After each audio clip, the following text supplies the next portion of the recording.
Good morning, evening, afternoon, depending on your time zone where you are, I suppose.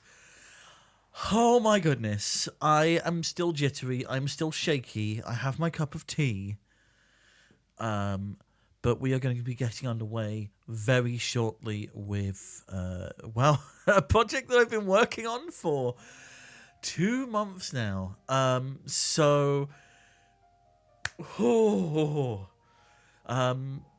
Thank you all for coming in for the start of the stream. We are going to be running ads very shortly. We're going to do this every hour just to make sure that, A, that I'm taking proper breaks and taking good care of myself. B, that you have time to take care of yourselves as well. And C, so that when people walk in, they're not affronted with Jeff Bezos' latest musings. So we'll be running ads very shortly. Do not panic, that is planned. It's just to make sure that it doesn't happen whilst the action is going on. But we are here. It's the big day. Day 1 of a potential 4 of our TransWrights charity. Marathon's the wrong word. Because, I am going to be sleeping at some point. But we are going to get through this, one way or another. But I'll talk more about that on the other side of this little ad break. Those of you who are subscribed will get music and things. See you in a little bit. Oh, nope, wrong one.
Hello, everybody. Hello. Good afternoon, I guess. Hold on. Let me get up here. Bear with me. It's this one. There we go. Come on. Nope. That's.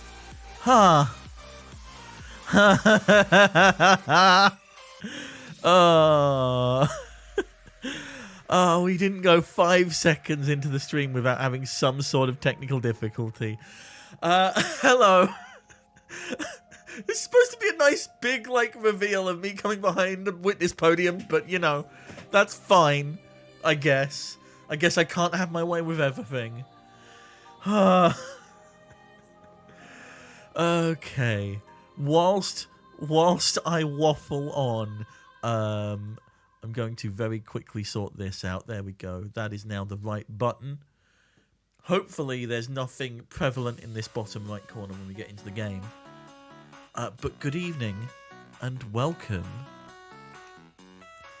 I think I've used 4 different times for the last... That's how much I'm panicking right now. Because this is big. Also, the mug is in the wrong place. Oh my goodness. There we go. That's better. Tell you what, let's just start again. We'll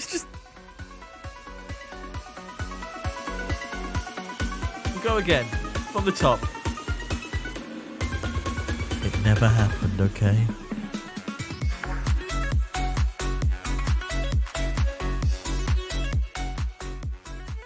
Oh, there we go. Good morning, evening, afternoon, time zone. Yes, it is finally time. It's here. For the first time today, we're going to be doing our big TransWrights charity drive, where I'm going to be playing through the first Phoenix Wright game until it's done. Now, because you are all incredibly awesome and have already smashed our original target of 250. Up next is 500, where we'll be doing a day 4, and day 4 will be a Minecraft live stream, thanking everybody who's donated, but also it will be crowd controlled, so you can help and or hinder, likely hinder, given how I've seen previous crowd control streams go. But that's what's happening at 500. I've got things planned up until 1,000 at the minute, and I have stuff in the back of my head for in case we hit that, because you already exceeded expectations. But that's probably because I keep telling people to lower them. But why are we here? What are we doing? What is this for? So all month, we have been raising awareness of trans creators, both in the Twitch space and in the game development space as well. And it's all kind of been building up to this, because, as you can probably tell at the moment, over in the US, things aren't entirely great for trans people and gender non-conforming people. And since I started fundraising for this, since I started planning this, have got a bit worse, frankly. Why Transgender Law Center? Well, they have been around since 2002. They've been protecting and fighting for the rights of transgender and non-conforming people across the US. And they've got a pretty good track record. In 2012, they won rights for trans workers nationwide. 2017, they won a case protecting trans students under constitutional law. And in just the last month, in March of 2025, they filed a class action lawsuit against the denial of gender affirming care that affects over 2,000 people, over 2,000 trans people in state and federal prisons. But it's not just about things at the federal level. A lot of laws in the US start in smaller states as a bit of a testing ground before they're brought nationwide. So a not insignificant of them are discriminatory, and the Transgender Law Center kind of works to nip them in the bud before they even see the light of day in front of Congress. And that's not all. They work to empower and support grassroots organizations and communities to kind of help them fight injustices themselves. They've just announced a $1 million rapid response fund to help those organizations out.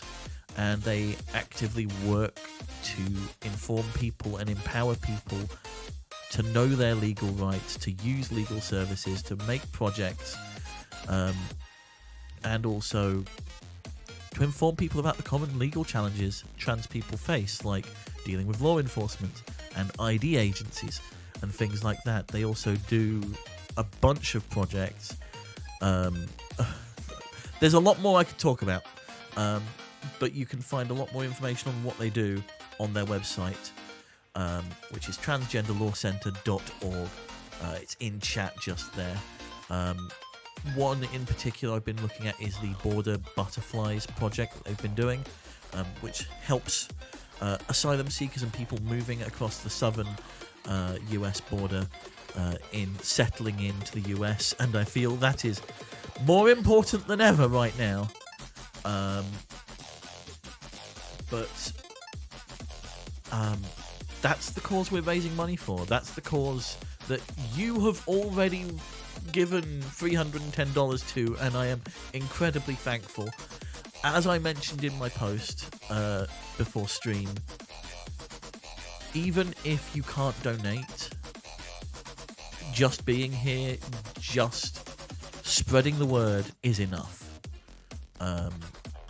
Not only, to get more eyes on this stream, but also to get more eyes on the charity and the work that they do and the issues that they're tackling.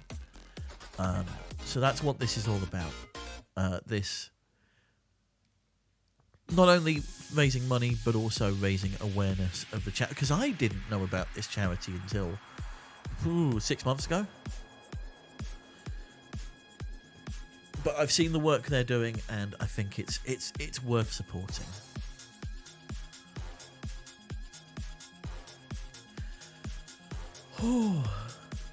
But yes, hello, Jay Eisens, welcome on in. I know there's probably other people out there currently lurking. Welcome on in. You're free to lurk. I hope you're having a reasonable weekend, because I am panicking. This music isn't actually helping my panicky state right now. So let's put something a little bit more chill on. Yeah, there we go. Chill EDM. Why not? Better. Hey, Andy. Welcome on in. Why am I panicking? So this is the first time I have done a charity stream solo. I've done charity projects in the past with other people. I've done charity projects outside of Twitch. The thing with a charity stream is that it's not just about me, right? So any slight mistake or mishap I make, I feel bad about, because it's not just me that it's affecting, it's the charity as well, right? And it's a stupid mental state to get into, I know. There's a bit of a cooldown on it, but if you scroll up, Captain Waddle should have posted it already. I can't remember how long the cooldown is on that command. Actually, let me just quickly check. Cooldown is 900 seconds. I'll bring that down to 600.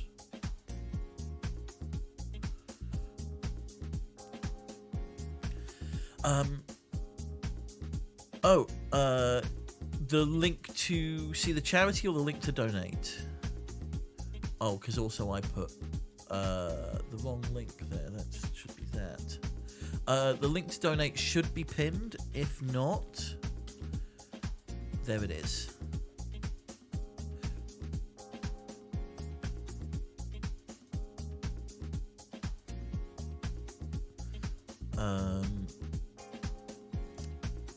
Okay, yes, chill is more my vibe. I have learned. Where's my cup of tea gone? There we go. Goodness me. It's pinned, but you can't click on it. Twitch. Come on. Come on. Twitch. Basic fundamentals. Come on.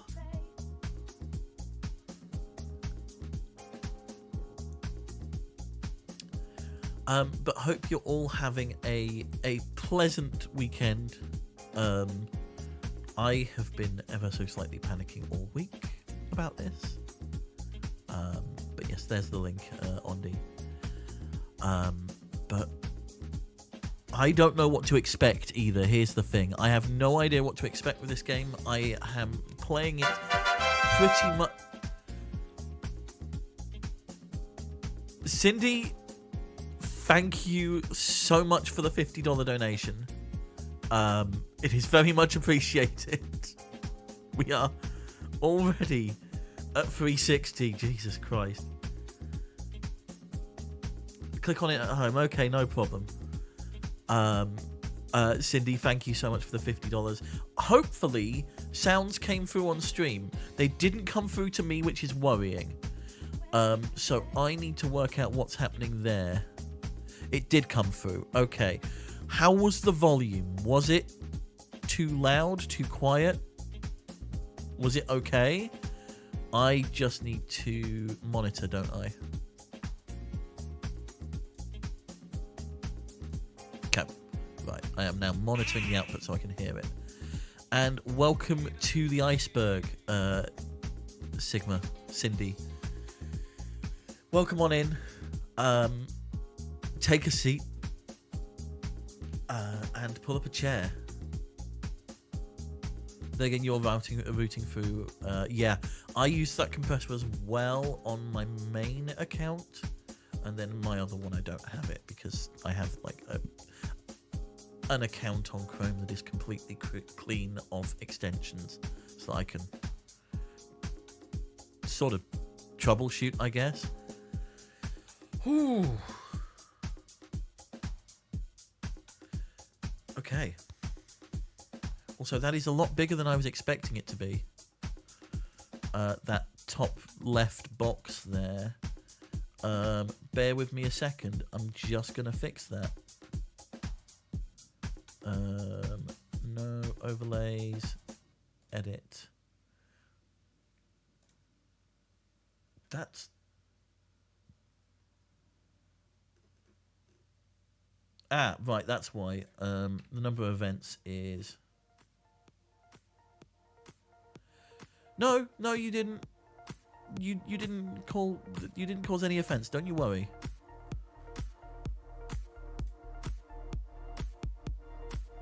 I might need to refresh that. See, this is the thing. I can't test the layout without it being live. Oh, and now your name's gone. Can I re-trigger? Will it allow me to re-trigger the alert? Yeah, no problem. Absolutely no problem, Ondi. I'm just glad you're here.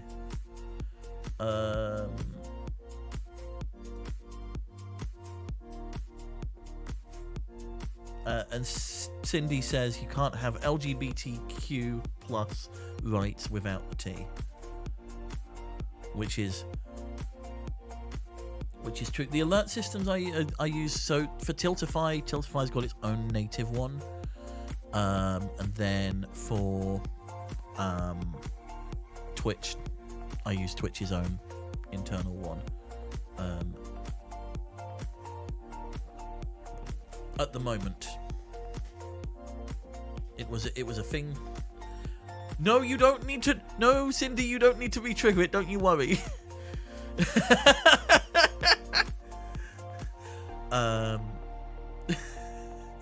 Thank you for the $50. I don't want you to feel like you need to donate again to trigger the other. But also, we have got a bunch of incentives on the page as well. These are all mostly geared towards the Minecraft stream that we have happening at on the Tuesday. I also need to actually make that live. There is one incentive that doesn't apply to the Minecraft stream, and that is a very familiar looking envelope. There it is. Rewards. Let's highlight this one and unhighlight the chicken.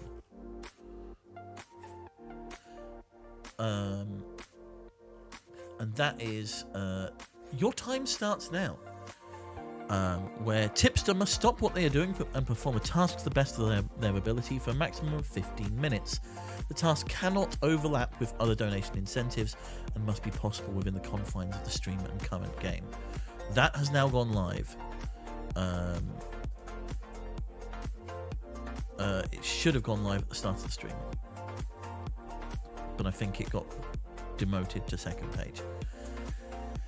But yes, so there are incentives on the Tiltify page for, you know, stuff that will be happening in the Minecraft stream on April Fool's Day.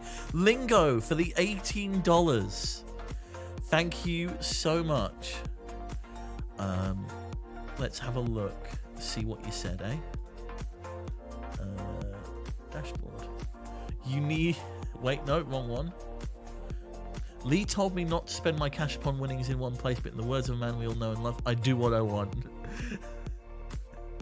And you've chosen to name a chicken. I will have a look at that chicken a little bit later.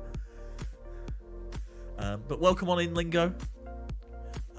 Pleasure to have you. We've been going 20 minutes and I haven't even booted up the game. So, shall we get started?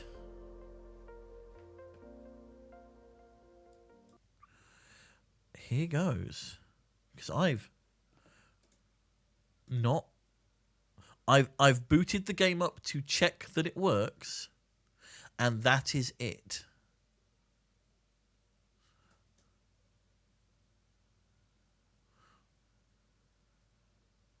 I wonder what you named your chicken. I'm intrigued. I will have to look at that later. Why is it not capturing? There we go. Okay. Here it is.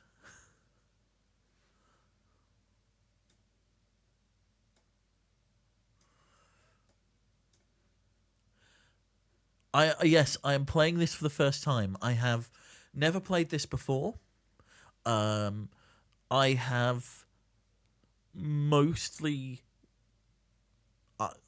I'm mostly unaware of what is about to happen. Is there any music? No. So we are going into this pretty blind, but also I'm going to...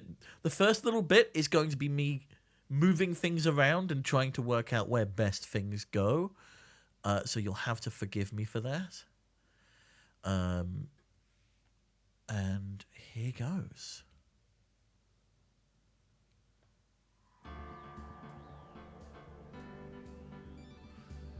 Hopefully that audio's coming through. Yes, no spoilers if you can help it, please. If I get stuck on something... Well, this is quite a jam.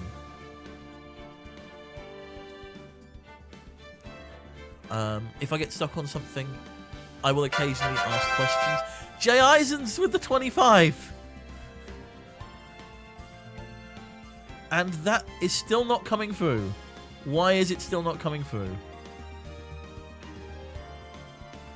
Okay, let me find out why I'm not getting audio.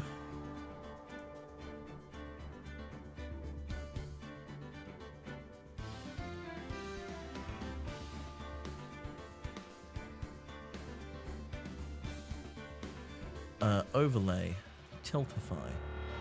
Did I just not enable audio in the... Yeah, I've got control audio via OBS. Tiltify. Advanced audio properties, Tiltify. monitor and output. So why are you not coming through?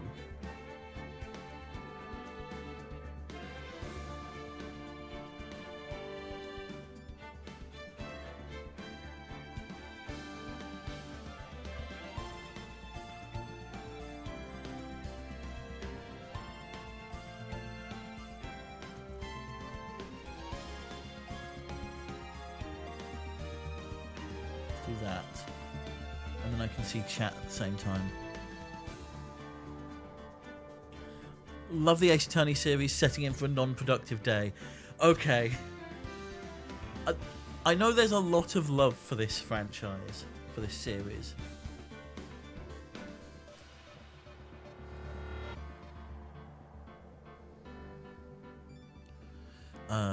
But yes, thank you very much for the 25 J. Eisens. We are already less than 100 away from our goal. So I may have to hastily rearrange things when we get partway through. Okay, here's what I'm going to do. I'm going to do that. I am literally arranging windows on the fly, so you'll have to bear with me.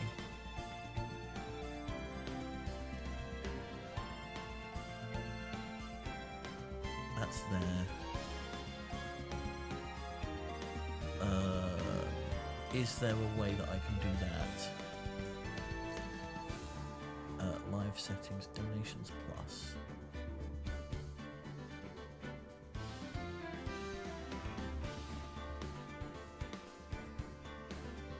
Can I make this fit?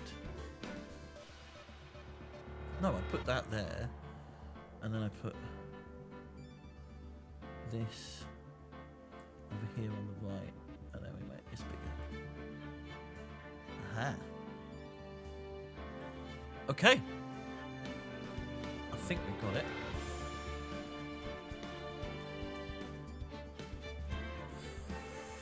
Whew. Let's boot this up, shall we? I say that and immediately move everything.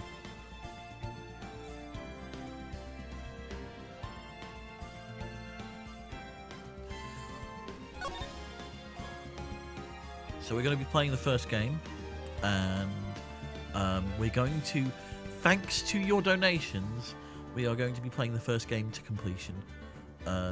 You have basically booked 24 hours of time in which I am going to finish this. If we don't finish it by the end of day 3, we will play it till we are done.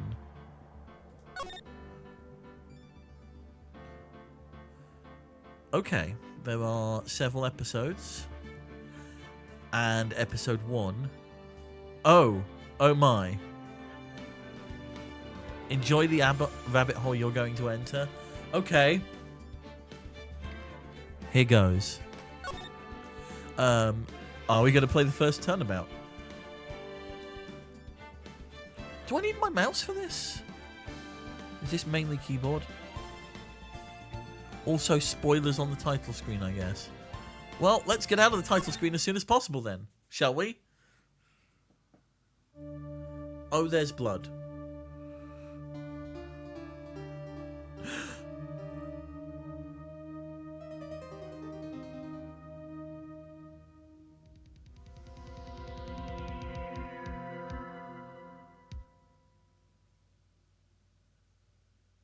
Damn it, why me? I can't get caught. Not like this. I've got to find someone to pin this on. Someone like him. I'll make it look like he did it.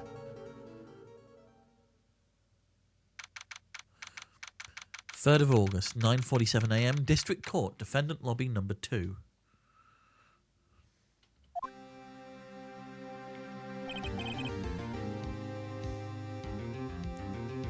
There's the music.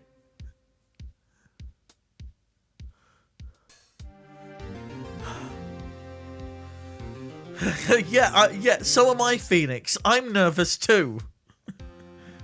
I'm nervous as well.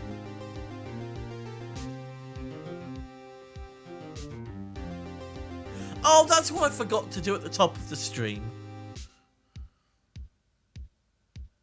Shall I do that now?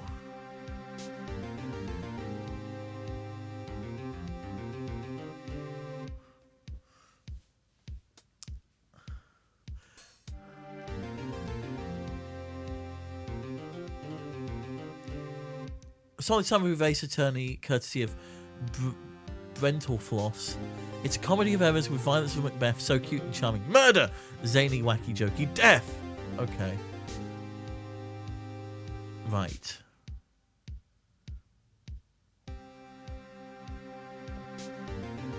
No, we'll play this out. Because this... We haven't had a title drop yet.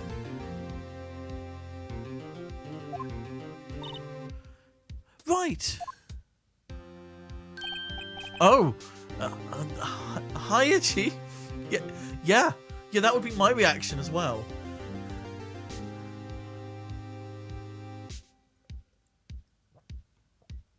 What kind of voice does Phoenix have? I think we're just going to play it as down the line as possible, and then the other characters can have voices. Whew. I'm glad I made it on time. Well, I have to say, Phoenix, I'm impressed. Not everyone takes on a murder trial right off the bat like this. It says a lot about you. And your client as well. Thanks? Actually, it's because I owe him a favor. A favor? You mean you knew the defendant before this case? Yes. Yeah. Actually, I kind of owe my current job to him. He's one of the reasons I became an attorney. Well, that's news to me. I want to help him out any way I can. I just really want to help him. I owe it... Oh, no, it's Phoenix. Okay. I just really want to help him. I owe him that much. It's over! Oh no, wrong tone. Very much wrong tone. It's over? My life, everything, it's all over. Is that your client screaming over there? Yeah, it's him. Death, despair, oh! I'm gonna do it! I'm gonna die! It sounds like he wants to die. Yeah. Nick! Hey there, Larry. Okay, so what I'm getting right now is Nick is a touch over dramatic.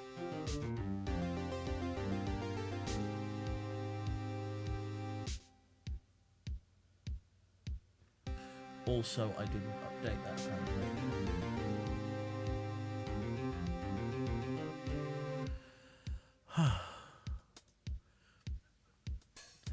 Yeah, Larry is a touch over dramatic. Nick? Oh! Phoenix. Nick. Got you. Hey there, Larry.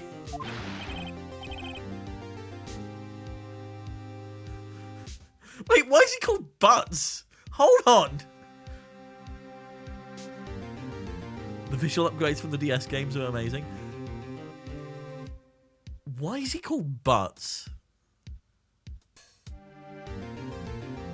We just established his name's Larry. Why does the little lozenge say Butts? Dude, I'm so guilty. Tell them I'm guilty. Give the death sentence. I'm not afraid to die. I think it's his surname.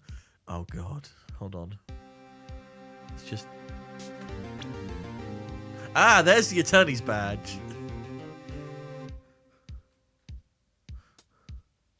backspace to go back. Okay. What's wrong, Larry? Oh, it's all over. I'm finished. Finished. I can't live in a world without her.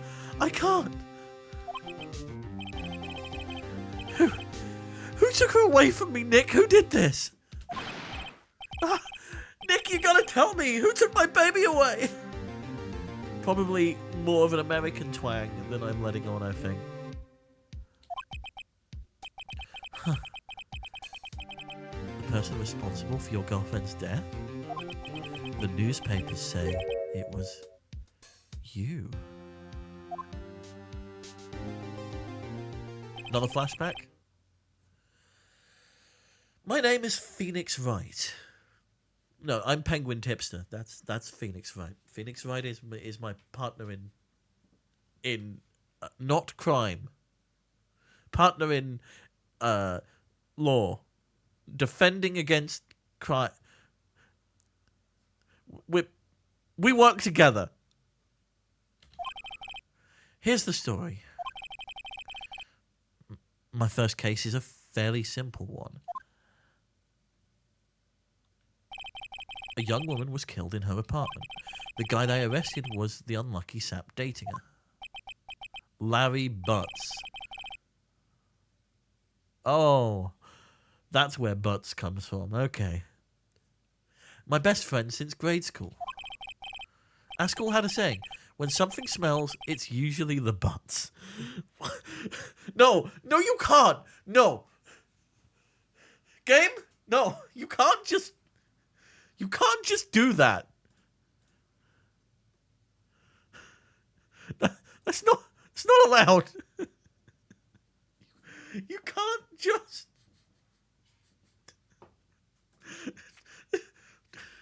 No.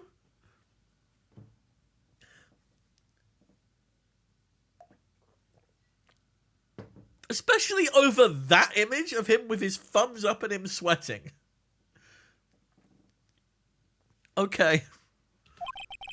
In the 23 years I've known him, it's usually been true. He has a knack for getting himself in trouble. One thing I can say, though, it's usually not his fault. He just has terrible luck. Ace Attorney's sense of humor in a nutshell, basically. Okay, I better buckle up then. But I know better than anyone that he's a good guy at heart. That, and I owe him one, which is why I took the case. To clear his name. And that's just what I'm going to do. 3rd of August, 10 AM, District Court, Courtroom number 2.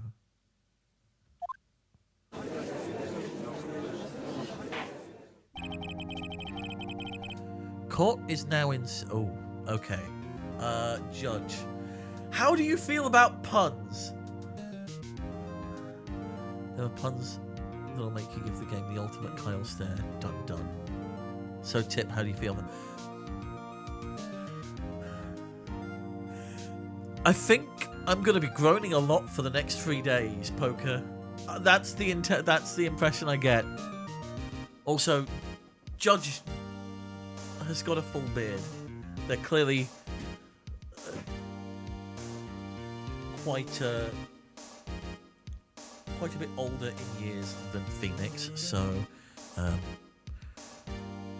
court is now in session for the trial of Mr. Larry Butts. The prosecution is ready, Your Honor. The defense is ready, Your Honor. Mr. Wright, this is your first trial, is it not? Yes, Your Honor. I'm a little nervous. Your conduct during this trial will decide the fate of your client. Murder is a serious charge. For your client's sake, I hope you can control your nerves. Thank you, Your Honor. ...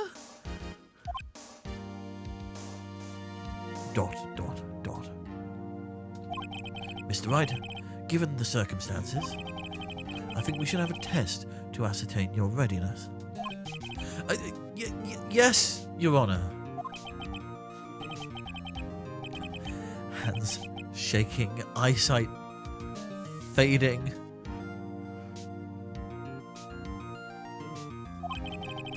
The test will consist of a few simple questions.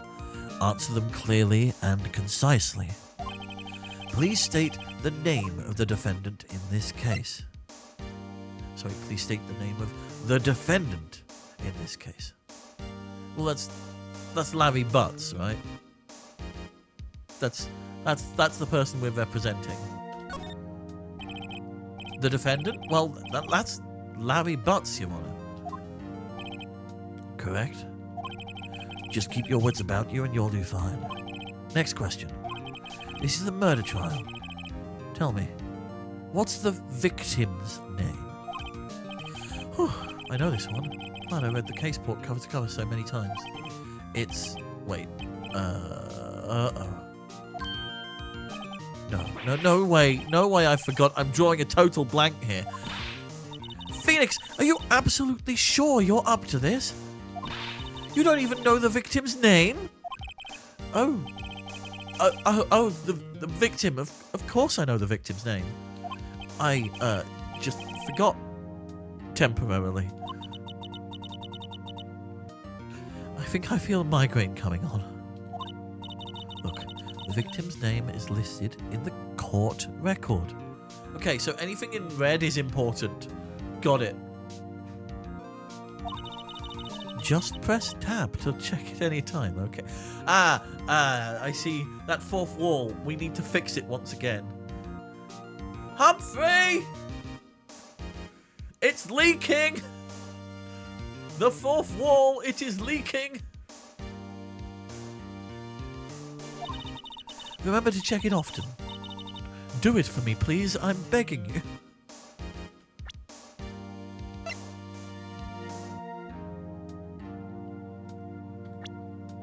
So there's Mia. Is it Mia or Maya? Larry. Cindy Stone is the victim. And there's Winston Payne, who's the prosecutor. Prosecutor in this case lacks presence. Okay. Backspace to go back, not escape. Need to remember that. That's going to be a problem in future. Liari, hello, welcome on in. Feel free to take a seat. Usually I'd say take a seat at the bar, but in this case, the bar is sort of in the middle of a courtroom. So take a seat in the gallery, why don't you? For this court case that we're going through, where we're learning how to be a lawyer. And we've already forgotten the victim's name. Mr. Wright, who is the victim in this case? Mia Fey, Cinder Block, or Cindy Stone? I think it's Cindy Stone. The victim's name is Cindy Stone? Correct. Now tell me, what was the cause of death? She died because she was... Well, funnily enough, we don't even need to look at the court record for this, because it was sort of given away in the intro. But just for the sake of it, let's look. So, time of death was the 31st of July, sometime between 4 and 5 p.m. Cause of death, loss of blood due to blunt trauma. So it would be hit with a blunt object. She was struck once by a blunt object. How do we know it's once? Correct. You've answered all my questions. I see no reason why we shouldn't proceed. You seem much more relaxed, Mr. Wright. Good for you. I'm not relaxed. I am very much not relaxed. I am still buzzing everywhere.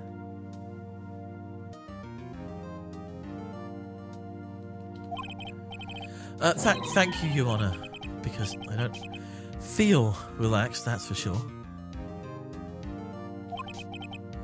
Well then, first, a question for the prosecution. Mr. Payne, Yes, Your Honor? As Mr. Wright just told us, the victim was struck with a blunt object. Would you explain to the court just what that object was?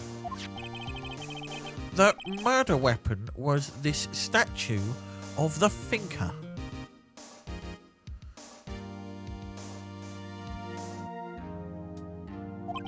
It was found lying on the floor next to the victim. I see. The court accepts it into evidence. Statue added to the court record.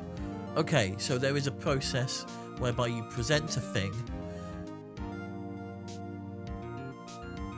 explain its usefulness, and then it is added to the court record. Got it. Right. Be sure to pay attention to any evidence added during the trial. That evidence is the only ammunition you have in court. Use Tab to check the court record frequently. Humphrey! It's still leaking!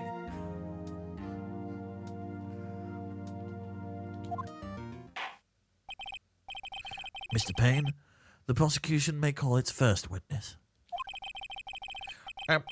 The prosecution calls the defendant, Mr. Butts, to the stand. Chief, what do I do now? Pay attention. You don't want to miss any information that might help your client's case. You'll get your chance to respond to the prosecution later, so be ready. Let's just hope he doesn't say anything unfortunate. Larry gets excited easily. This could be bad. Oh, hey, it's Larry. Oh, and he's twitching. Notice that little twitch in the corner of the mouth? Are we going to have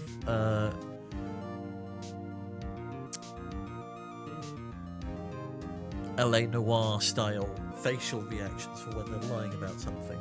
Is that something that I should be expecting?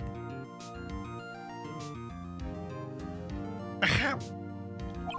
Mr. Butts, is it not true that the victim had recently dumped you? Hey, watch it, buddy! We were great together. We were Romeo and Juliet, Cleopatra and Mark Antony. Didn't they all die? I mean, Phoenix, everybody dies eventually. I hate to say it, but yes, I guess saying a bunch of people who killed their lovers, probably not the best. Well, no, they didn't. Sorry. No.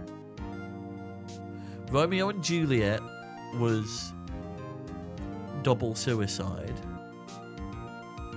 Cleopatra and Mark Antony...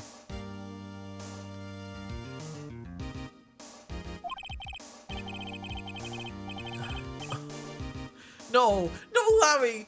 Larry, no! I've also now already forgotten the voice we had for Larry. I know we had his panicked voice earlier. I wasn't dumped, she just wasn't taking my phone calls or seeing me. Ever. What's it to you anyway? Mr. Butts, what you describe is generally what we mean by dumped.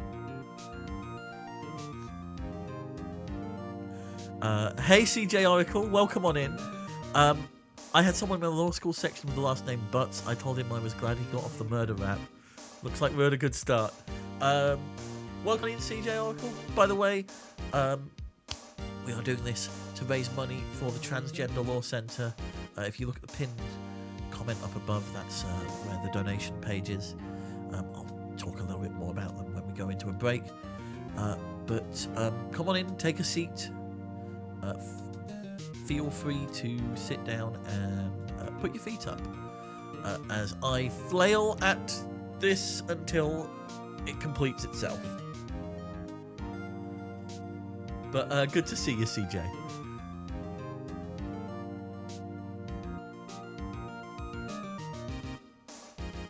Pardon me. In fact, she had completely abandoned you and was seeing other men. She had just returned from overseas with one of them the day before the murder. What do you mean, one of them? Lies! All of it lies! I don't believe... Somehow I strayed from American into Northern there.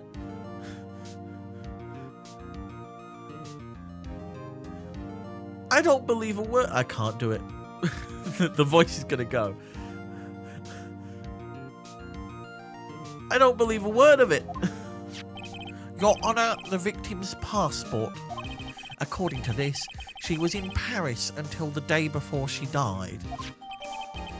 Passport added to the court record. Victim arrived home from Paris on the 30th of July, the day before the murder. We're in Japanifornia. Any accent voice is fine. What do you mean, Japanifornia? I mean, I know that we're definitely not in America, because if we were in America, you'd just hopefully told Larry to plead the fifth and not take the stand, right? Indeed. Wait, no, sorry, that's the judge. This is going to happen so much.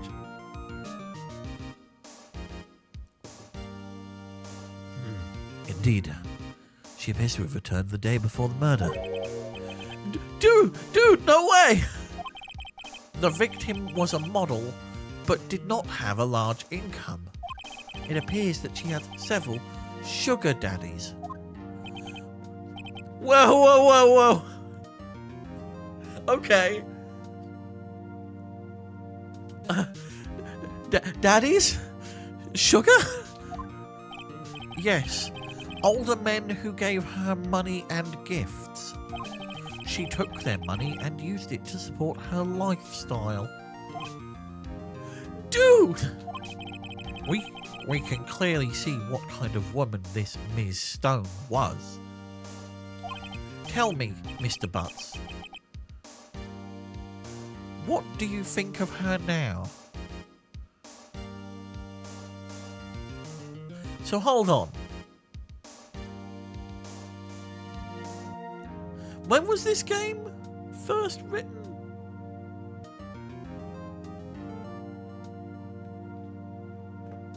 Because I'm only familiar with sugar daddy as a fairly recent term. Like, over the last 10 years. 2006?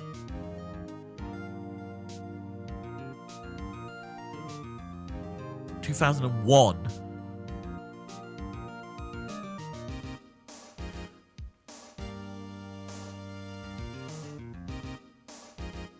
Of course, it takes a pommy to support civil rights in America, not like we're making an effort now.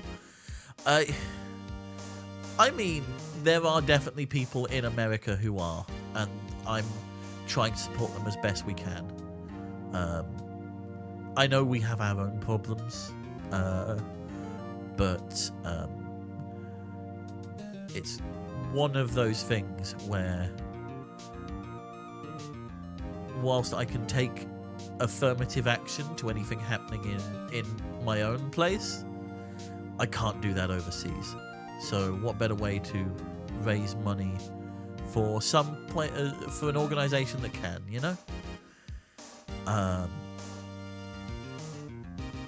But yes, sugar daddy being used.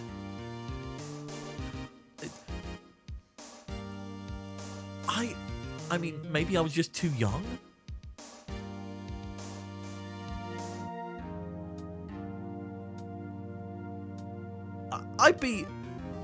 At some point, I'm going to have to look up the etymology and origin of the word sugar daddy and how long it's been in common parlance. But not right now. Right.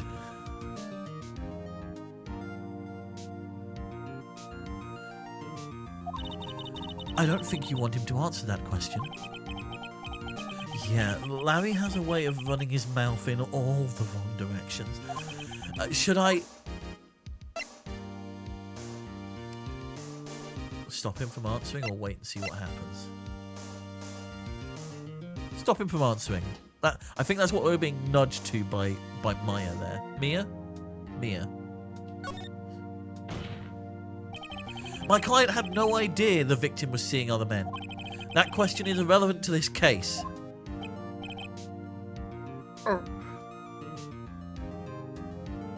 I don't know how to do an oof sound for somebody who's got their glasses stuck up their nose.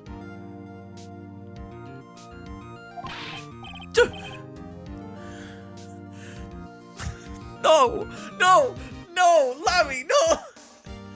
Dude! Nick! What do you mean irrelevant? That cheating she-dog! I'm gonna die! I'm just gonna drop dead! Yeah, and when I meet her in the afterlife, I'm gonna get to the bottom of this. Let's continue with the trial, shall we? Okay, kiddo, situation room. I'm going 15 next door. There's Fong of Margas in the front. What shall I do? I'm not. I am not at liberty to say.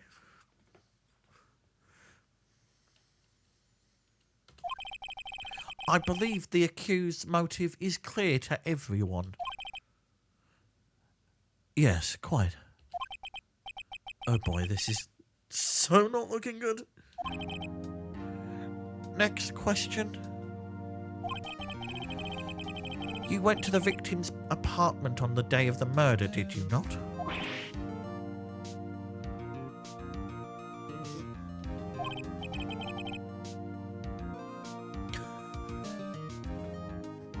Got a match. I hear Cybertrucks make great kindling.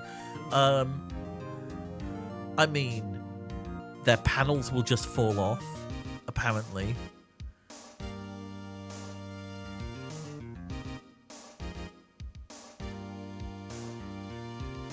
I did see a photo doing the rounds of a Cybertruck with anti-Elon Musk stuff stickered to the back and buyer's remorse in a big yellow warning sign, and I'm like, fair play. Like, if you can't get rid of it,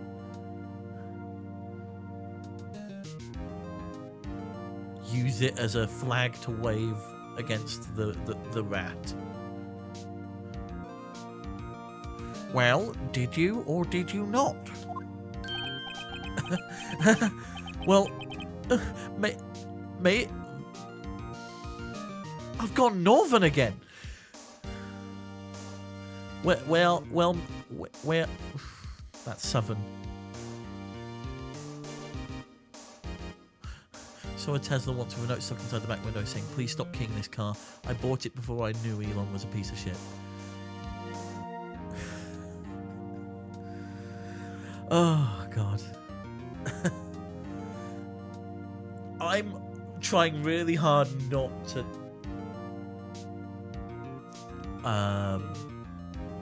to lose track, because the more I get distracted, the more I forget whose voices are which voices are whose.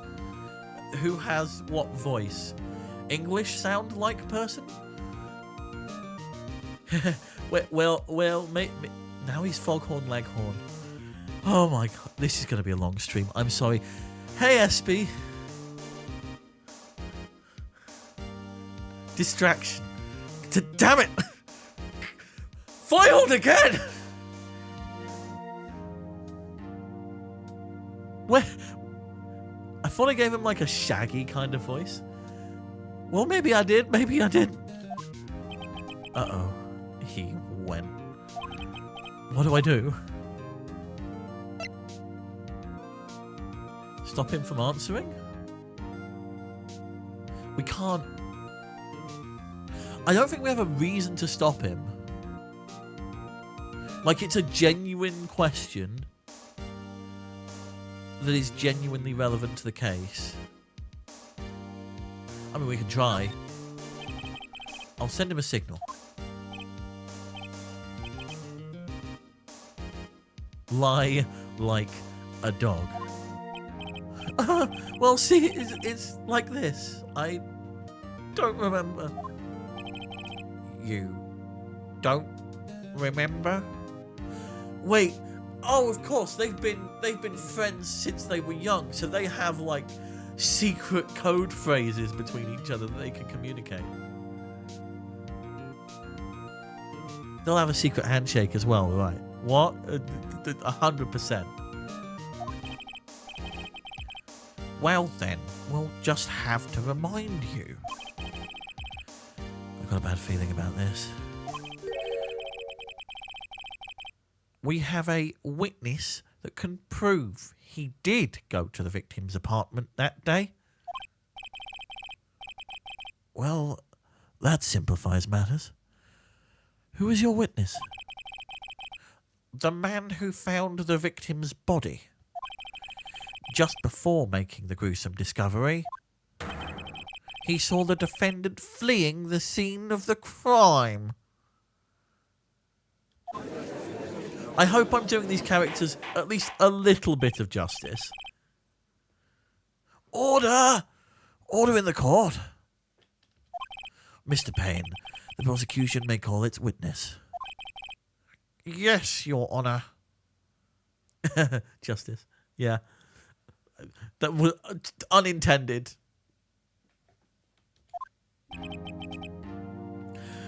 This is bad. On the day of the murder, my witness was selling newspapers at the victim's building. Please bring Mr. Frank Sarwit to the stand.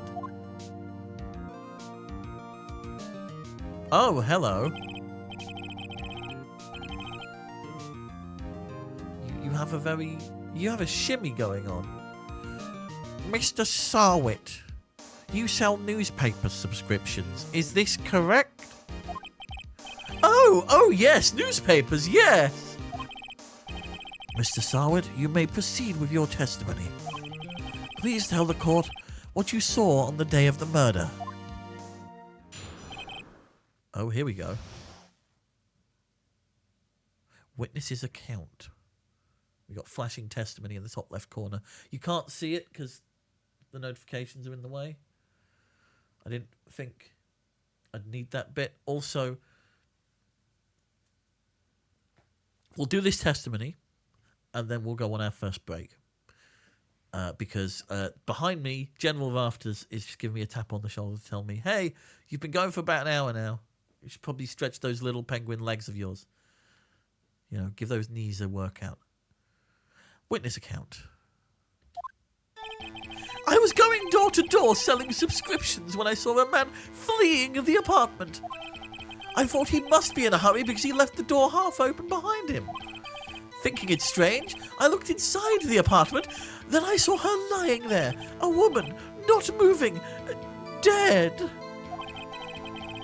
I quailed in fright and found myself unable to go inside. I thought to call the police immediately. However, the phone in her apartment wasn't working. I went to a nearby park and found a public phone. I remember the time exactly. It was 1 p.m. The man who ran was, without a doubt, the defendant sitting right over there.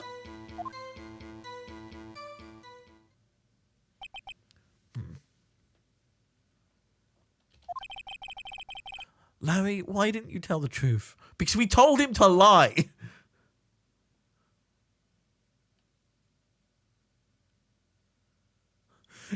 In the penguin justice system, the penguins are represented by two separate yet equal important groups. The tea kettles, who investigate why penguins are not drinking tea, and the ice chickens who flail about in the courtroom. These are their stories. I got halfway through that before I knew what it was referencing.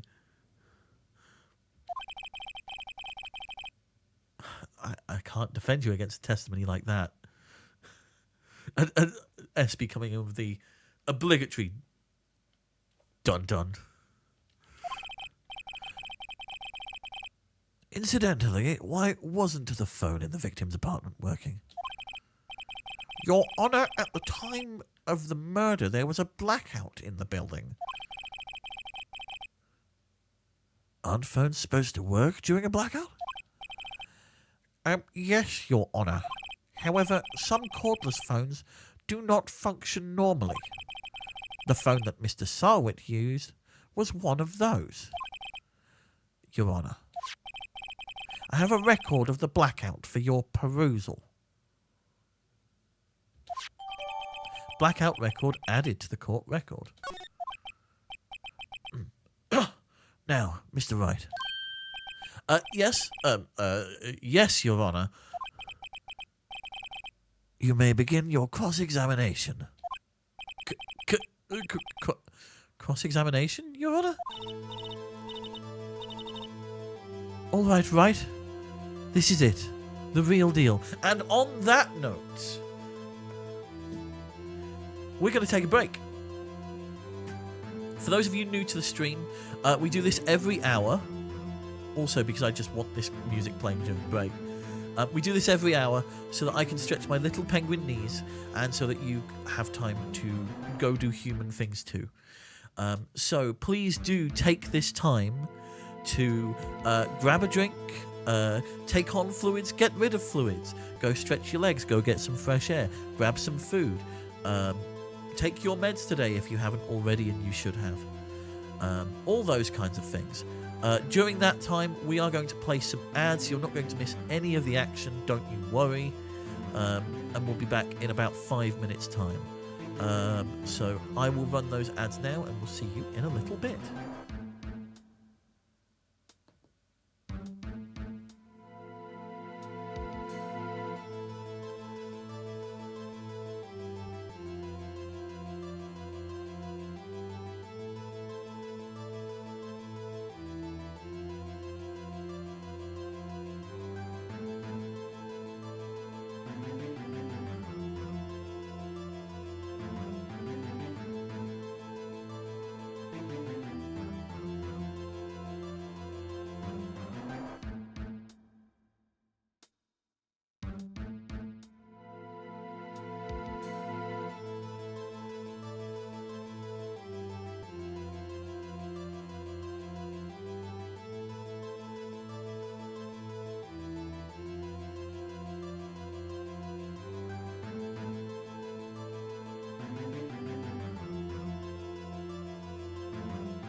There we go.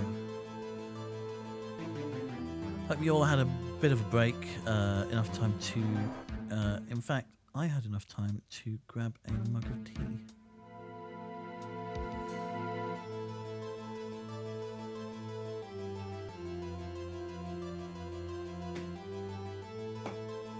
Aren't penguins not drinking tea considered a crime especially heinous? No. As I say at the top of the pinnacle ladder, grab your drink, grab your beverage of choice, whether it's hot, brown, both, or neither. So it's not heinous for a penguin to not drink tea, it's heinous for a penguin to not have a beverage nearby at all times.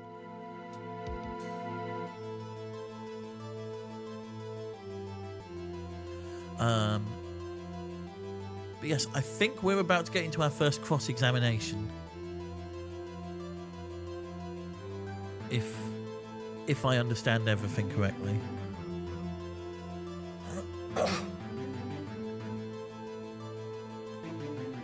But yes, we'll be having a 5-minute break every hour, just so I get a chance to move around and not be in the same position, and you do too. Because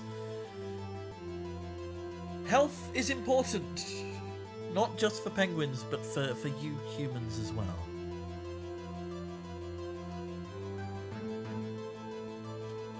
So we build self-care time into our streams, damn it.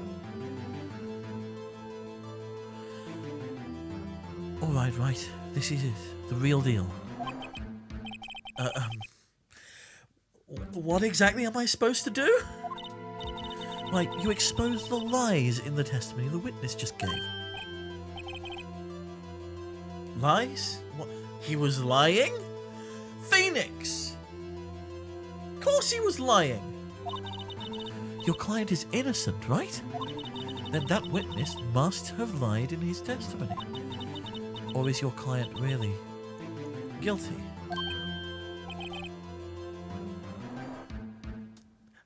How do I prove he's not? You hold the key. It's in the evidence. Compare the witness's testimony to the evidence at hand. There's bound to be a contradiction in there. First, find contradictions between the court record and the witness testimony. And then, once you've found the contradicting evidence, present it and rub it in the witness's face. We heard the noise. We heard the objection noise.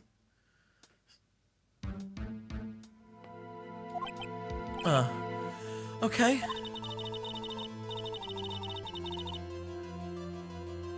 Open the court record with tab. It's still leaking, Humphrey. Can we patch up that fourth wall, please? Let's get some flex tape on it or something. I don't know. Just for now. We'll deal with it after stream. Then point out the contradictions in the testimony.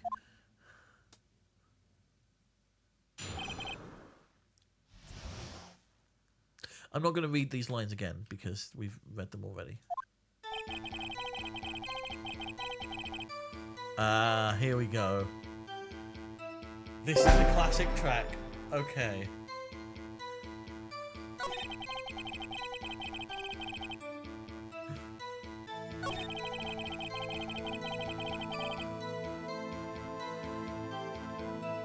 Is there enough flex tape to patch a hole the size of a semi? No, probably not. I thought he must be in a hurry because he left the door half open behind him.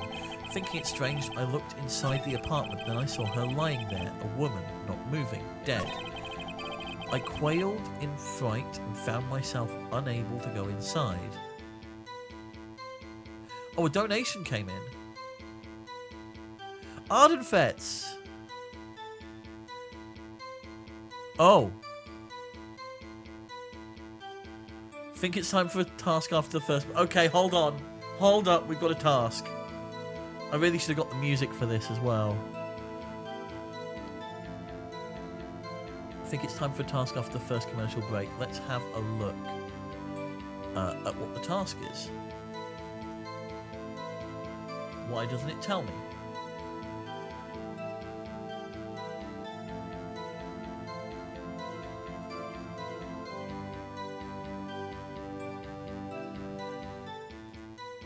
Oh, I have to show answers. There we go. Time to reflect. For the next 10 minutes, you may only look at the game screen by use of a mirror or other reflective, I assume that's device. Okay. Okay. Just because it's easier for me to do it on stream, what I'm going to do is I'm going to let's do this. Yeah, if you can post the whole bit. For the next 10 minutes, you may only look at the game screen by use of a mirror or other reflective surface. You may continue play the game through this duration and continue to read dialogue aloud. Your time starts now. Okay, so what I'm going to do is instead of using a reflective device, because I don't have any of those in the house that are feasible to use, I am going to move the game over to my second monitor, and I'm only going to be using the OBS overlay. And the reason that we're going to do that is if I go here and let's flip horizontal. There we go. Would you be satisfied with that, Arden Fets?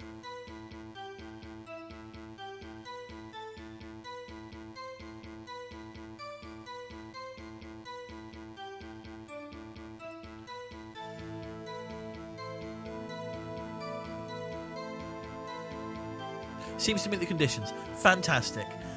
So, I guess let's start I do have a 10-minute timer. Hold on. Where is it? Tools, scripts, stopwatch, countdown. 10 minutes, you said. Yep. Okay.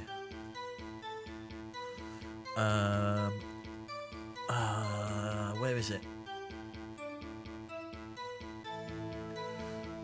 Bear with me. Did I get rid of it from the opening? I didn't.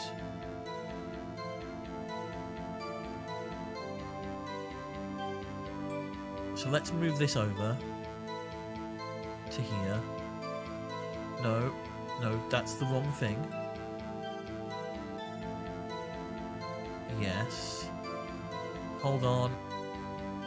I'm just getting a 10-minute timer on screen so that I can do this justice. It is in opening. Countdown.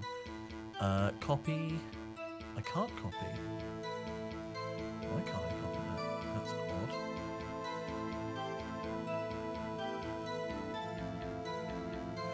I can't copy that for some reason. Huh? Okay. No, I will do it another way. Okay, hold on. Oh, there it is.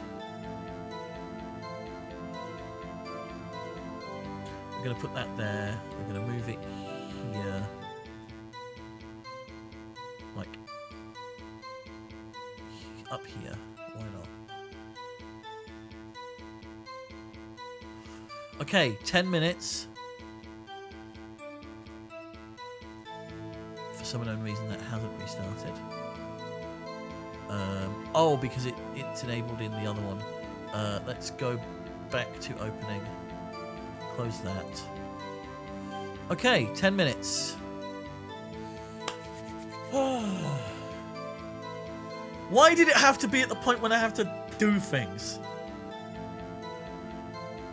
Okay.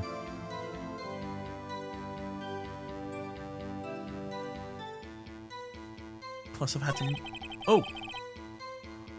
I accidentally clicked.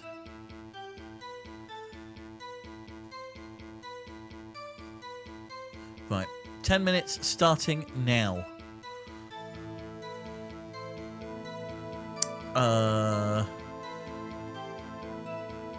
Also, I've had to completely change my window layout for this. I thought to call the police immediately. However, the phone in her apartment wasn't working. I went to a nearby park and found a public phone. I remember the time exactly. It was 1 p.m. The man who ran was, without a doubt, the defendant sitting there, right over there.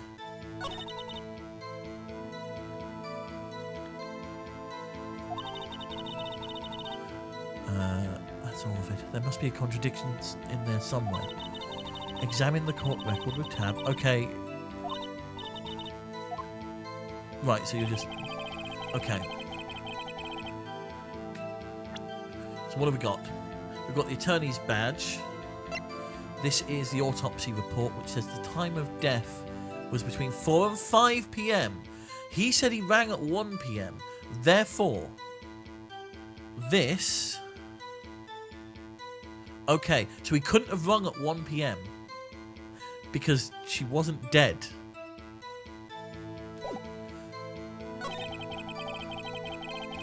Where's that bit about 1 p.m.?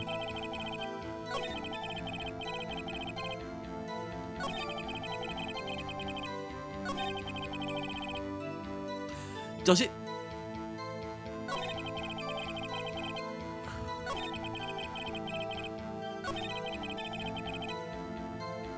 Does it matter which bit? Oh, this is confusing. It's E to present. You found the body at 1 p.m. You're sure? Yes. Oh, sorry. Yes, it was 1 p.m. for certain. Frankly, I find that hard to believe. Your statement directly contradicts the autopsy report. The autopsy notes the time of death at sometime after 4 p.m. There was no body to find at 1 p.m. How do you explain this? How do you explain this 3-hour gap? I will say this, the font isn't helping because P's look like Q's when they're reversed. There is no distinction. How do you explain this 3-hour gap?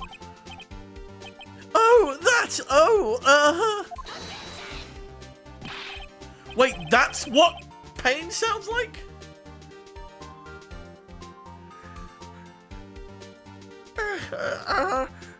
This is trivial. The witness merely forgot the time.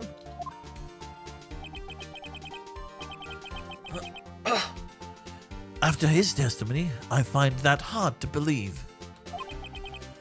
Mr. Soward, why were you so certain that you found the body at 1 p.m.?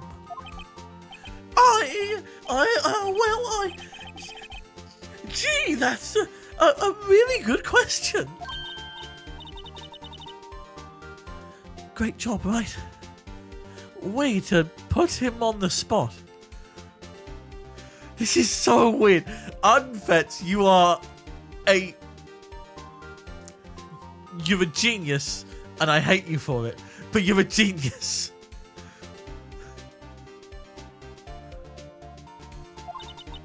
That's all you have to do. Point out the contradiction. Point out contradictions.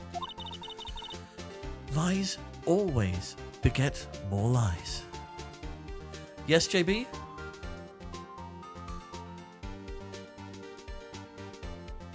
Yes, that is on purpose. Because Ardenfetz gave us a challenge to basically play the game through a mirror for 10 minutes.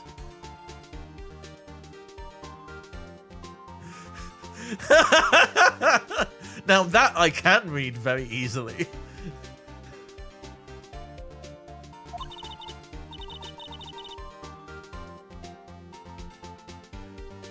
see through one, and their whole story falls apart. I turned into the judge there for a second. Wait! I remember now.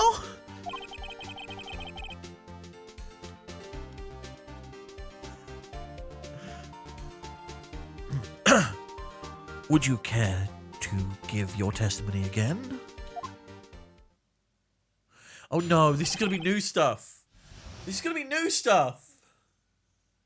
Ah! You see, when I found the body, I heard the time. There was a voice saying the time.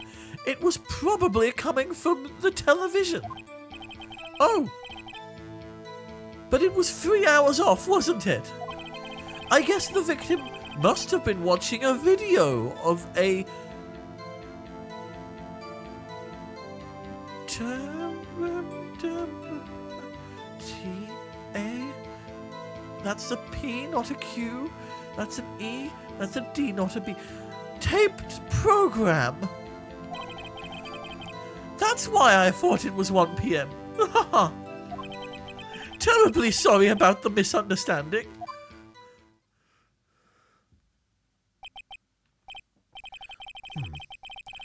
You heard a voice saying the time on a taped program.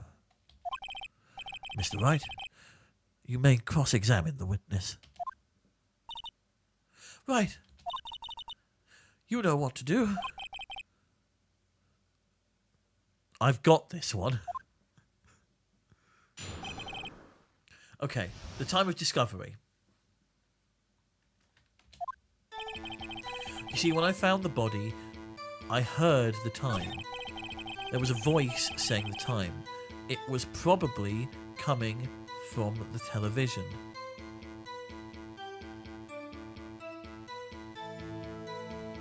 I'm gonna press. Are you sure it was a television and not a radio? I want him to be certain in what he's saying, because my thinking is there's a blackout going on, right? That's something we've established. If we look at the court record, if we try to look at the court record, blackout record, from noon to 6 p.m. So the television wouldn't have been on. I just want him to reaffirm that fact. Well, no, I guess it might have been a radio. Incidentally, there was no radio on the premises. There was only one large television. Right. I can't put my finger on it, but something about this seems fishy. Something about hearing the television. The witness has testified he heard the time.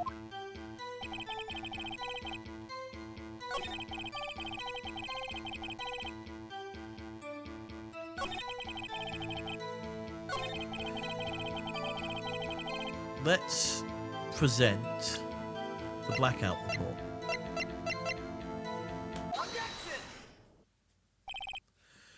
Hold it right there! The prosecution has said there was a blackout at the time of the discovery.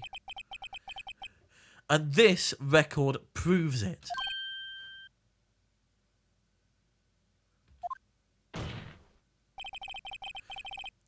You couldn't have heard a television or a video. Gah! Ugh. The defense has a point. Do you have an explanation for this, Mr. Sawit? No, I find it quite puzzling myself. Quite.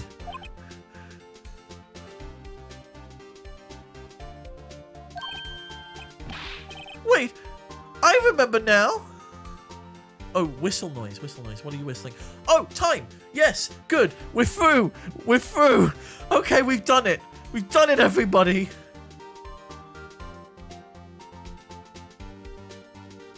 I can now play the game normally again.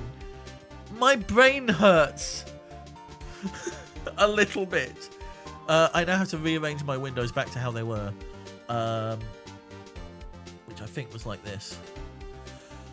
Oh my god. Thank you, Ardenfets, for the... That was a 5-point performance for sure.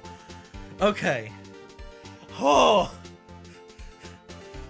All I'm saying is, I'm glad you were kind and decided to go 10 minutes, even though you could have used the full 20. Because I don't think I'd have lasted much longer.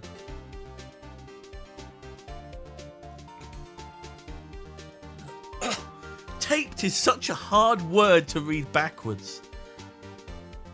By the way.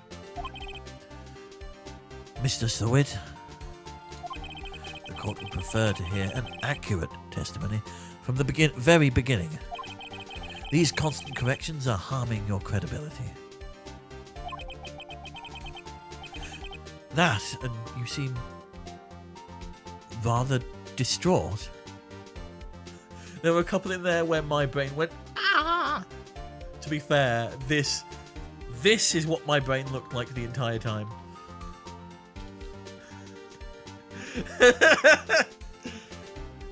Everything is fine. I don't really know how to vocalize that. My apologies, Your Honor. It must have been the shock of finding the body. Very well, Mr. Surratt. Let's hear your testimony once more, please. Again? Again? How many times can we let him off? Hearing the time. Actually, I didn't hear the time. I saw it. There was a table clock in the apartment, wasn't there? Yeah, the murder weapon. The killer used it to hit the victim. That must have been what I saw.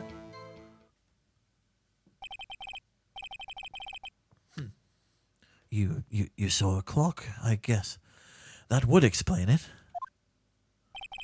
The defense may cross-examine the witness.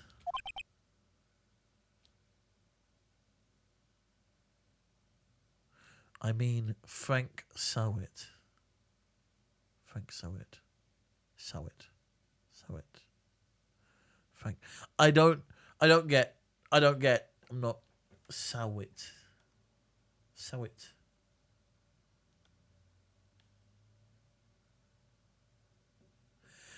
I don't get the joke. If there's a joke in the name, I don't get it. He saw it, so it must have happened. Oh, he saw a clock. Saw it. Oh my god. I mean... Oh, saw it. Witness. Got you. Okay.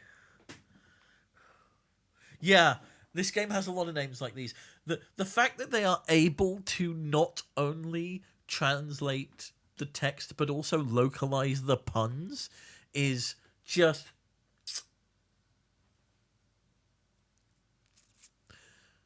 I think the prosecutor's name is Winston Payne, which is winced in pain.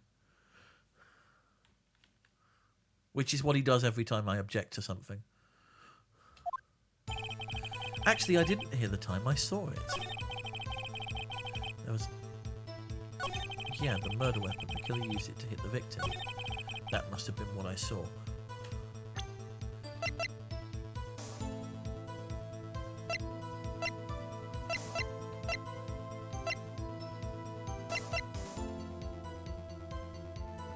But... it took me longer to get from Winston Payne than it did. I got Winston Payne almost straight away.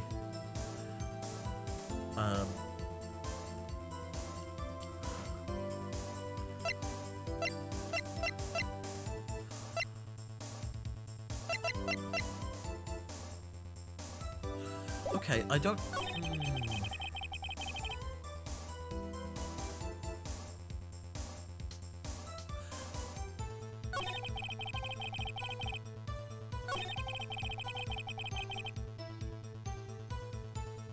Wait, how do you know this? How do you know that? Hold on, press. The murder weapon? Yes, the table clock that was used as a weapon. That's what I just said. Did you doze off in the middle of my testimony or something? Something's fishy here.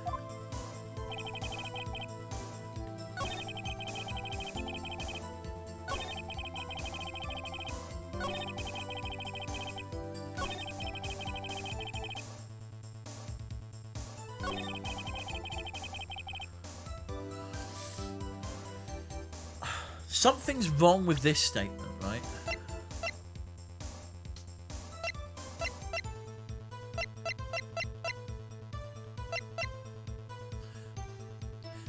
Do I present the stat? So, my thinking is, he has specifically said before in his testimony that he didn't go into the apartment at all. Yet, the only way he could have known about this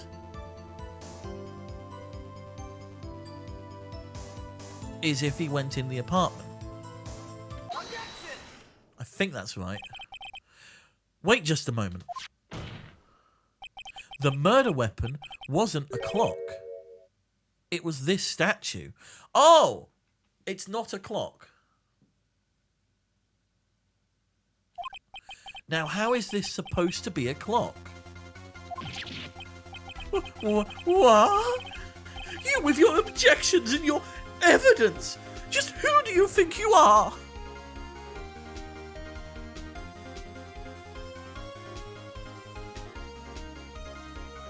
Lucky Duck, sorry, Penguin.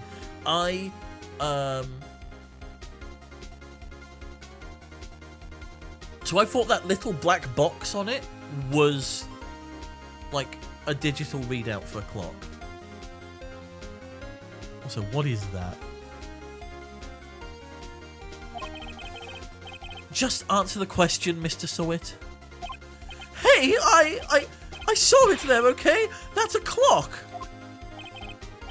Your Honor, if I may? Yes, Mr. Payne.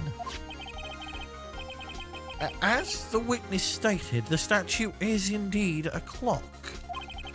The neck is a switch. You just tilt it, and it says the time out loud. Okay, but if you... But then you didn't see it, you heard it.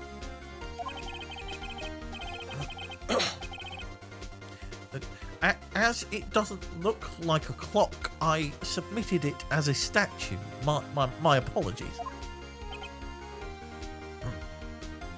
I see. So the murder weapon was a table clock after all. Well, Mr. Wright, it appears that the witness's testimony was correct. This is a clock. Do you have any problems with his testimony now? Yes. Your Honor, there is a gaping hole in the witness's testimony. The only way he could have known the weapon was a clock is to hold it in his hand. Yet the witness testified that he never entered the apartment. Yes! Get in! Clearly a contradiction. Indeed. The witness knew it was a clock because he...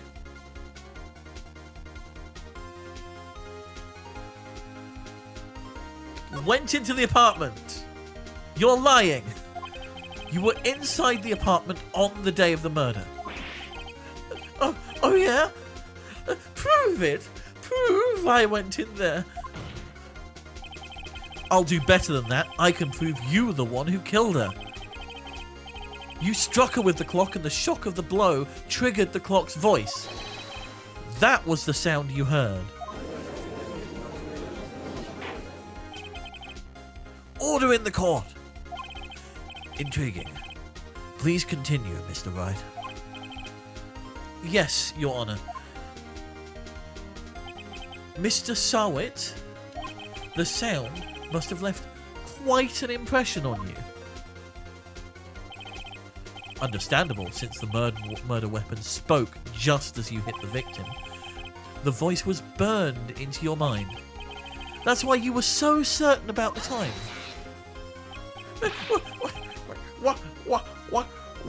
What's the meaning of this? This is all baseless conjecture. Baseless? Just look at the witness's face. How?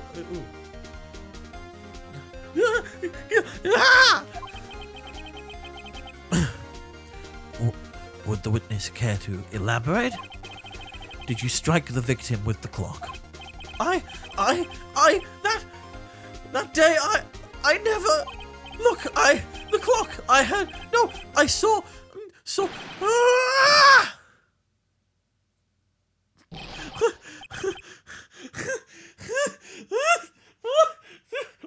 no, hold on. I was waiting for the hair in the face. No, wait, no, hold on, no.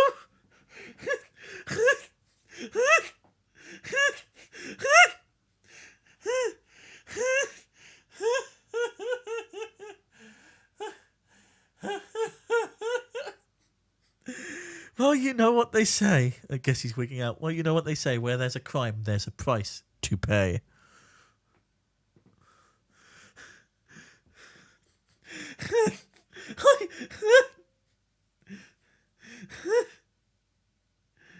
The only thing that would have made that better was an actual flop sound as the wig hit Phoenix. Jesus Christ.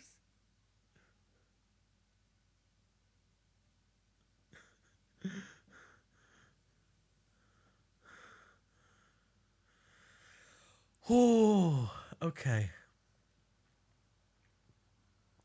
Breathe, relax, possibly take a sip of tea. I can't be this delirious an hour and a half into the stream, damn it. Shut up, I hate you! It was him, I tell you. I saw him. He killed her and he should burn, give him death.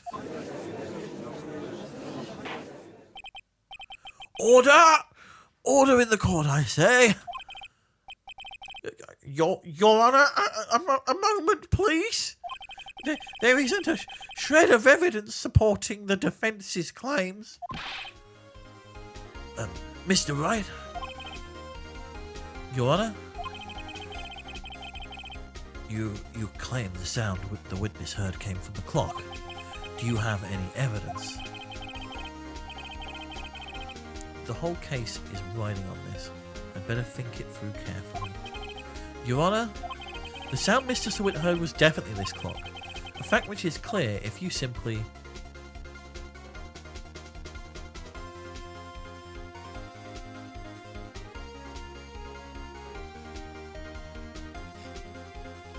Okay. Ask the neighbours, no. Try sounding the clock.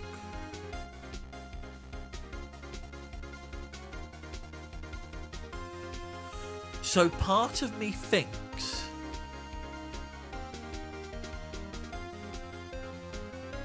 there's two ways we can go about this. One is trying to sound the clock to prove it. The other is if you examine the clock's batteries, you are implying that it is the only thing that could have made that sound because there was a blackout.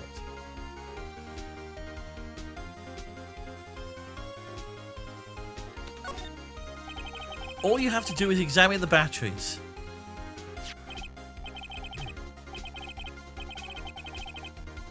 The batteries are in the right way. The clock seems to be working fine. What exactly did you mean, Mr. Wright? That the clock was working fine. Yes, and... Oh, I'm sorry, I got confused back there with all those testimonies. Mr. Wright, I expect more from a lawyer in this court, even if it is your first day. I'm afraid I have to penalise you. Try to think things through more carefully. I disagree. Yes, Your Honour. As I was saying, the whole case is riding on this. I better think this through carefully. Your Honour, the sound Mr. Swift heard was definitely this clock. A fact which is clear if you simply try sounding the clock.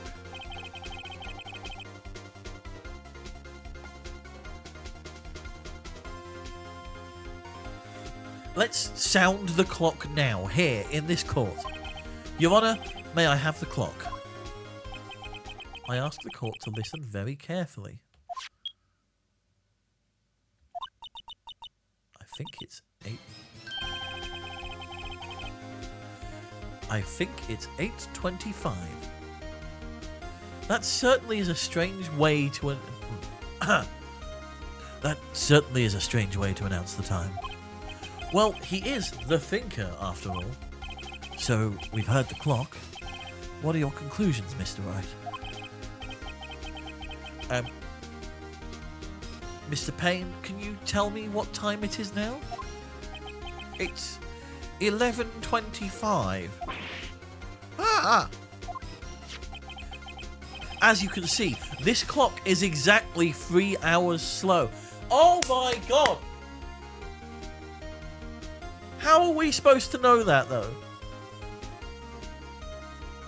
How are we supposed to know that? Precisely the discrepancy between what Mr. Swift heard and the actual time of death. So, Mr. Swift, try to talk your way out of this one.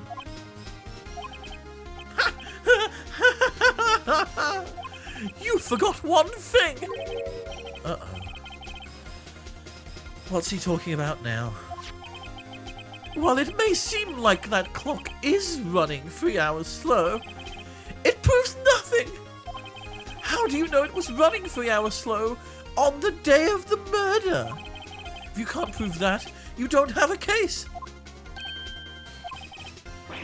He's right. How am I gonna prove that? Damn it, I was so close! Mr. Wright, it seems you lack the critical evidence to support your claim. Yes, Your Honour. This means I cannot let you indict the witness. Unfortunately, this ends the cross-examination of Mr. Frank Sowett. I come all the way down here to testify, and look what happens! You treat me like a criminal! A criminal! You lawyers are all slime! I almost had him. Sorry, Larry. I failed you. There's nothing I can do about it now. No, hold on! Hold on!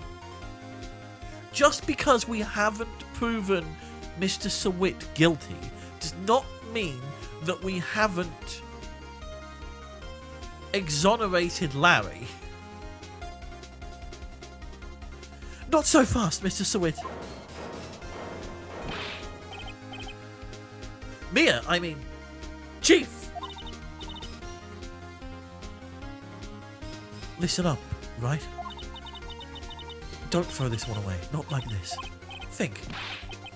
But, Chief, it's over. I can't prove the clock was slow the day of the murder.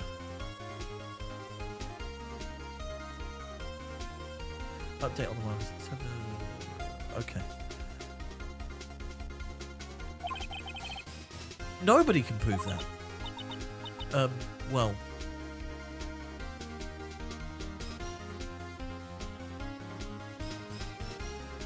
Yes. But that doesn't mean you can't still win. Try thinking outside of the box.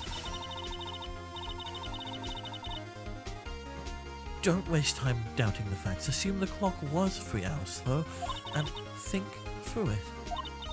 Ask yourself, why was the clock 3 hours slow? figure out the reason, and you'll have your proof. Here's my thinking. She'd just come back from Paris.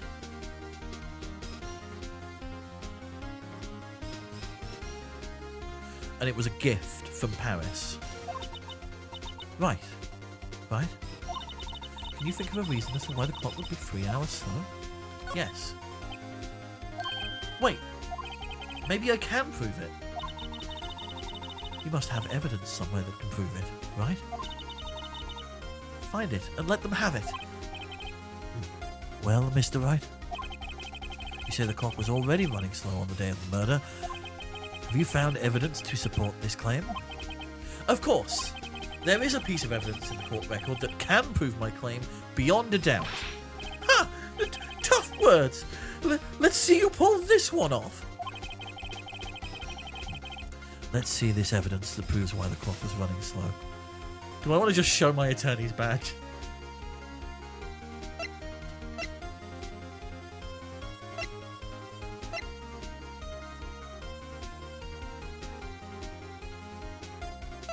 Passport. The victim had just returned home from abroad the day before the murder. As we all know, the time difference between here and Paris is 9 hours. When it's 4 PM here, it's 1 AM the next day there. It's a 12-hour clock. The clock wasn't 3 hours slow, it was 9 hours fast. The victim hadn't reset her clock since returning home. That's why the time you heard when you struck her dead in the apartment was wrong. Proof enough for you, Mr. Sawit? Or should I say, Mr. Did It? Oh, you got him. You got him, Phoenix. Ah. Oh, he's foaming from the mouth and he's collapsed. Medical? Medical? Order! Order, I say! Well, this case has certainly turned out differently than we all expected. Mr. Payne, your witness...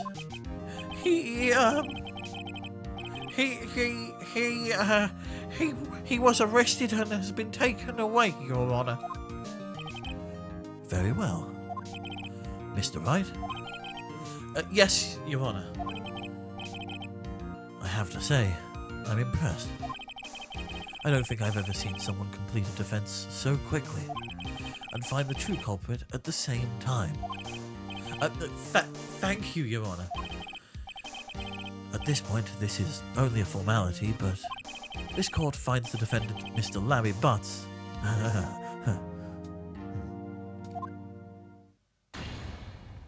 Not guilty! Fire the confetti! Fire the Why is there confetti in the courtroom?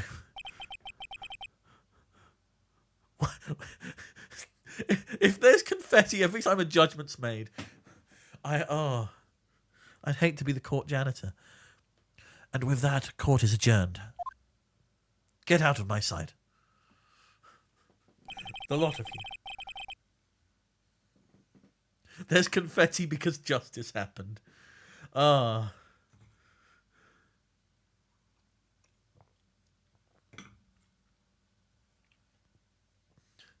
mean, justice confetti would certainly liven up court cases. I might suggest that to the GTA roleplay server I'm on. Is at the end of every court case, confetti comes down from the ceiling. Hey, Theory, how you doing? Welcome on in. It turns out that Frank Sawit was a common burglar. He posed as a newspaper salesman to check and see when people were out of the house. That day... Oh, and now we get the flashback.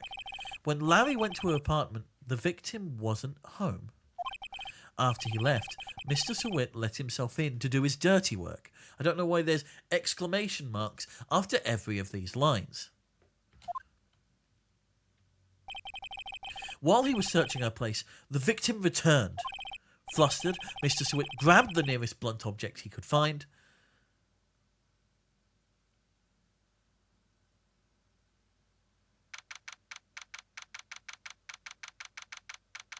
You can't put ellipses after that and not finish it. 3rd of August, 2:32 p.m, District Court, Defendant Lobby number 2. Whew, still can't believe we won. Right. Good job in there. Congratulations. Thanks, Chief. And laid the victim down right on top of an exploded sachet of ketchup. Thanks, Chief. I owe it all to you. Not at all. Not at all. You fought your own battles in there. It's been a while since I've seen a trial end on such a satisfying note. I've never seen the Chief looking this happy. If she's this glad, imagine how Larry must feel.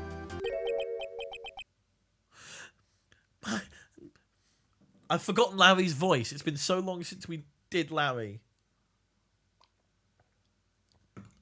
Zoinks! No.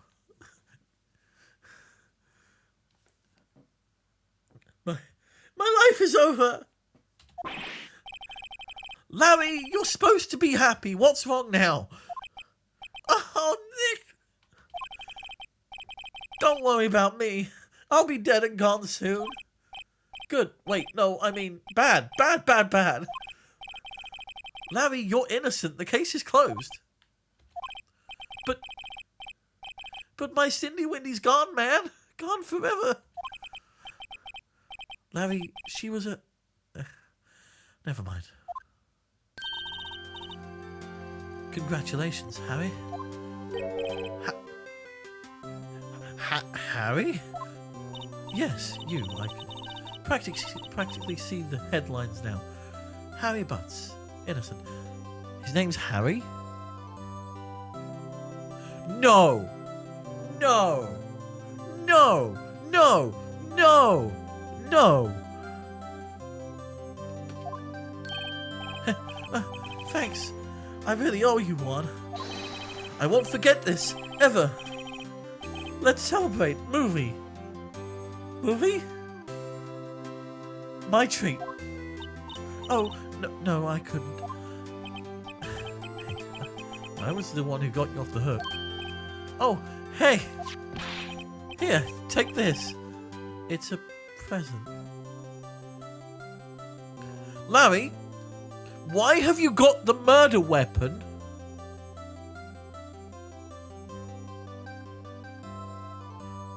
You go on to be the Rear Admiral. Boo! Boo, JB, boo!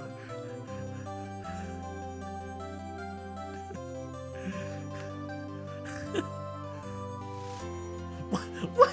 Don't! Why are you giving me the murder weapon as a present? Here. For me? Wait, wasn't this the evidence that... Actually, I made this clock for her. I made one for her and one for me. Oh, you're a sweetheart, Larry. Oh my god. Hold on. Hold the phone. First of all, I didn't hear that go off. Second of all, CJ, thank you very much for the donation.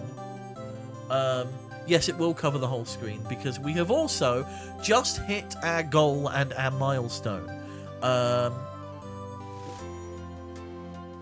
I have to say, let me get this back up. Hold on. Sorry, everything. CJ, thank you for the $77. Oh, you have redeemed a reward. Okay, let's have a look at this. Your time starts now. Draw Miles Edgeworth getting a piggyback ride from a Yeti.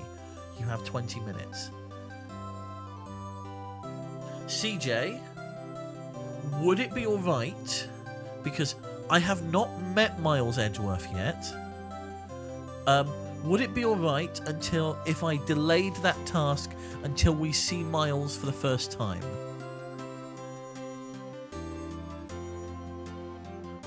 Okay.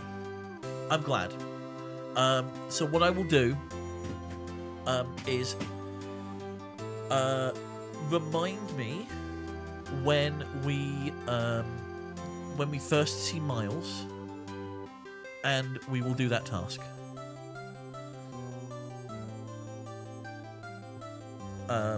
And you're going to see my horrendous paint skills. I've also been tagged in something. What's this? I'll check that during the break. Maybe not. So, okay, something weird's going on with Discord. Which means we've hit our goal. So during the break, I'm going to have to change the goal and introduce one of our stretch goals. Or both of them, actually. Yeah, we'll do that. Right, what time are we on? We have 8 minutes till the break, so let's try and get through the closing of this case, and then we will carry on. And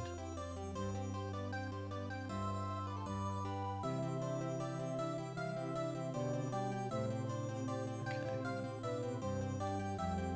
right, fine. I'm just going to do this.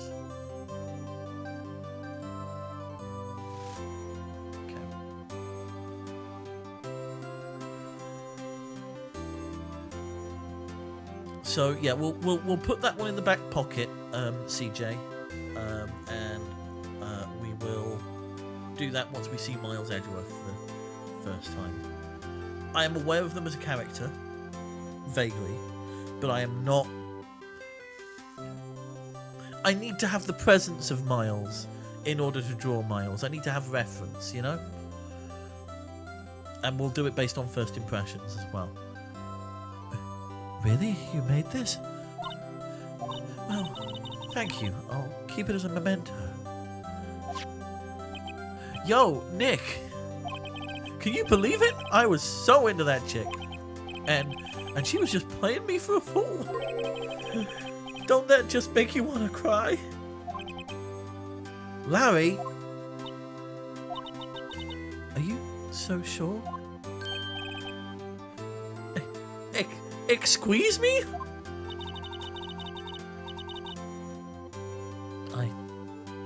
I think she thought quite a lot of you in her own way. Nah, you don't gotta sympathize with me. It's okay. Oh, I'm not just sympathizing. Really? Isn't that right? Don't you have something to show your friend? Something that proves how she felt about him? Huh? Oh, yeah, right. What the heck is she talking about?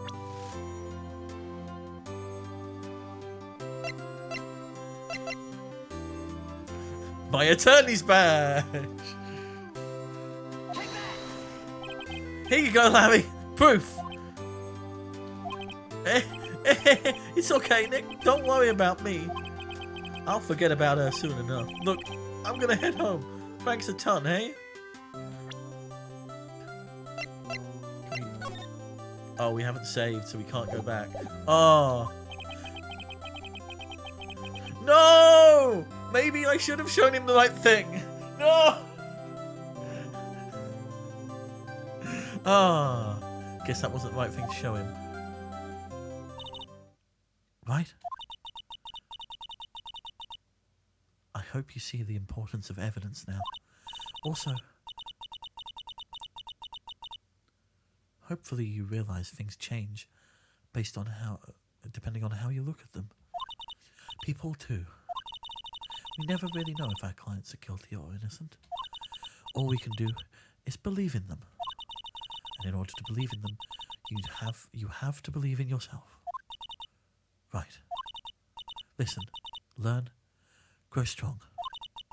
Never let go of what you believe in. Never. I want to go back and give Larry the thing. I assume it was the statue. I assume there was like a note on the statue or something. Well, I think our work here is done. Shall we be off? Yeah, I guess so. Say, how about dinner? On me. We'll drink a toast to innocent butts. To innocent butts! Yeah! Oh, speaking of Harry, you were saying part of why you became a lawyer was because of him. Yeah, part, at least. You'll have to tell me more about it sometime. Maybe over drinks. And so, my first trial came to a close. Larry slapped me on the back and said, "Gee, Nick, it's good to have friends."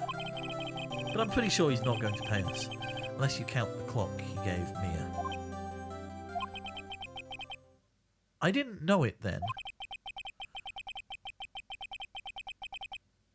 But that clock was soon going to be at the centre of another incident.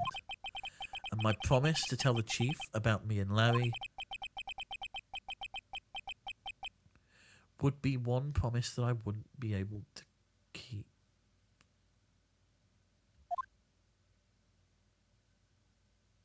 The end! Okay. Ooh, okay. Brand new episode. It would be one promise I wouldn't be able to keep. Hold on. What?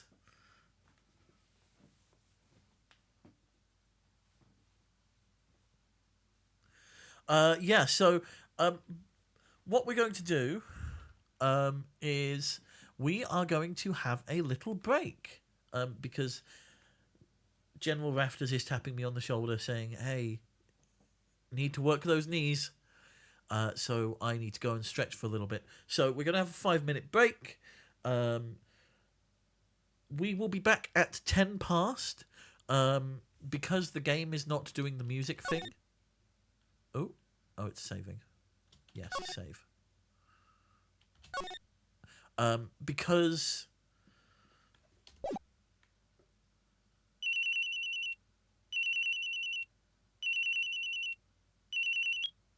Oh.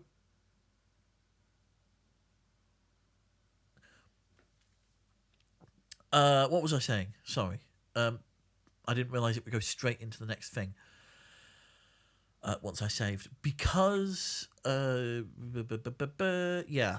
We'll say 10 past. Because there's no music playing in the game right now, I'm going to need to bring the music back up. So bear with me on that. For those of you who are subscribed, you'll get to see the whole screen and have music playing. For those of you who aren't, you'll see some ads for like the first 3 minutes, and then we'll be coming right back. In the meantime, oh, that's what I forgot to show people. Do you know what? We'll run the ads, and then I will show the video that I was supposed to show at the top of stream. Yeah, we'll do that. We'll do that when we come back. So I will see you in approximately...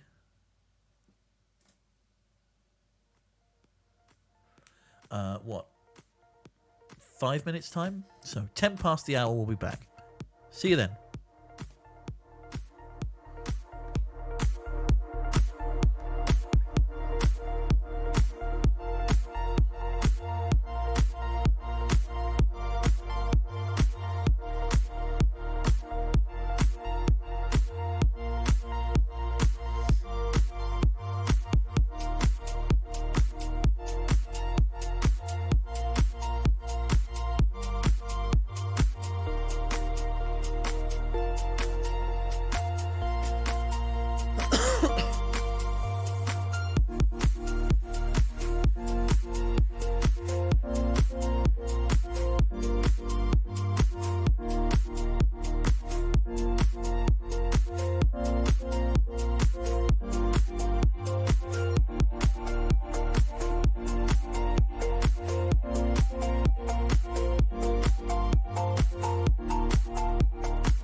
Hello, everybody.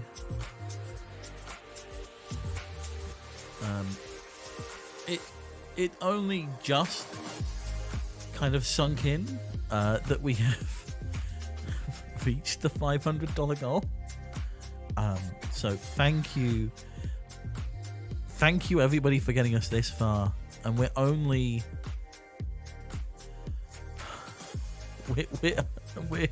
we're only, oh my god, we're not even 3 hours into the first day and we're already at $500, which is absolutely astounding. And I thank you all so much for helping out, whether that's been donating, whether that's been just being here and keeping me sane.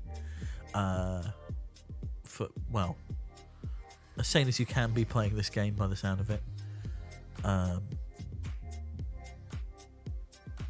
Or if you've been spreading the word and letting people know about this as well.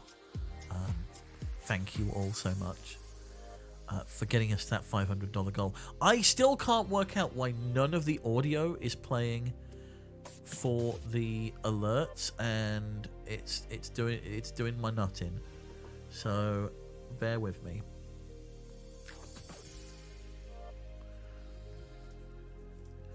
So what is my monitor output on? Oh, you know what it is? Yeah, it will come through on stream. I think I know what the problem is. My monitor is set to go direct to my headphones.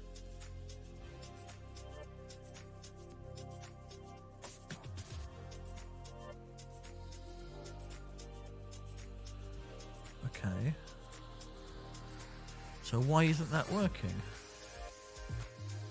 As long as you can hear it on stream, that's fine. It's just nice for me to be able to hear it, so I can go, okay, that's a thing I need to look at.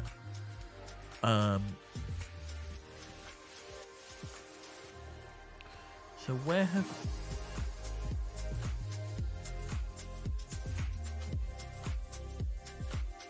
I'm just going to double check.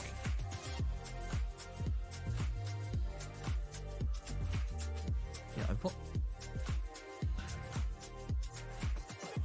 Yeah, Tiltify is set to monitor and output.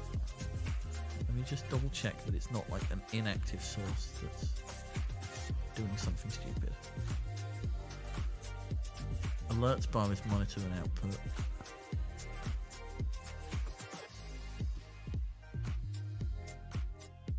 Okay. Interesting.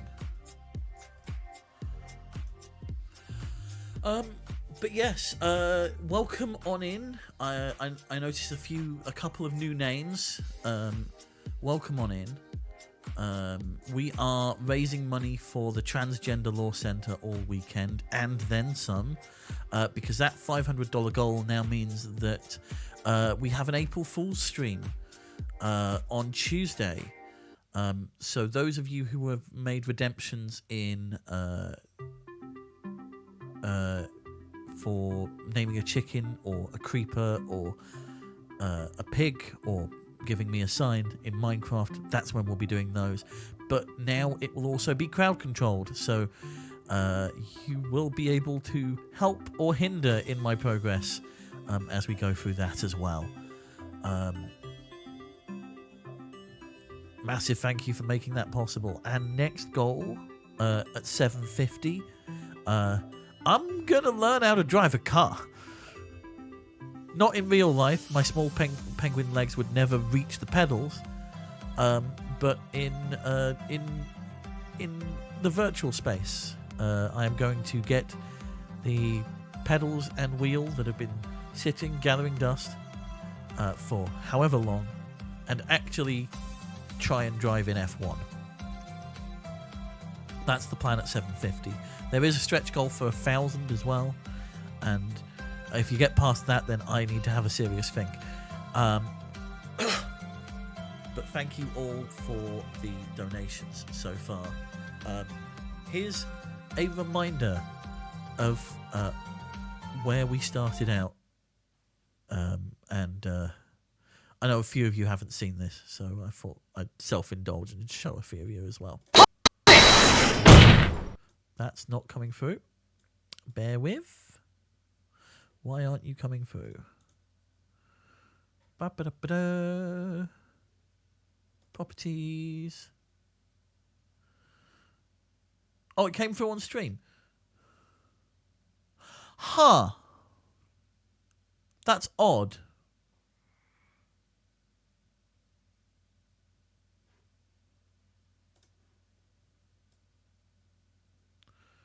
Why would that not? Okay. Bear with me. I think that what I've got it set to then is...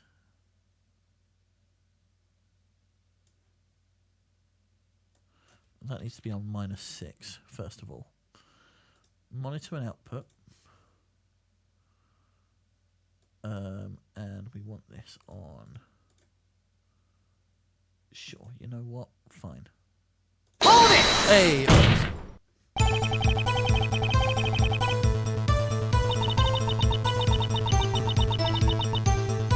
Take that!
So yeah, that's how it all started.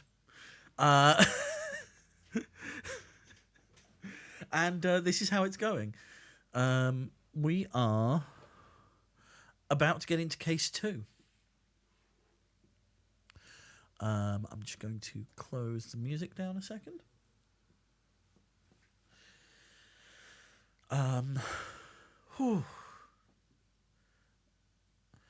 Switch your monitor output to something else and back to your headphones.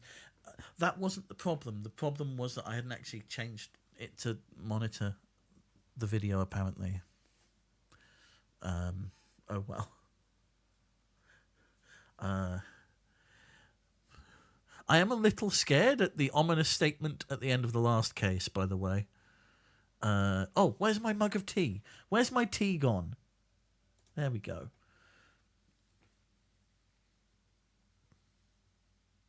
But yes, we are going to be raising money for the Transgender Law Center all weekend. And then some, thanks to your generosity.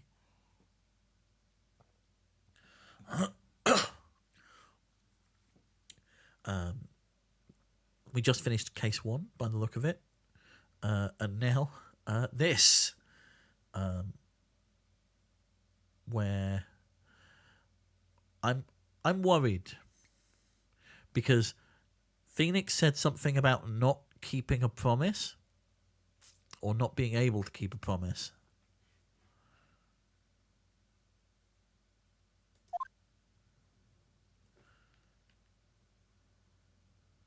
What could possibly go wrong? Hello? This is Maya? Oh, wait, no, hold on. Okay. Bear with me. That wasn't Mia, that was Maya. Hopefully not Bubsy. I don't know if I could deal with Bubsy being in this game. Hey, Maya, it's me. Mia! What's up? You haven't called in a while? Sorry, I've been so busy. How have you been? Well, lonely, and it's all your fault. Nah, I'm just teasing. I've been great, and I'm finally getting used to having my own place. That's good to hear. Actually, I'm calling because I have a favour to ask. I know, you want me to hold evidence for you. Sharp as always. There's a lot of buzz about the upcoming trial. I just don't feel safe keeping the evidence here. I gotcha. So what is it this time? It's a clock. Wait, what?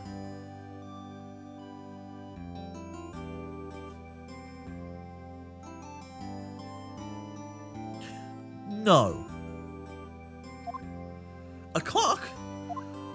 Yeah, it's made to look like the statue, the thinker, and it tells you the time. I thought you might like it. You always like toys. Hey, I'm not a little... Okay, they're sisters. That makes sense. Hey, I'm not a little girl anymore, sis. Now. You know I'm only teasing. I should probably tell you the clock isn't talking right now. Huh? It's not working? That's lame. I had to take clockwork out. Sorry. I put some papers inside it instead. Papers? Is that the evidence then? Huh. Well... I feel like that's supposed to be Mia? There's a possibility that it might turn out... Oh, God. I can't. Ooh.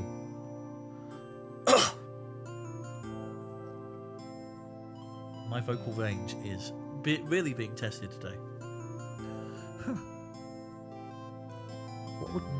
What would a sister of Mia sound like? A little bit more chirpy, I think. Well, there's a possibility that it might turn out that way, yes. Can you come by the office tonight, say 9, to pick it up? I'll be in a pre-trial meeting until then. Okay, sis, but I expect dinner, something good. Like burgers. I could really go for a good burger. Okay, we'll hit the usual joint. All right, it's a deal. Okay, sis, see you soon. Yep, I'll be waiting, Maya. Definitely a little sis vibe, okay.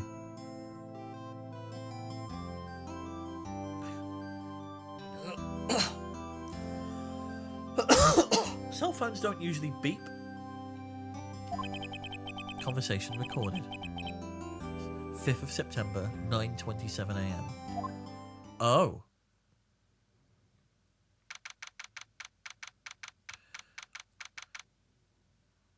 Fifth of September, 8:57 a.m. Fay & Co. Law Offices.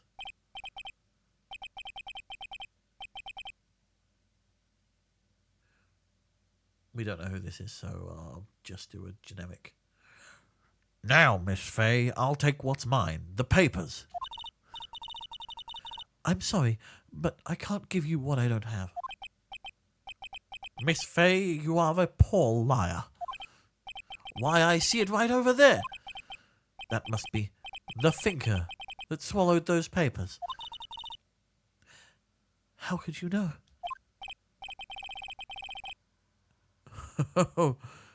You are not cogniferous of my background. Gathering information is my business, you see. I should have been more careful. My dear Miss Fay, I am so very sorry, but I'm afraid I must ask you for one more thing.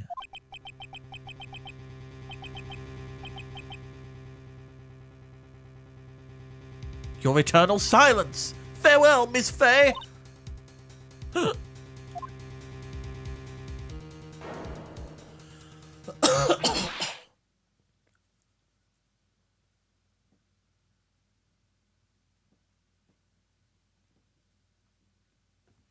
Red, white, blue.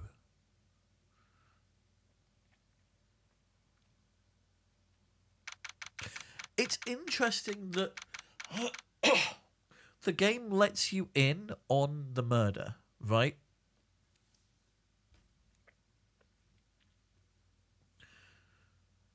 It's interesting that you know what the truth is from the outset. Whereas most sort of games like this I've played, you don't know until it's time. Also, holy heck, Mia's dead. I'm assuming. I only just clocked that.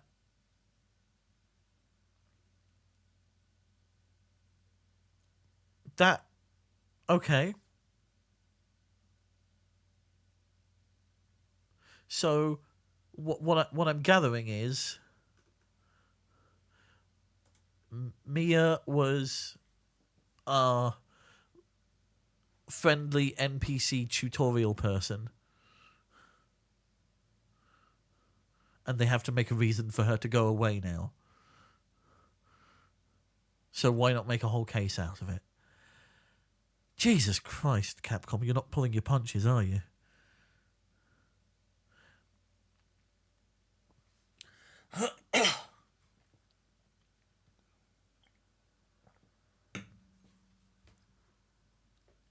Fifth September, 9:08 p.m. Fay & Co. Law Offices. Uh-oh. I'm late. Huh? That's strange. Guess the chief left without me. She said her sister was coming over, so we should all go out for dinner. What's that smell? Blood? Mia! Maybe she's in her office.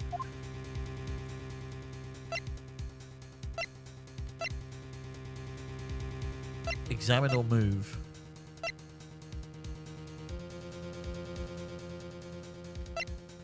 Move. Office. That smell. Blood?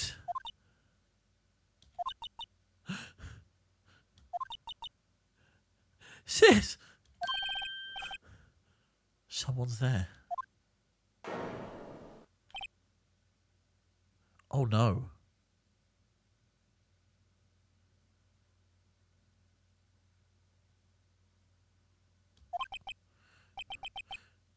Chief? Chief? Chief!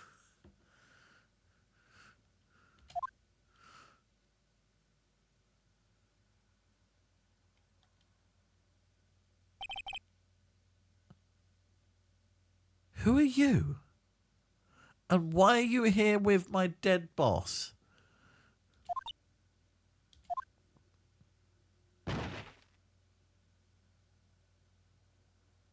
Wait, who collapsed?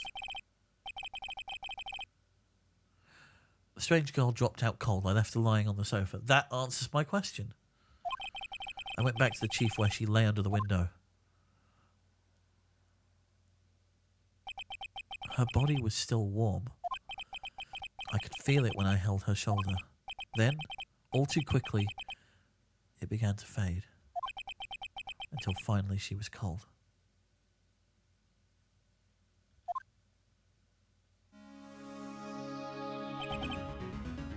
Chief? What does slide mean? Oh, it means do that. Okay. Examine. Right. So we have a little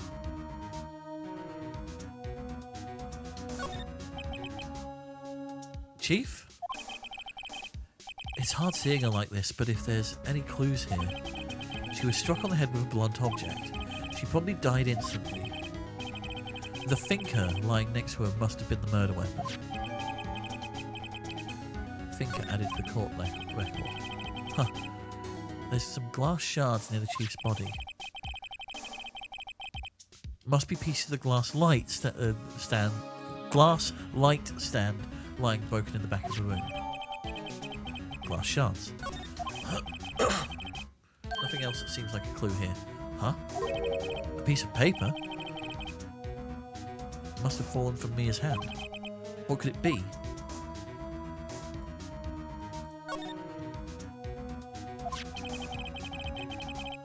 A word is written in blood on the scrap of paper.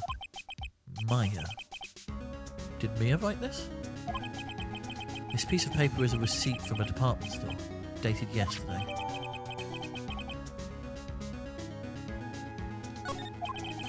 I think that's enough snooping around for now. Better call the police and find out what that girl was doing here. No? Okay, we've done that. Slide! Books.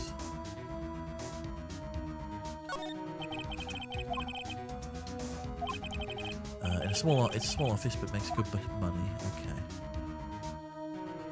Slide to the right. This is all our important documents. This is where she filed the case records and recent rulings. There's one on the floor, though. It won't let us go down. We can't go down any further than that, so... Oh! Right! I better call the police. Huh? That's funny. Look at the screws on the receiver are missing. Looks like someone was halfway through taking it apart. Police? Please, come quick! What was that? Someone screaming from out the window. She's staring right at me. She's holding a phone in her hand.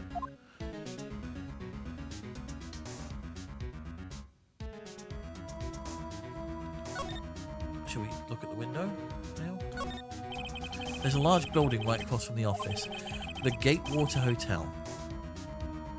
The Gatewater Hotel.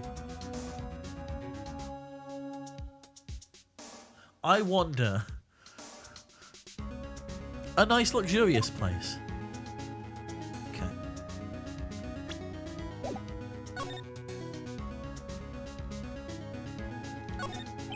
The phone receiver is missing a few screws. I better not use it.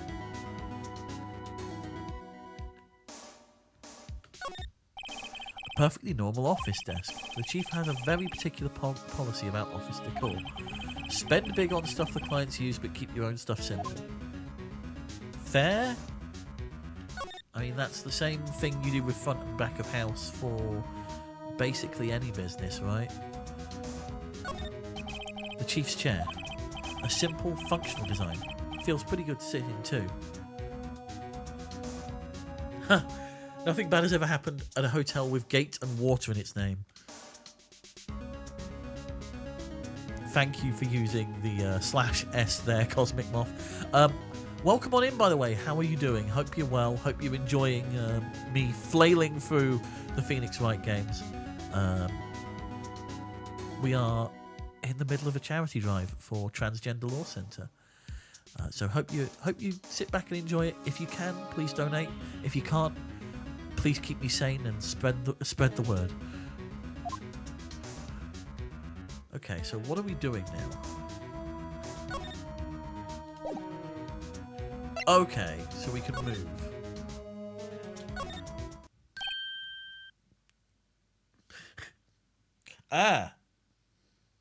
Ping.wav.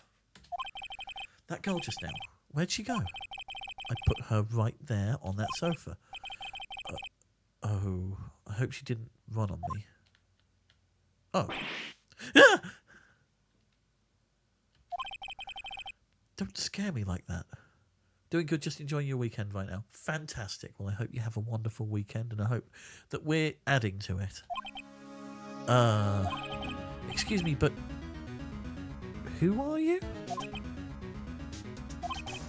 It's okay. I work here. Right, I can't really do the chirpy little sister thing right now, can I? Maya? Maya Faye? Maya Faye? Maya? So Mia was writing this girl's name? Maybe I should show her the receipt. I never thought there'd be a use for evidence like this outside the courtroom.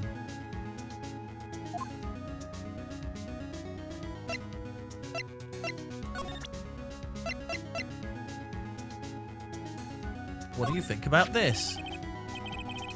Before Mia died, she wrote a message with her own blood. She wrote it on the back of this receipt. She's going to faint again, isn't she?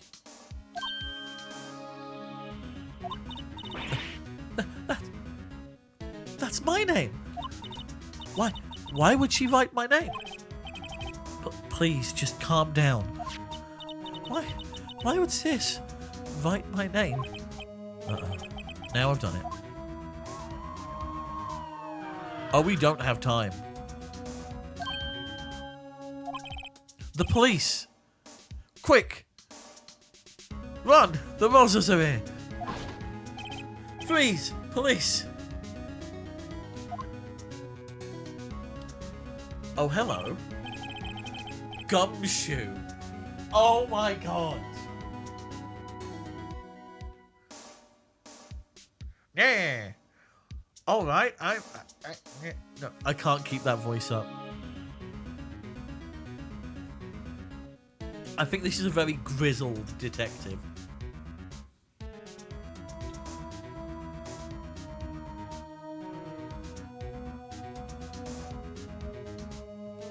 So we'll probably do the Adam Jensen. I never asked for this. All right, I'm Detective Dick Gumshoe. See? No, that sounds too sinister.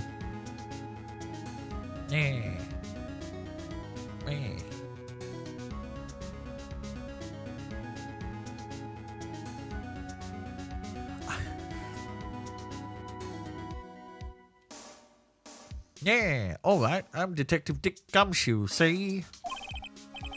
Gumshoe? What an odd name. I hope this character doesn't have many lines. We received a report from the building across the way, see? Got a person saying they saw a murder. Must have been that woman I saw. Anyway, I don't want either of you moving 1 inch, okay?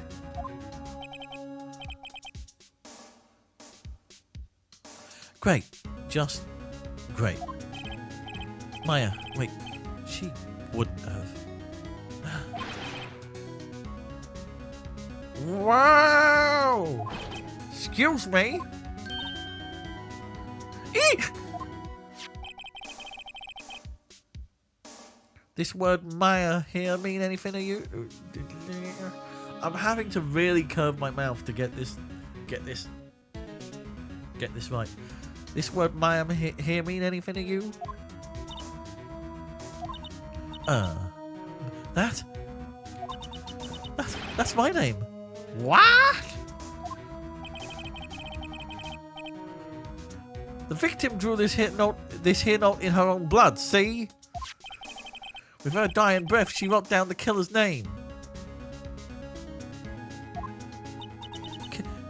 Killer? I'm not... Case closed. You're coming down to the precinct, ma'am. What?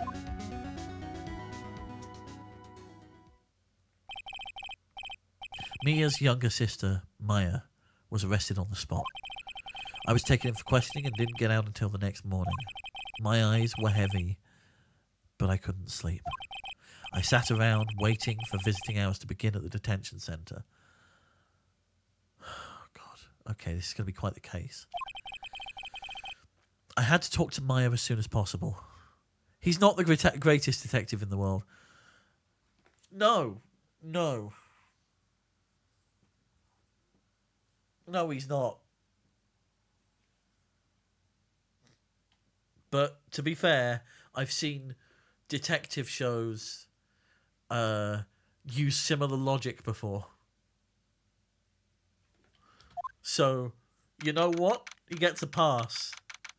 6th of September, 9:07 a.m. Detention Center Visitors Room. Wow. They have poor Maya locked up like a criminal. Oh! He's just a tribute. It's you, the lawyer. Good morning. Good morning. She looks so tired. Are you going to be my attorney? Well, that's what I wanted to talk to you about. He's trying his best. At least he's jumping to the quickest conclusion he can and just going for it. At least he's jumping to the quickest conclusion he can. That's fair.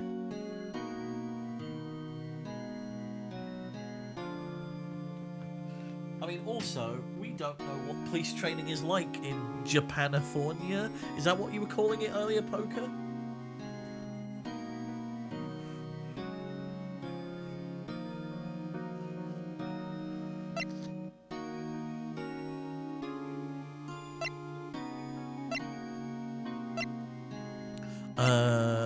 It's up to you. I'd better give it to her straight. It's up to you. Up to me? Yes. I don't think this is something I should decide. After all, you're the one in trouble here.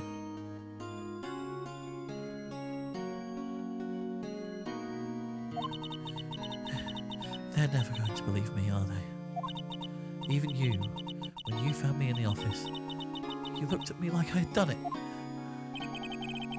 An official name for the location. Yeah, you'll see why in time. Okay.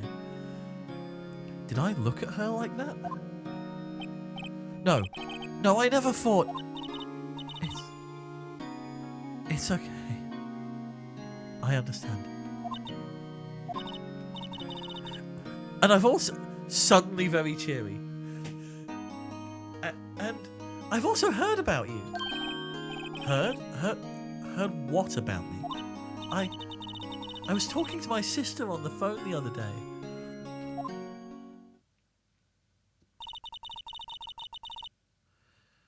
Today was my junior partner's first time in court. Wow! Really? How'd that go? It was quite the scene. Honestly, I was on edge the whole time. It's been a while. So, he crashed and burned? He's a genius. One of those strike fear into the hearts of evil types. The only thing he's lacking is experience. Huh? Sounds like it was fun. Well, I know... Oh my god.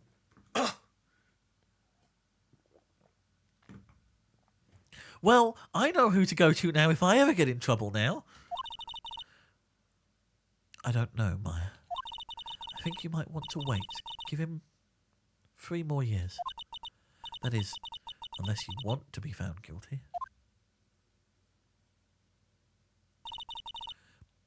That's what she said. What? Wow. Wow. Also, I've just realised that has broken.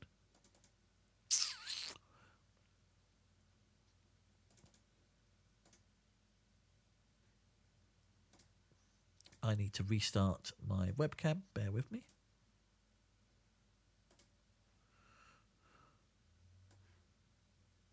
Ah!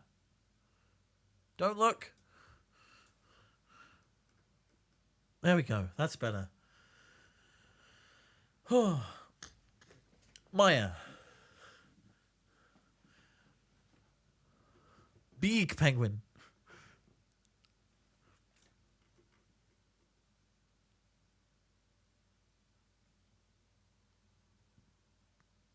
There we go.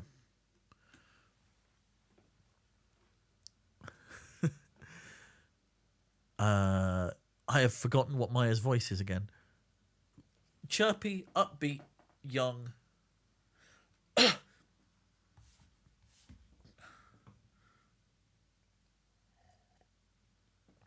That's what she said.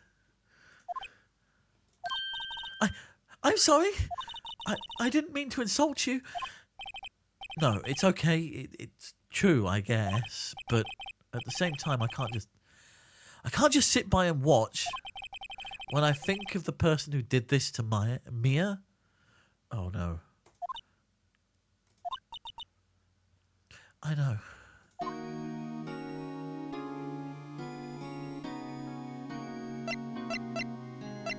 Okay, so we've got talk, examine. There's a guard. This guard monitors the visitors' room. He hasn't moved an inch. A real pro, this guy. Smile for the camera. Okay. So there's nothing really to examine here. It's just there. Let's talk. There's something I've been wanting to ask you. Yes? What's with that outfit? That's not what we asked. Oh. This is what all acolytes wear. It's my uniform, you could say. I still need to be up an octave, I think.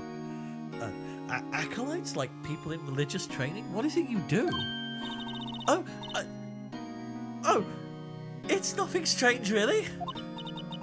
I'm a spirit medium in training. Spirit medium? I'm pretty sure that qualifies as strange.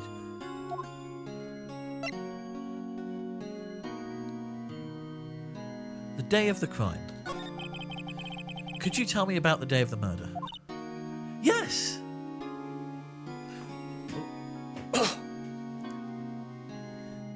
Yes. Let's see. That morning I got a call from my sister.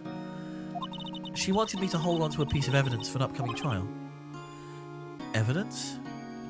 Yes, that clock shaped like the thinker. The one Larry made? How could that have been evidence in a case? Right, she said something about that. I remember.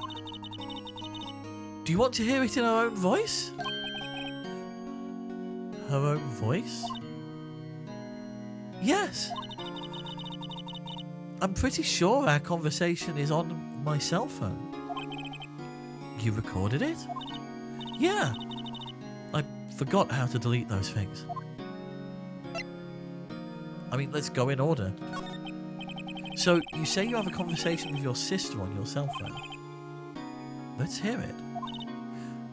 Right! Oh. I just remembered. That detective took my cell phone. Sorry. Oh, right, of course. Next time I see Detective Gumshoe, I'll ask him for it. I'll write you a note so you don't forget, okay? God, this is having big scout energy now. No, I can't do scout. Sure, thanks. Where's memo?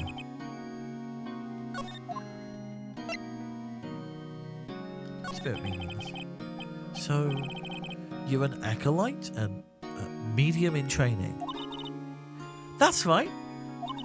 The Fae family, especially the women, have always been very sensitive to the spirit world. Wait a second, you said the Fae family? So Mia was into this stuff too. Hey Scarlet Dawn, how are you doing? Good afternoon, evening, whatever time it is where you are. Hope you're well. We are in case 2 now of Ace Attorney and Phoenix Wright. Yeah. TransWrights indeed, yes. Very much so. TransWrights.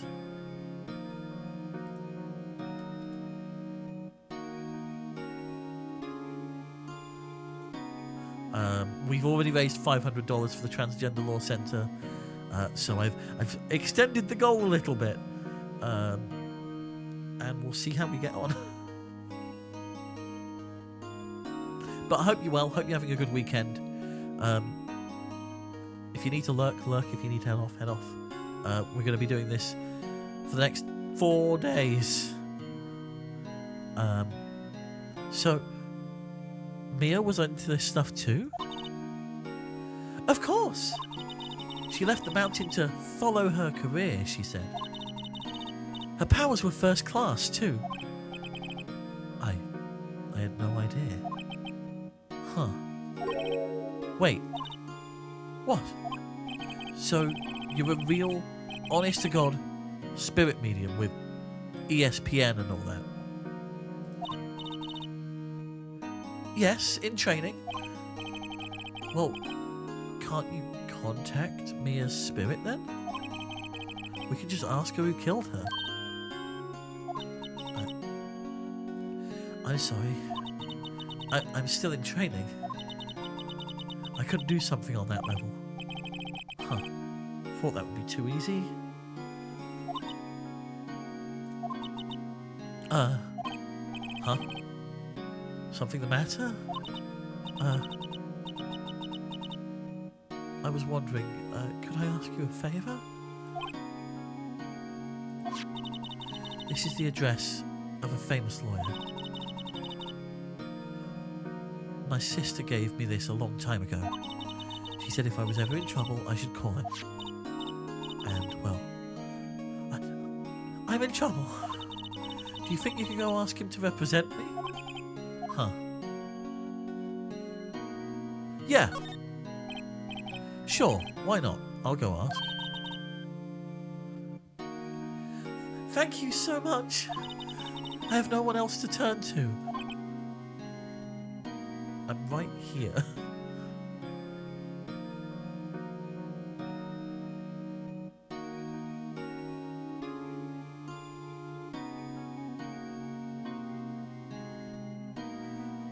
Okay. Say, what about your parents? Oh. I see. Don't worry, leave it to me.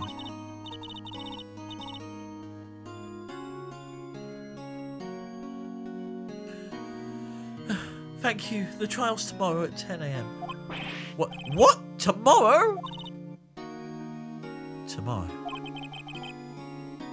What if this guy refuses? They told me if I don't find one, the state will pick an attorney to defend me. When will that happen? They're giving me till 4 o'clock this afternoon. And visiting hours are almost up. I'd better hurry. Right, I'll be back.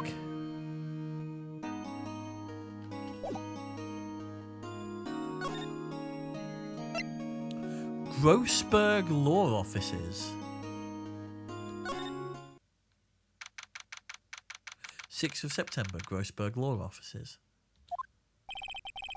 According to the receptionist, the big boss is out. She couldn't say when he'd be back.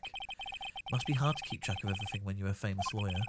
Not to mention run an office like this. And go hunting in Africa.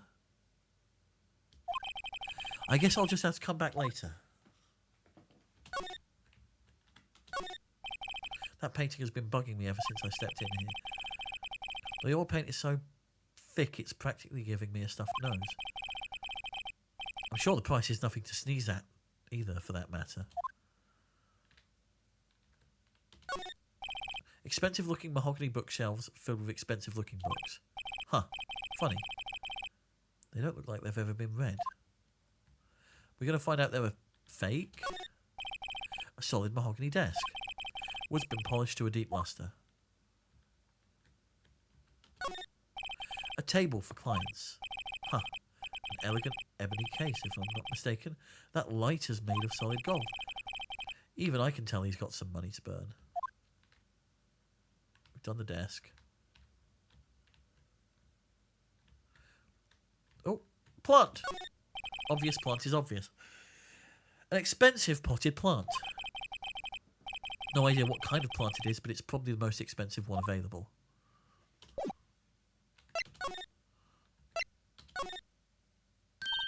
Hey! What is it? Did you meet the lawyer? Sorry. I haven't seen him yet. I see. Huh. I better go see if I can find this elite lawyer she's talking about.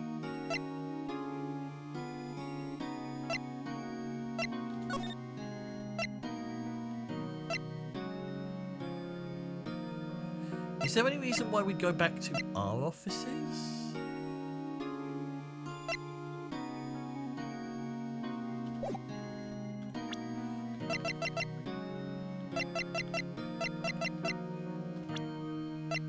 So these are people we know so far. Oh, it's not evidence, so we can't.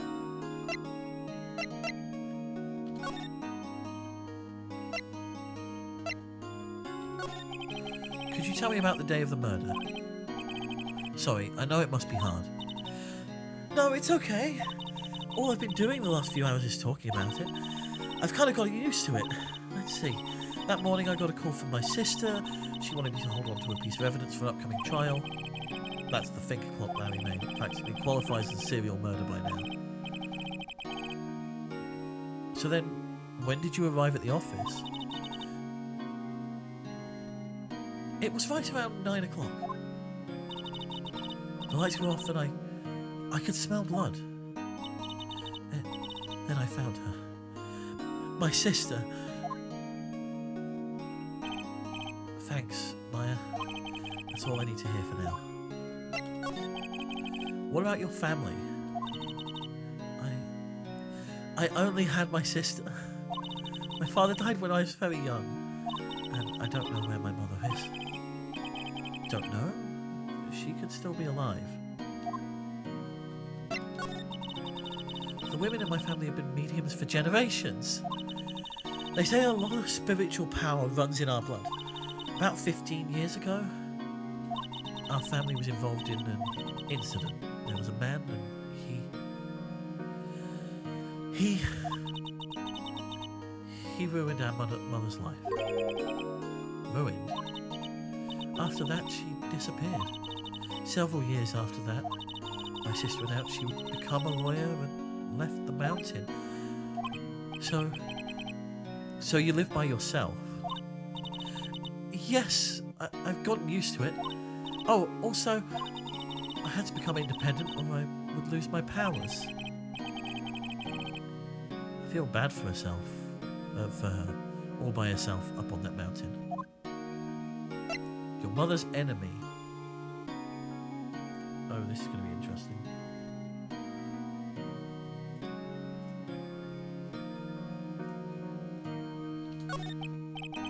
So, who was this man who ruined your mother? About 15 years ago, there was an unusual murder case. It made quite a stir. Everyone was talking about it, apparently. The police were running out of leads and they were getting desperate.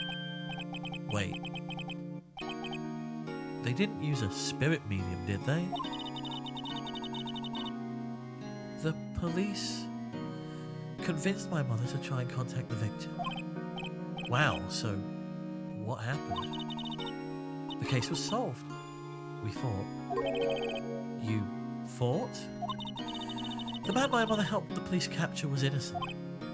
The police's consultation with the medium had all been carried out in secret, of course, but the man found out about it and leaked it to the press. He told all the papers my mother was a fraud and the media jumped on it big time.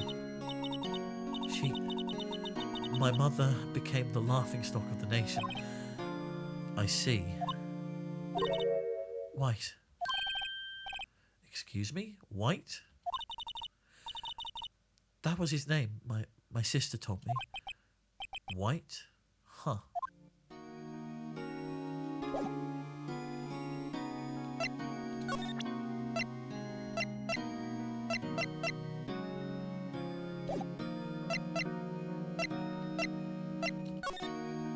Okay.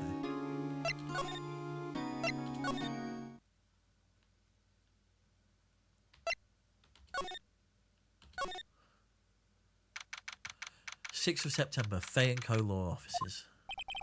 The office is filled with police officers. They're all busily searching for clues. Okay, right. So we've gone back to our office to try and talk to Gumshoe, I assume? Hey! Hey, you there. Yeah. This is a crime scene, pal. No trespassing. Sorry, don't I know you from somewhere?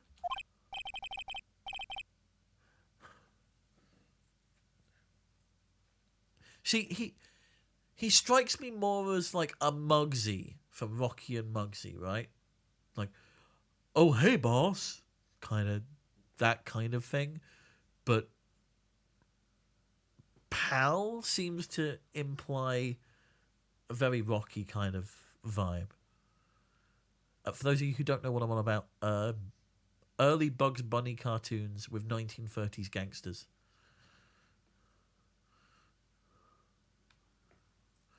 Wait, you're that Buds guy, aren't you? No, Phoenix Wright. How can anyone mistake me for Larry? Yeah. Guess I got the wrong name, Mr. Wright. Sorry about that. That Buds guy, he was a killer, and you're no killer, right? He was proven innocent. Right, and you were... Detective Gumtree.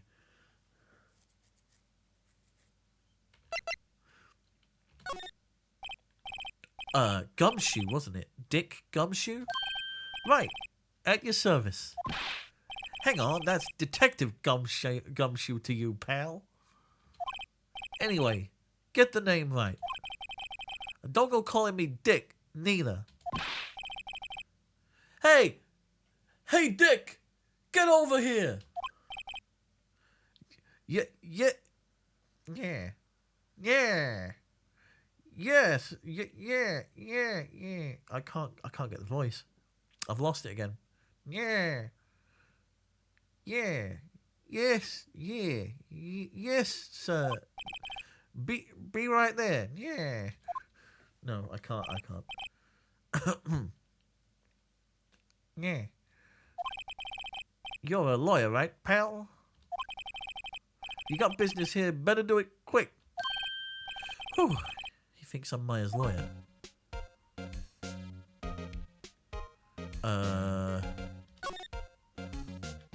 Potted plant. Mia's favourite potted plant. I remember it had this bizarre name no one can ever remember.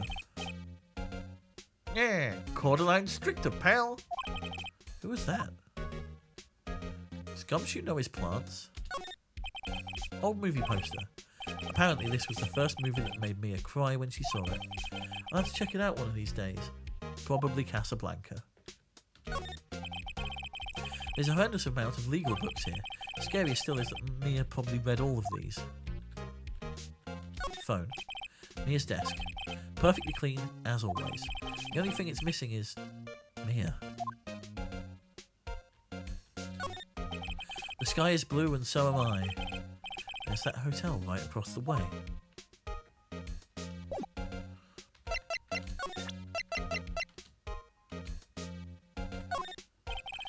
I was wondering, did you see Maya Faye's cell phone? Yeah. Oh, that? I have. It's gone. The voice has gone for some reason. I can't get it back. Yeah. I really got to curve my mouth to do this. Oh, that? I have that. Do you think you could give it me back? Sure. I mean, wait a second, pal. Tricky lawyer.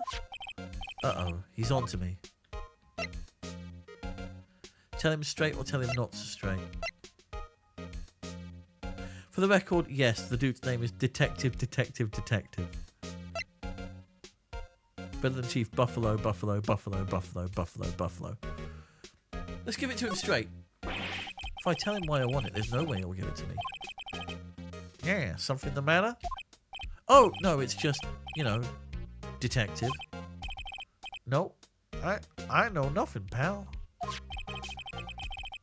That cell phone has a lot of numbers on it, like her boyfriend's. A cell phone holds all a little girl's sweetest and spiciest secret. I don't like where this is going, Phoenix. You're trying to confuse me. Sorry, pal. Already checked the numbers in memory. Impressive, you're quite the detective. Uh-huh. Oh, here, you can have the phone back.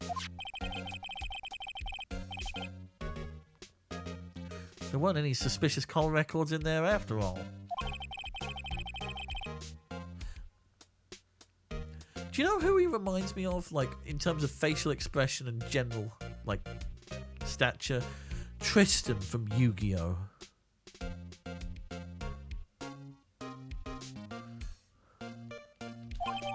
Maya cell phone received from Detective Gumshoe. Check the court record to hear the recorded conversation. Okay. Let's not do it in the presence of the detective, shall we?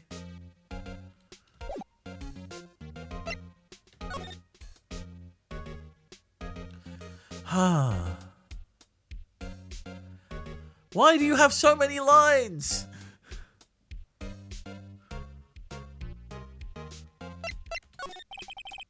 About Miss Faye. Did you do an autopsy? Huh? Huh? You want to know the results, hey?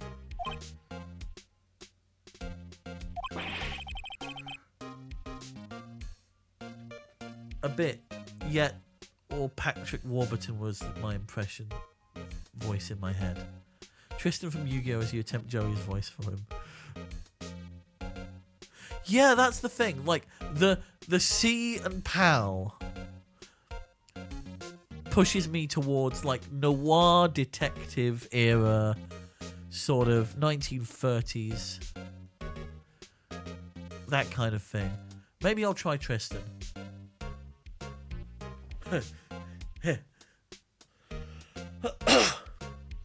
Maybe I'll try that after the break. For those of you who don't know, we take a break every hour just so I can stretch my little penguin legs and my little penguin knees. I am at 3/4 of the way to Big the Cat.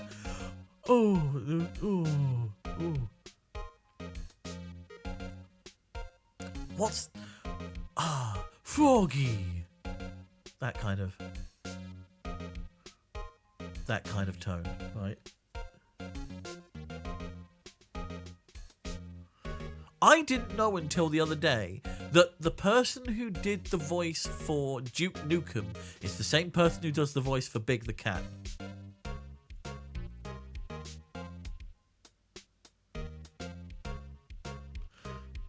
Now, if you swap those two voices over, it's a whole other game. I believe it is. I believe they're both John St. John.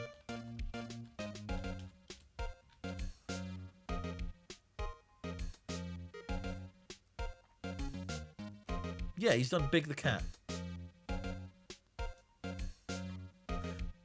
Yeah. So the person who voices Duke Nukem also voices Big the Cat. So...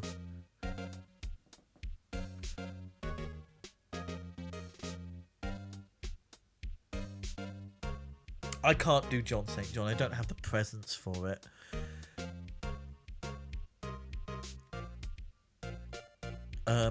We're going to go on a break.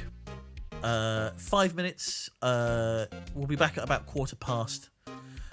For those of you who are new to the stream, we do this every hour so I can stretch my little penguin legs and give my little penguin knees a workout. Yes, penguins do have knees. They do exist.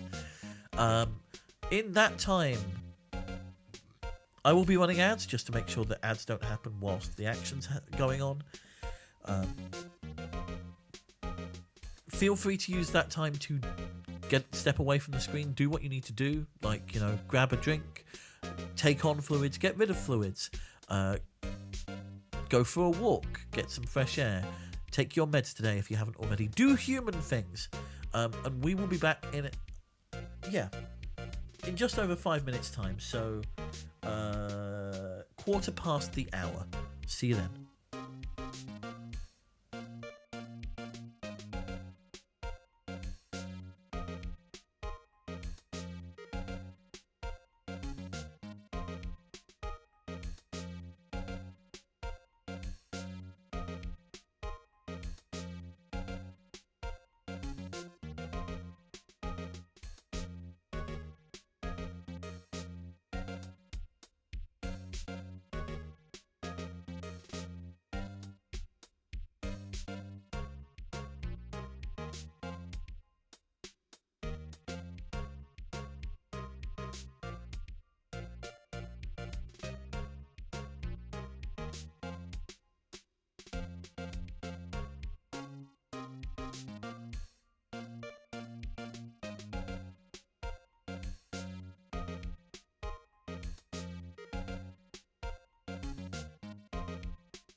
Hello.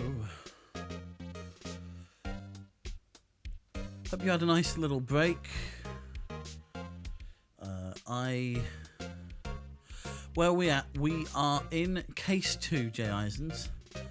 In fact, I can show you. We have basically just started case 2 from what I can tell. We haven't even got to the courtroom section yet. We've just... a murder happened. Our boss is dead. The police think that our boss's sister did it. I'm recapping for my own sake as well, and for anybody else joining who isn't aware as well. So but we've just got her phone back from Gumshoe, who I think I started out with a yeah, see, kind of. Now you don't look like don't you look at me like that, pal. Not your buddy, pal. I'm not your pal, friend. Kind of voice. I might carry on with it for a little bit, but also my face might start getting painful after a little while.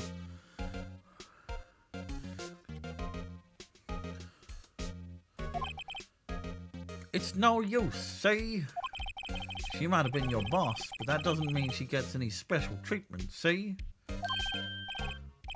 Alright. You can see the report, but that's all. Lovable village idiot. Yeah, so... I was thinking a more kind of Tristan from Yu-Gi-Oh! I've had Big the Cat suggested as well. Patrick Warburton. So... Froggy. Alright. Or Muggsy from the old Bugs Bunny cartoons. So, hey boss. Hey.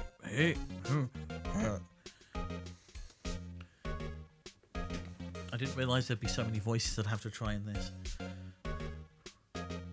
Hey. No.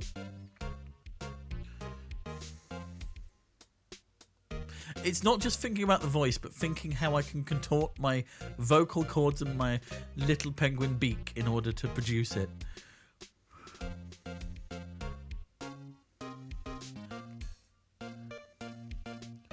Duh. Hey, boss. I can't. We'll see how. Yeah. Alright. No.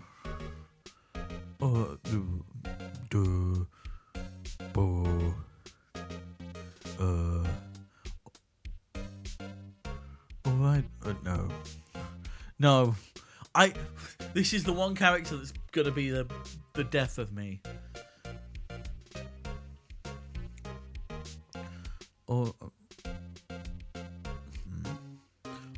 Alright.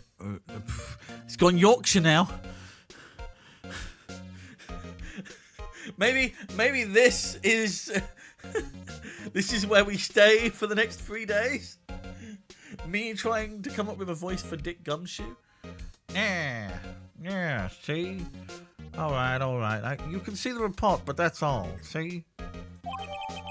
Autopsy report added to the court record. I don't want to keep talking to you, not because you're not a great character, but because I can't do the voice. About Maya. Yeah? I'm looking forward to the trial. Sorry, pal, but this is one trial you aren't going to win. Why do you say that? Yeah, the city's put Prosecutor Edgeworth on the prosecution. Edgeworth? Oh! I'm sure you know what that means, you being a lawyer and all. Guess I've asked the questions I needed, all the questions I needed to. Y'all done, pal? Yes, thank you. I'll be heading out now. Oh, wait. One more thing I wanted to mention to you.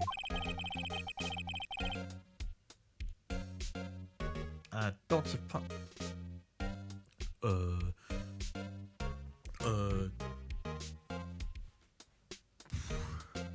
Don't suppose you're planning on talking to that witness? Anyway, you better not. No influencing the witnesses with your lawyerly ways, pal. There we go. I think that's the voice we're going to stick with now. The witness? Yeah. Miss April... Yeah, Miss April May. Sorry about this, but I can't let you... Can't tell you anything about her. Well, you just told me her name, Miss May, huh? So you've sent her home already then? You're trying your lawyerly tricks on me now. She's not to go outside her room until the trial. So she's still in the hotel across the way. Guess I should know better than to try to get a detective to leak information. Huh, you got that right, pal. Time to pay a visit to Miss May. I think I'm now drifting into Fat Tony from The Simpsons kind of space. Okay, tell us about Edgeworth. Prosecutor Edgeworth. That's right, pal. Mr. Miles Edgeworth himself. Wait, you do know him, don't you? Of course not. Never heard of him. Whoa, you call yourself a lawyer, pal? About 4 years ago, this Edgeworth guy became a prosecutor at the age of 20. Everyone says he's a genius. Surprised you don't know him. Of course I know, I was just playing dumb. His cold heartless machine will do anything to get a guilty verdict. There were rumours of back alley deals and forged evidence. All I know for sure is that Edgeworth hates crime with an almost abnormal passion. Never imagined I'd be facing him so soon.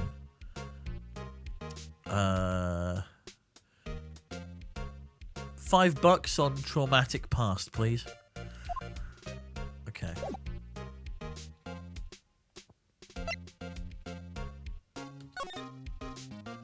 Let's go back to the detention centre. Oh, we could go to the hotel.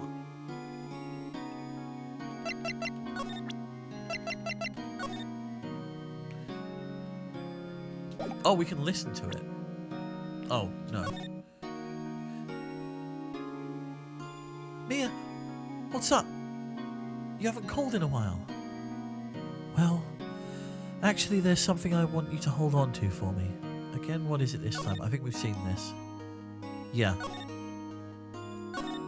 Okay. So we haven't got anything to do here.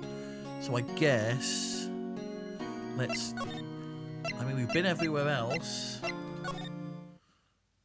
Still no one here. Gatewater. 6th of September, Gatewater Hotel, room 303. Oh no.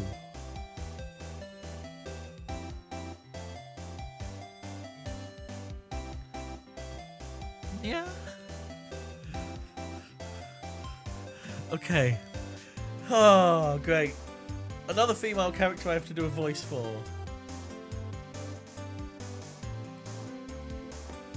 Yeah. Oh.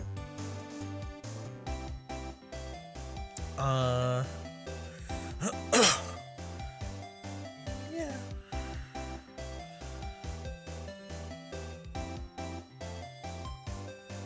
Also, this music is very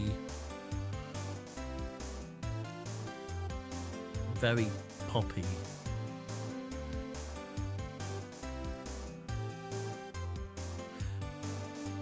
Well, hello there, handsome. Hi. Smooth, right? Smooth, right? Real smooth. You're the lawyer, aren't you? The detective told me. He said, don't say nothing to that lawyer, pal. Tee-hee. Tee-hee. Hee-hee. Memo to self, thank Detective Gumshoe for making my job harder. Gee! Okay, so if Maya's like bottom level, like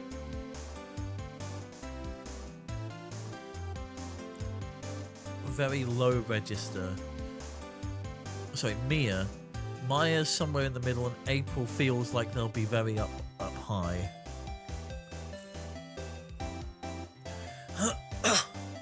Which is out of my vocal range, I think. And certainly will be after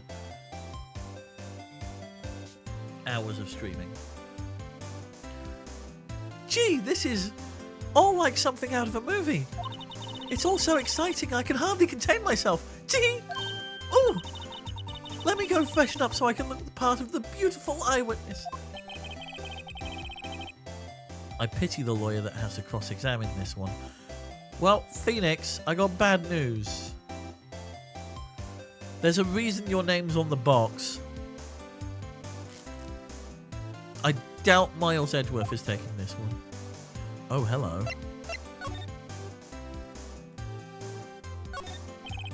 There's a screwdriver stuck in this drawer. I wonder what's inside. Let's take a look. Hey! Hey! Hey! What are you doing? No touching! Ooh, bad boy! You really shouldn't pry around in other people's rooms now. You wouldn't want to make me upset, would you? Upset? I thought you was going to explode for a second there. I wonder what could be inside the drawer.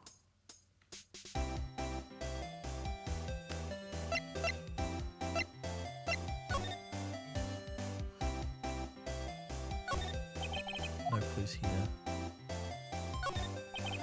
The late summer sunlight streams through the window. That's where the Fay & Co. Law Office's building is, of course. You can see the inside of the room pretty clearly from here. I think it would be a little difficult to recognise a face from this distance, though. A bottle and 2 glasses are on the table. Somebody must be staying with her.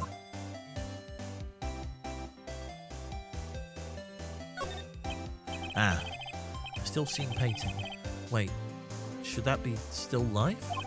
Whatever. One of those hanging on the wall. Roses. The flowers are fake, as expected. I know sunflowers and tulips, but that's about the extent of my floral knowledge. But Gumshoe knows flowers. We think. A simple bed. It's been recently made, nothing eye-catching here. Okay. We've done our due diligence. Oh. Let's talk about what you witnessed. Do you think you could tell me something? I need you to describe what you observed at the time of the incident. Oh! Observe! Incident! You sound just like a lawyer in the movies. I like a man with a big vocabulary. Better not encourage her. Okay. I can see where this is going. You know that thing that happened the other day? The bad thing.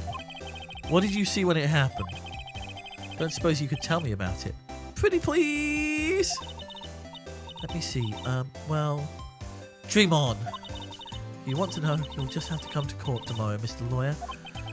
Oh, boy. Could you just... Who exactly are you? Oh, Mr. Lawyer! Are you... Oh.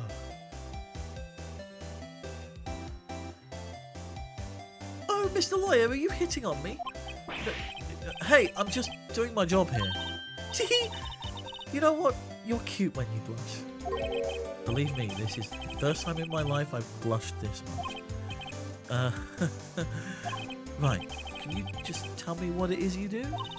Well, no. Tee! You had your little hopes up, didn't you? Oh boy.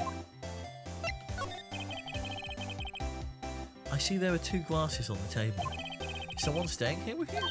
Oh! What amazing powers of observation. You must be one of those famous detectives like on television. Oh, no, not me. I'm just a lawyer. Say, Mr. Big Detective, why don't you go look for clues in the garbage, huh? Miss May doesn't like nosy little lawyers. Huh. Oh, boy.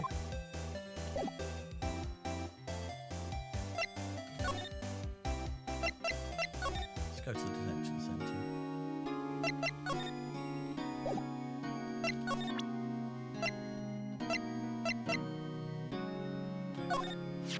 Hey, I got your cell phone back. Yeah. Oh, say, can I listen to my sister's voice? Oh, that's going to be April, I think. Maya's eyes closed. She listened to every word with such intensity. Before long, tears began to roll down her cheeks. Thank you. Oh.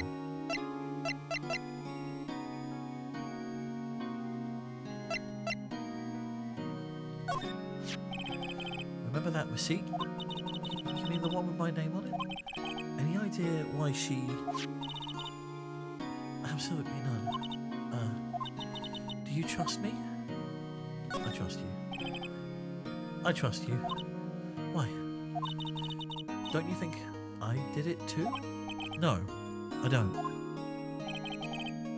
It's just a hunch, but... That detective thinks I did it.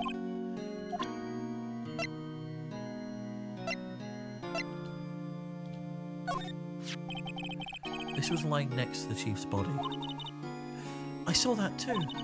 They said they thought they were pieces of a broken light stand. Yeah, that seems about right. Though I'd never heard of a glass light stand before this.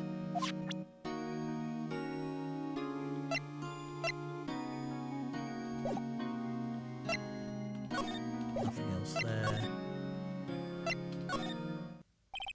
Huh. Seems like Mr. Grossberg is out. Well, maybe I should just wait here for him to come back. That wasn't the most over-the-top clearing of the throat I've ever heard. Oh, God. Ooh. Very, very Sergeant Major kind of voice. So you're the one they say has been looking for me? Yes, that's me. He looks even grander than I imagined. That badge on your collar. Ah, so you're a lawyer, are you now? Yes. Well, yes. He is so Teddy Roosevelt. Absolutely love these games. Hope you have fun with them too. I'm having fun. I'm having fun with them. There's been a couple of times where I'm like, that's not my line of thinking. The old Mass Effect problem, right? Where you choose a dialogue option and they say something completely different. But I'm loving it so far, and just the puns keep coming. Unfortunately, but also I'm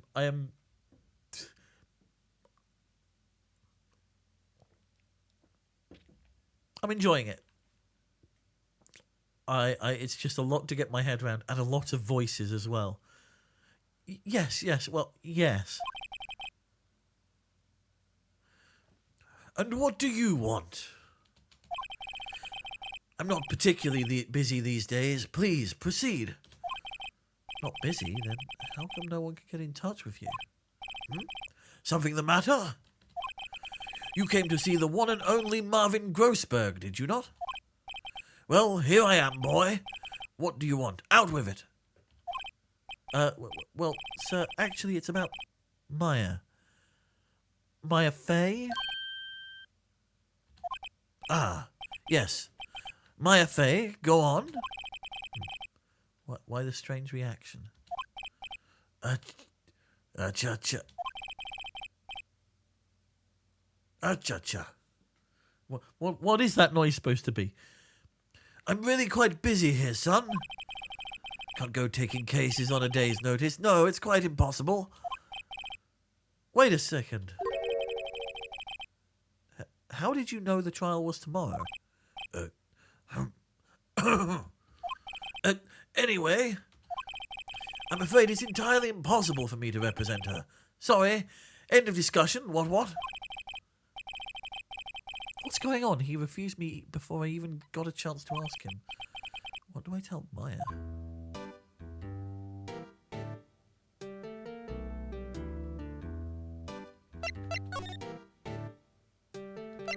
That painting. That's... It's a painting. Aha! You noticed! Yes, it's my pride and joy. Impressive, isn't it? Well, isn't it? The colour of the sky, the hue of the sea, the weave of the straw hat. It's worth at least 3 million. I have no intention of parting with it, of course. My suspicion is that painting, there's another painting underneath it, and that's why the oil is so thick.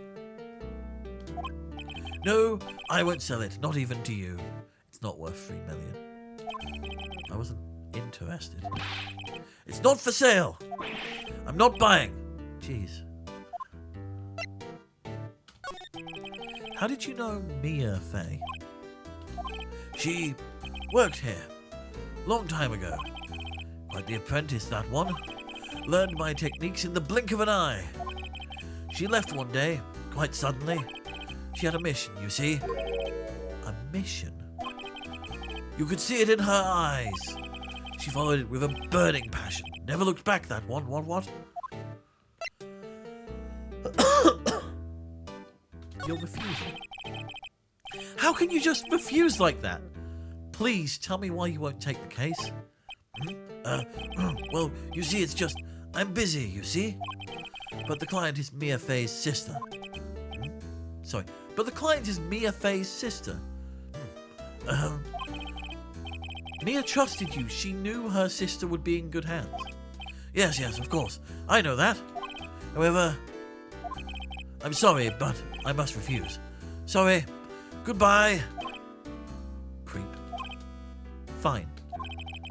Don't have time to argue with you anyway. I'll go look elsewhere. Think not. Huh? Did you say something? I think not, I said. What do you mean? I'm terribly, terribly sorry, but I'm afraid that no lawyer worth their salt will take on this particular case.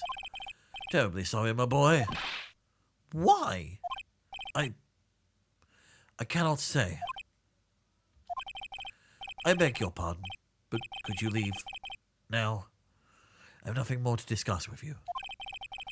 What's going on here? My guess is that a bunch of people have been paid off, or it's something to do with that previous incident we talked about with her mom.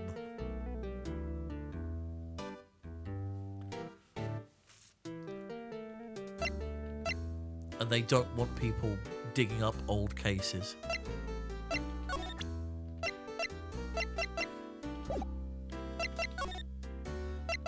Let's go home. Looks like Detective Gumshoe has gone home. Police are still keeping themselves busy in the chief's office. No one has time to talk to me. Guess I'll head out. Okay. Let's tell her the bad news. 6th of September, 3:42 p.m, detention centre, visitors room. So we've got 18 minutes. Hiya! No, that's not how you... In these trying times, you don't go, hiya! Oh, God. Oh, you're back. Did you find the lawyer? Well, what do I tell her? Well, see, just be honest. I really don't think you should use that guy. He didn't seem healthy. He was all skin and bones. I mean, he's not. What really happened? You don't mean he refused to help? I see. I've been abandoned then. Just a little longer now before the state-appointed lawyer comes, I guess. 4 p.m. Time's up. What should I do? Do I just leave her and go home?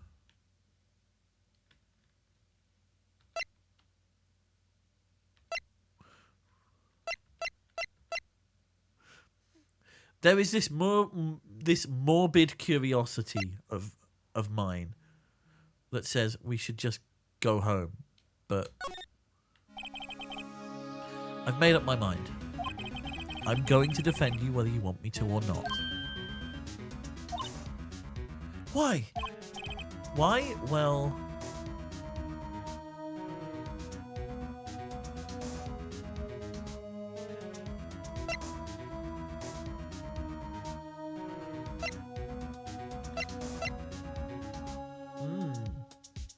Someone else is the culprit. You aren't the culprit. Someone else is. How do you know? I have a hunch. Given the evidence, it'd be easy to assume that Maya was the killer. But there's something about this whole thing that smells fishy. That witness's strange behaviour, was that all an act? And the way that lawyer refused to help out Maya. But more than all that, she has no one left to help her. Nothing is more sad or more lonely than that. I know. I've been there. A long, long time ago.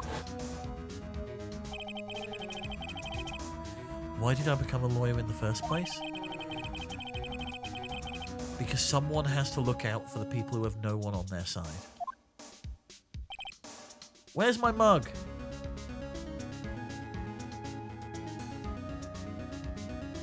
There. Tea. Maya, I won't abandon you. You can count on me. That's so kind of you.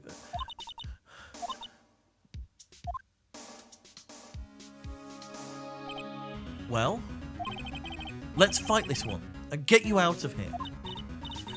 Right, thank you. She smiled at last. She looks like an entirely different person. One last question. You are innocent, right? Yes. And I trust you. So you trust me too, okay? It's a deal. So, what next? There's something that's bugging me. Just what was inside that strange woman's drawer? It was when I tried to look in the drawer that she got all defensive. There has to be something in there.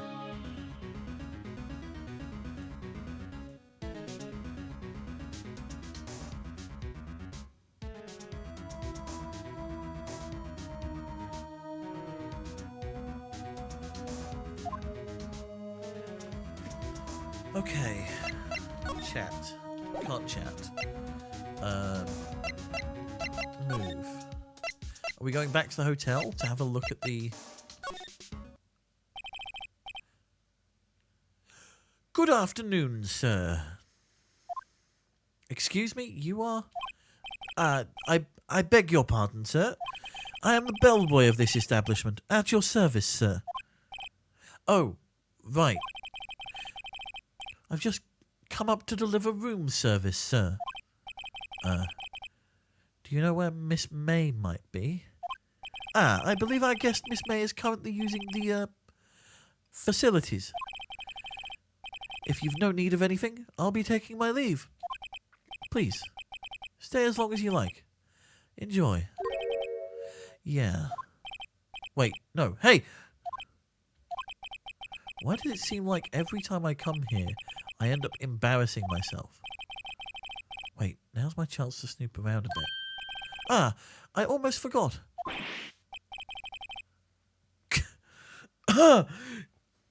You came back quick. Might I ask you to inform Miss May that there is a message for her? Please tell her that Mr. White of Blue Corps phoned. Oh, right. Sure. We've heard that name before.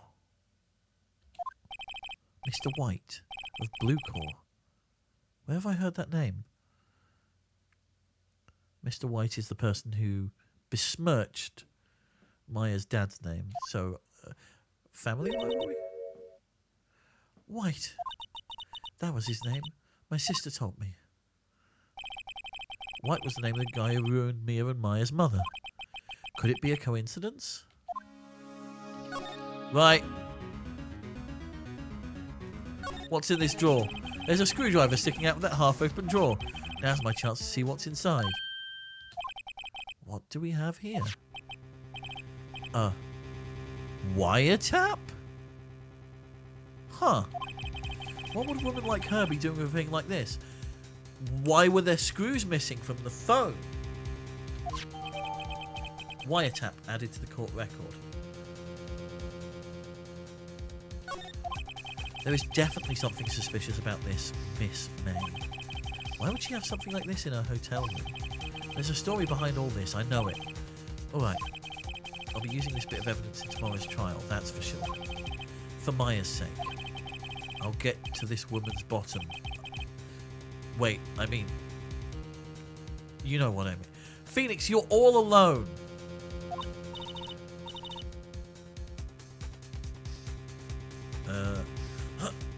April's up here.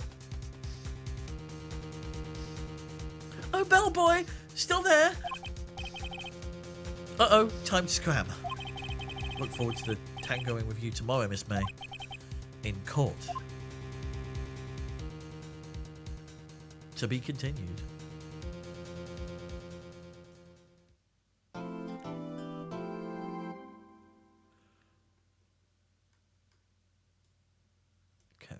Save your progress. Yes, please.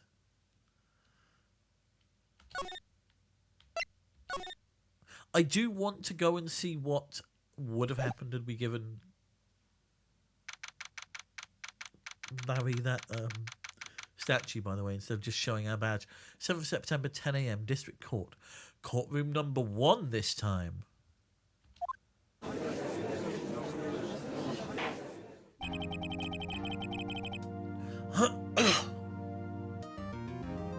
Court is now in session for the trial of Miss Maya Fey.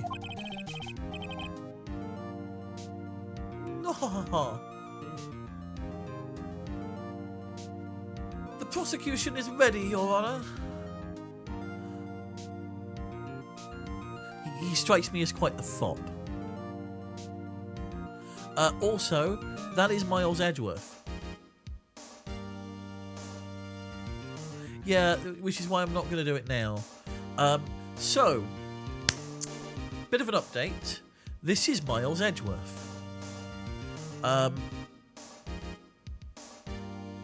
Is there a way to hide the little menu at the bottom?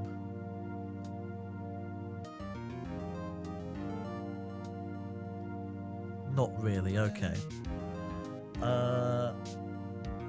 So, we had a challenge from CJ Oracle. If you're still around, great. If not, I will probably clip this and put it on YouTube as a separate video for you. And I'll probably be doing that with all of them. Oh, you're there. Fantastic. So you'll notice Miles Edgeworth is on screen. Now, about an hour ago, we had a challenge. By the way, this is one of the incentives on the donation page called Your Time Starts Now. We'll send you an image reference on Discord. Thank you. That is very much appreciated. So, draw Miles Edgeworth getting a piggyback ride from a Yeti. So, Yeti on the bottom, Miles Edgeworth on top. Now, my reference for Yetis is Bentley from Spyro. So, that's what we're going to do. And we're going to be drawing. So, I guess I need to open paint, don't I?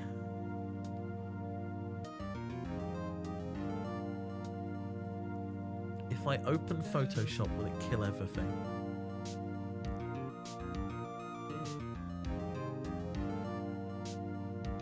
Mr. Game Show, welcome to the iceberg. Welcome on in. Thank you very much for popping on by. We are partway through case 2, and we are about to undertake a challenge given to us by one of our donors. So let's. Oh.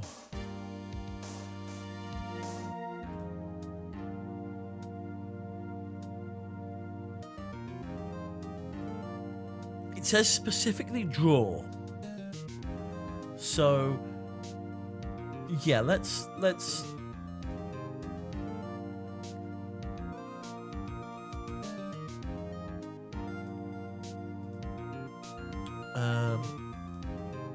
hope that this doesn't crash everything. If the stream goes down, I'm incredibly sorry.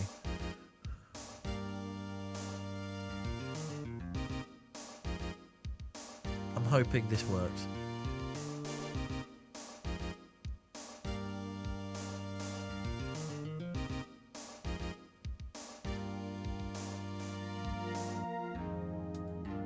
But yeah, we have about 20 minutes until the break. So I'm going to try and get this in before the break, and then we will carry on with the court case. Right, new file. We'll do... It strikes me as the kind of thing that would be...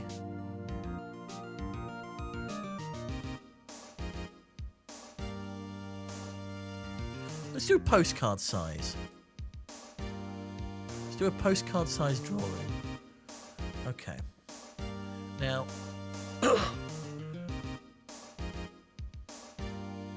and this also allows me to be able to have chat on screen whilst I do this. And have the reference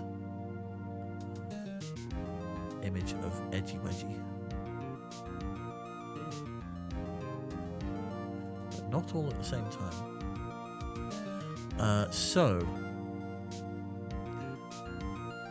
Let me see if I can capture our canvas. Window capture, there you are.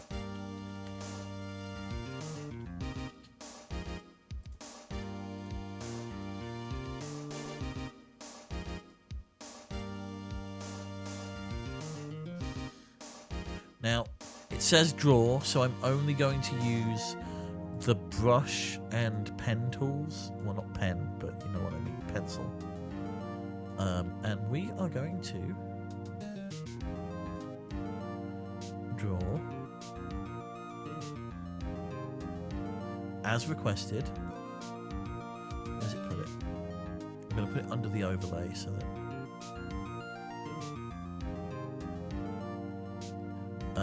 Miles Edgeworth on a Yeti. Sorry, a Yeti giving a piggyback to him. Let me just make sure I got that the right way around.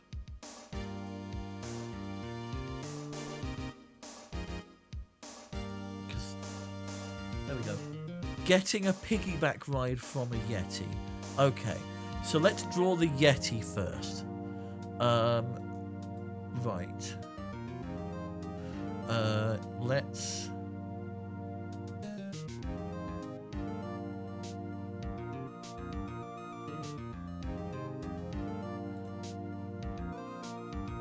I'm going to go for like a creamy yellow colour for the Yeti's fur. So not exactly white.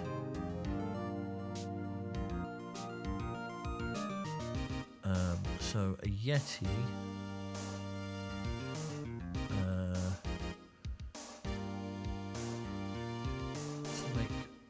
let's make a big stroke for... Oh my god, this is so laggy.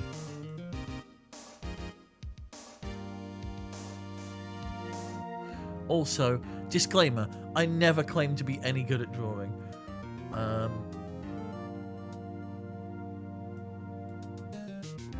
have an idea of how I want to do this.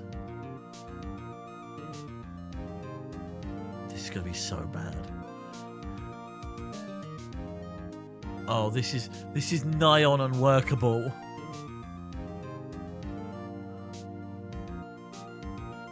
Welcome to...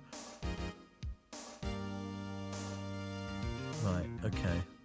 I think you get the point, right?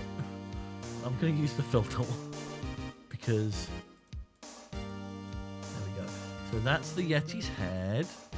And then we're going to do 2 big eyes. They're going to be a little bit off-white.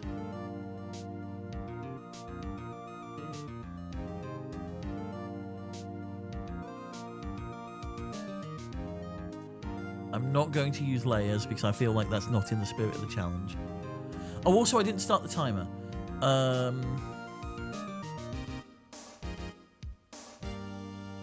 Well, I have a timer already, I suppose. But let me... Tools, scripts. We'll set this to... I'm going to say 15.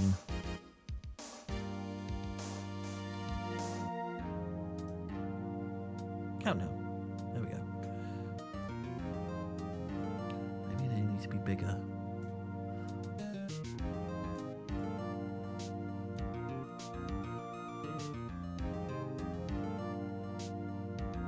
Having such a bad time with this right now. I don't know if paint would be easier. 2 nostrils for the Yeti. We need them like dark. 2 nostrils. And then eyes.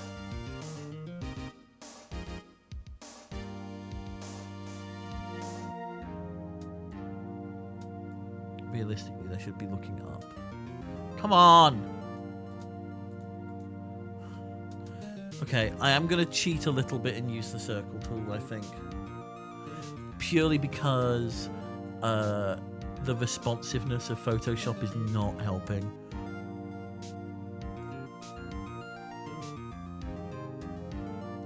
I think if you were giving a piggyback ride to someone, you would be looking up to them. So let's...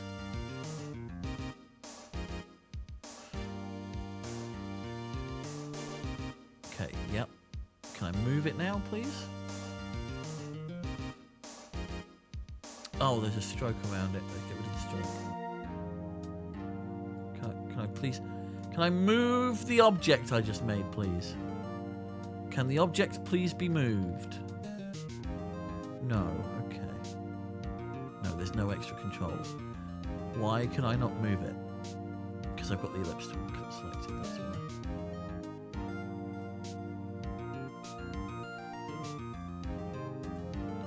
And we'll just duplicate that. Or, you know, not. No. Let me move the thing. We'll give it a little bit of definition. So pick this color and then just do something slightly darker. And then where's the brush tool gone?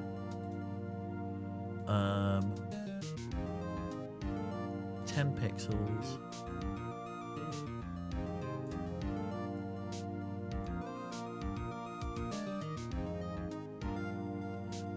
Miles is on the Yeti, yep. Okay. I'm going to give him a rounded nose, I think. Again, this is very hard to do. And I've yet to do the smile. And then we'll give them, obviously, fur.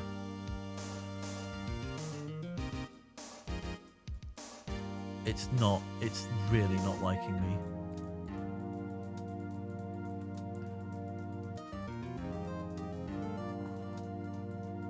Right now. If stream suddenly dies, it's because the Yeti has attacked my computer.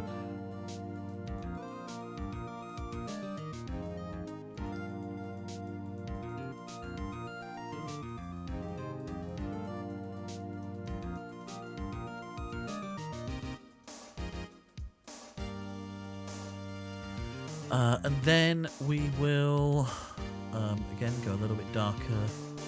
Add some more, just to add some definition.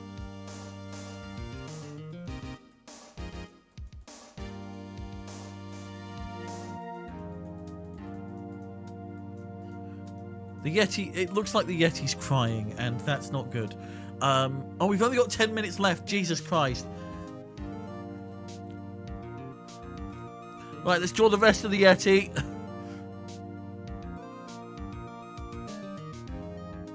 I'm only doing head and shoulders of the Yeti because I've got Edgeworth to do. Oh, that's going to be complicated. I'm just going to fill. No! Okay. And then Miles. Now, I can't see their trousers. They're either going to be red or black. Because they're either going to match the waistcoat or they're going to match the jacket. I think Miles is very much a jacket matcher. It's a wine red, like a claret, like this. Where's the paintbrush tool gone? There.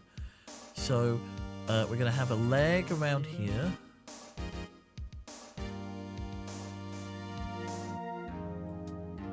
Flared bottoms. And a leg around here. Again, I'm going to use the fill tool on a lot of this. And then up through here.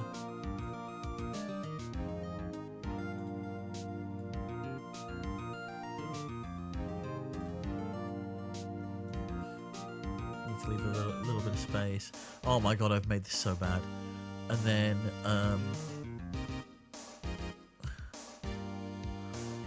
so let's just, and then obviously there's a jacket. This jacket is going to be like here.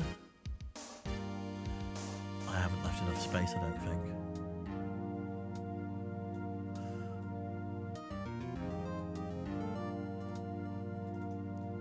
And then he's waving his arms because he doesn't know what to do. He's on a Yeti. He doesn't know how he got here. Oh, there's the ascot. There's a lot of detail in Edgeworth.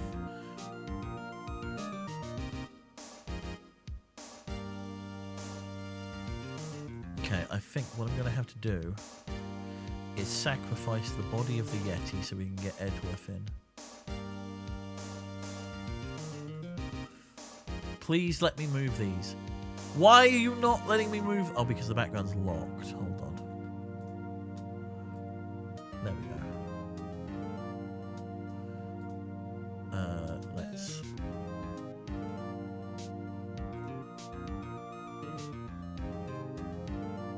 New layer. Put it at the bottom. And we will just... Fill. Where's... I have eaten, thank you.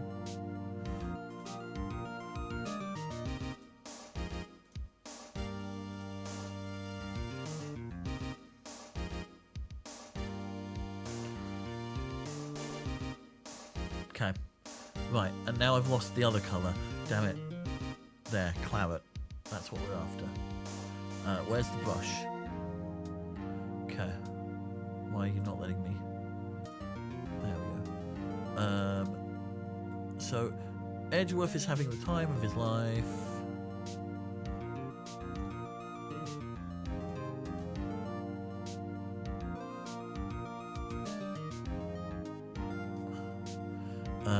We need... Oh my god. We need his waistcoat, don't we? So these trousers probably come up to here. Let's get our fill tool.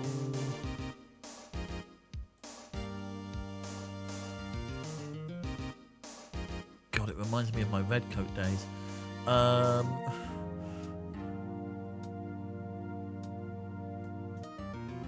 Right. It's sort of a dark grey. So let's give him this waistcoat here. It's a little V. This central bit is going to be darker still.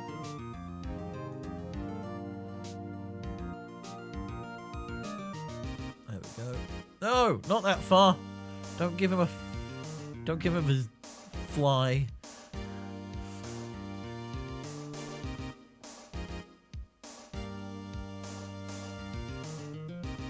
That one there.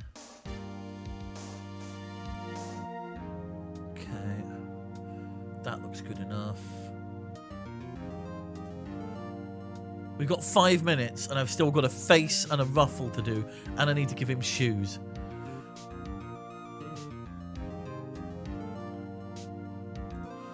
But first, boutons. Because you can't have a waistcoat without boutons. 4? Do you reckon he's a 4-button guy? Also, this definitely extends further down. To like there.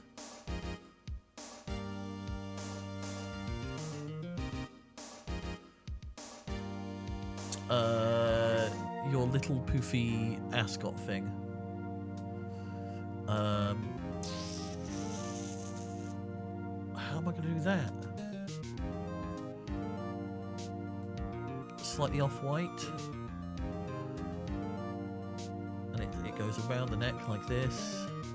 And then it comes down and does this. And then...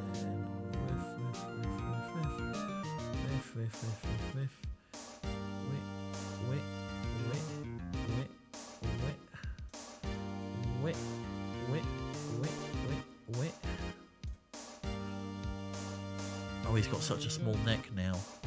What have I done? Now a skin tone.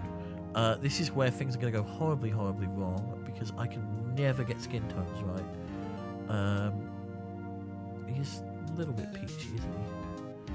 There. So face. I've got 3 minutes. Also, oh my god, I have overdone everything.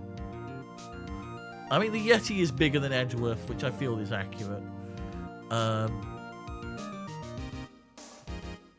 We want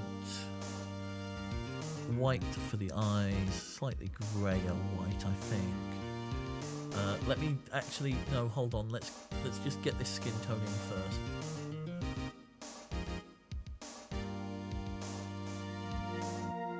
Where is it?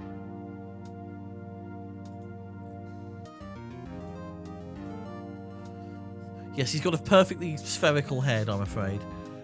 That'll have to do for now.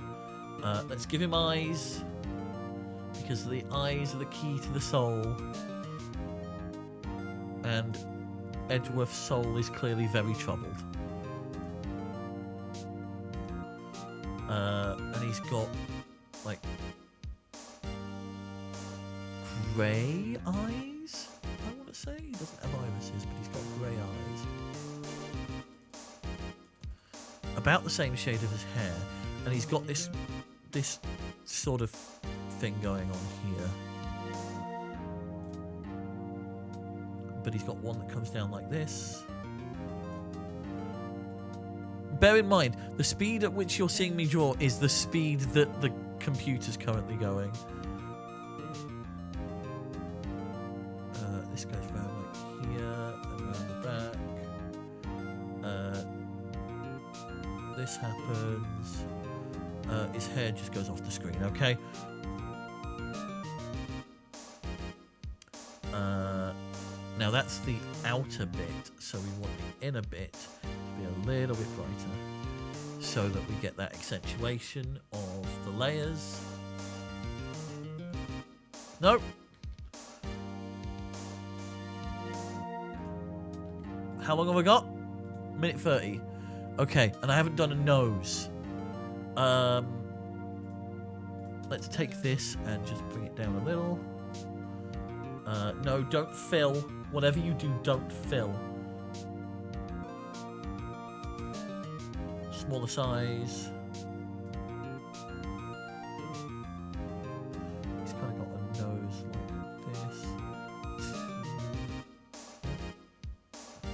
And then a mouth which is very much just straight up. Like, He doesn't seem impressed about the situation. He never seems impressed about the situation. And then I've got 30 seconds, so let's very quickly do some hands, throw some hands.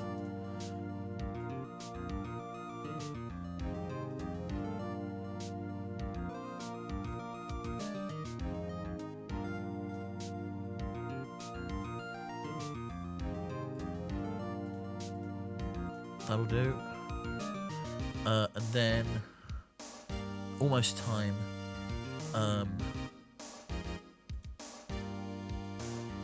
He's the guy to colour coordinate his shoes, isn't he?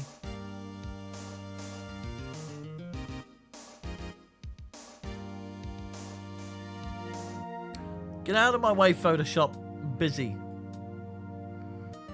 There we go. And then fill. So there you go. Miles Edgeworth riding, getting a piggyback ride from a Yeti.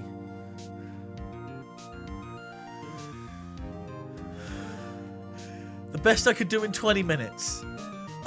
In fact, if you are on the Discord, let's export this. You'd buy that for $1. Okay.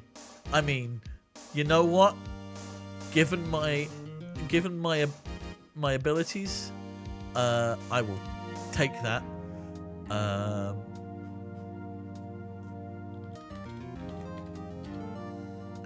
So for those of you in the Discord, I will post this in. Yeah, do you know what? I'll just post this in general text. Why not? And then people can be confused. Where's it gone?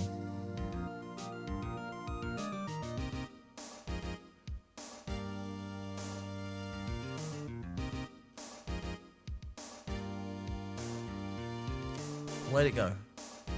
What did I call it? I called it something. It's gone.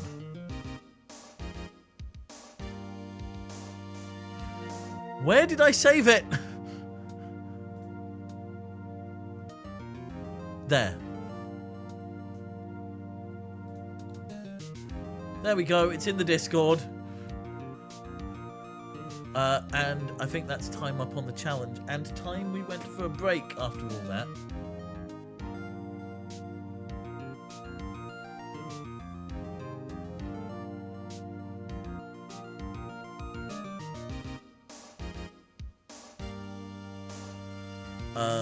So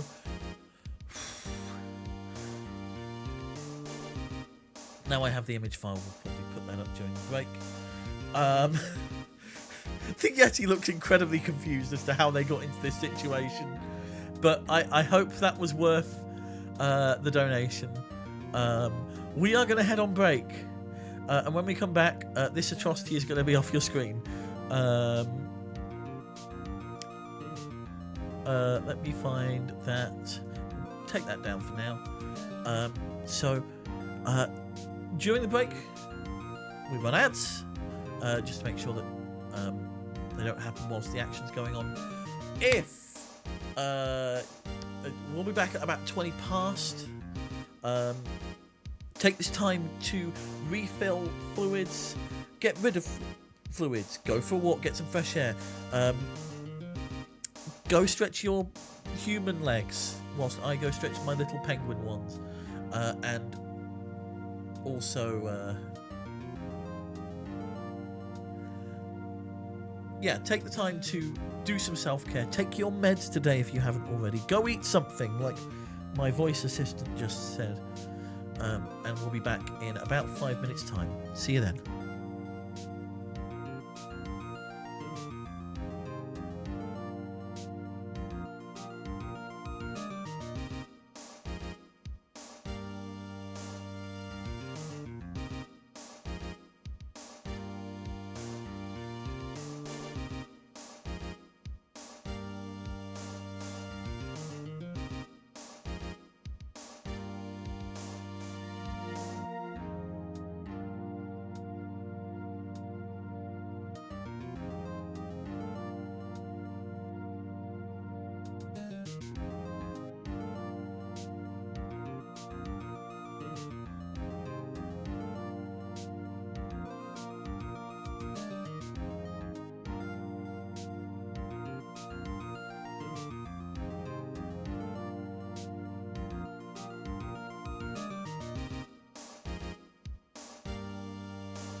Hello, everybody.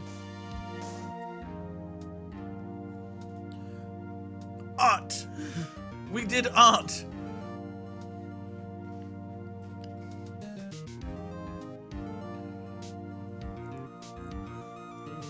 That's... I don't think that one's going on the fridge. I think that's very much going in the drawer.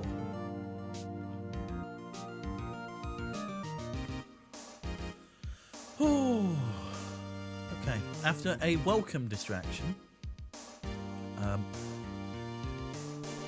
let's get back to the case. I didn't do a bad job, to be fair.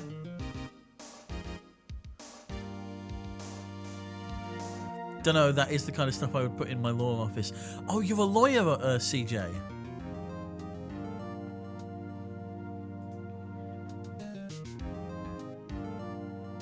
Just gonna hide my shame for now.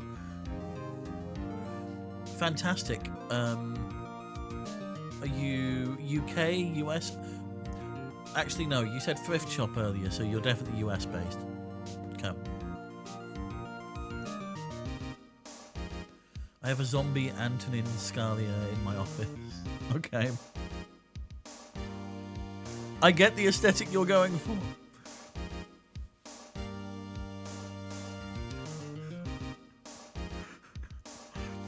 I mean, if you want me to send you a copy of that, conservative jurist, the name rings a bell.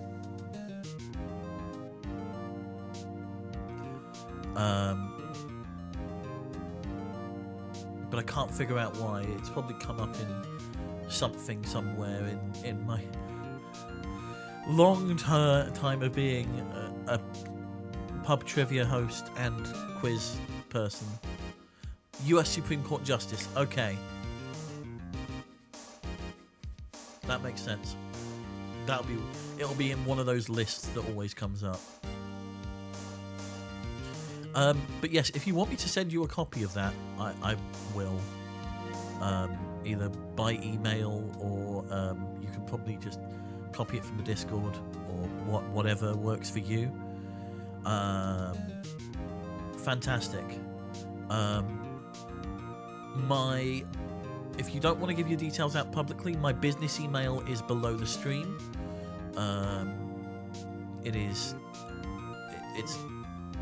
Yeah. I think it's tipster@pinnaclelarder.com. Drop me an email and I will send you a reply with that piece of art. And yeah.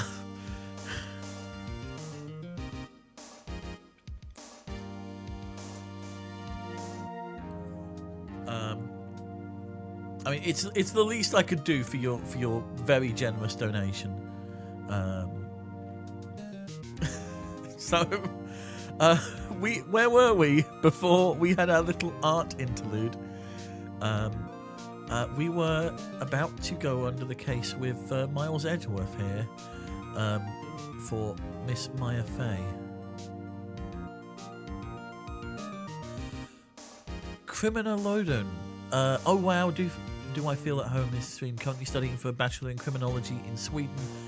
And out of closet trans since 4 years. Ain't no lawyer, but criminology is touching the field. Welcome on in.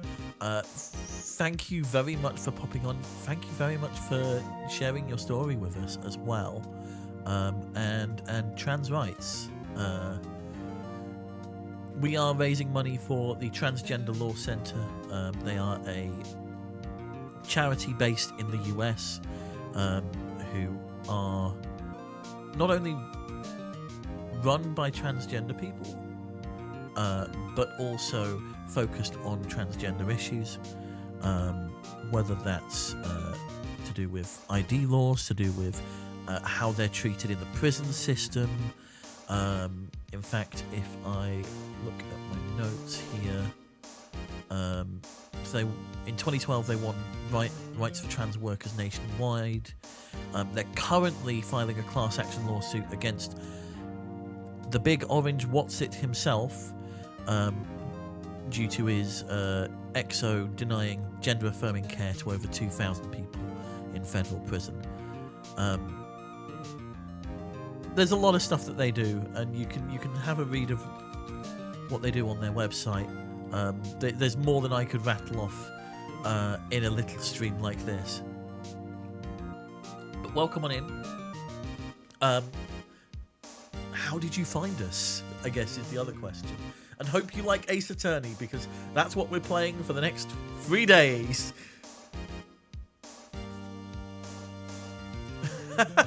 Favourite term for him is ungainly orange creature. Got that from Gaelic football podcast out of County Mayo, of all places. We're going to leave that world behind. Found you by randomly doom scrolling. Okay, well, I hope we are a safe and comfortable space for you. Come on in. Absolutely no pressure to chat. Feel free to lurk. Feel free to do what you need to do. But I am playing Ace Attorney blind. Well, as blind as you can be with these things for the first time. So, no. Fantastic. That is good to hear. Highly interesting to me as a criminology student. How people are treated in prison system is very relatable to what I want to study and help fix. I feel like there's definitely like a master's thesis in that, or even a PhD.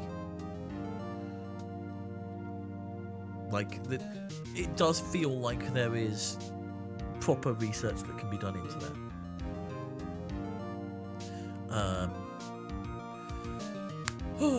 Right, what does Edgeworth sound like? My original vibe is Maximilian Pegasus. Oh, Yugi boy. The prosecution is ready, Your Honour. The defence is ready, Your Honour. Miles Edgeworth. I better not show any signs of weakness today, or he'll be on me in an instant. Now, Legend of Zeke. Welcome on in. Why are none of my alerts playing? I'm just going to quickly try and fix something. Go into that, and then we'll apply, and then we'll change it back.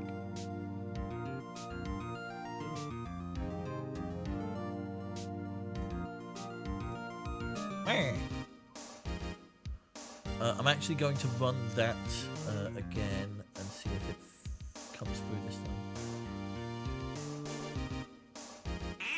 No. Still no. Is it because it's on a different scene? Shouldn't be. Never had this issue before.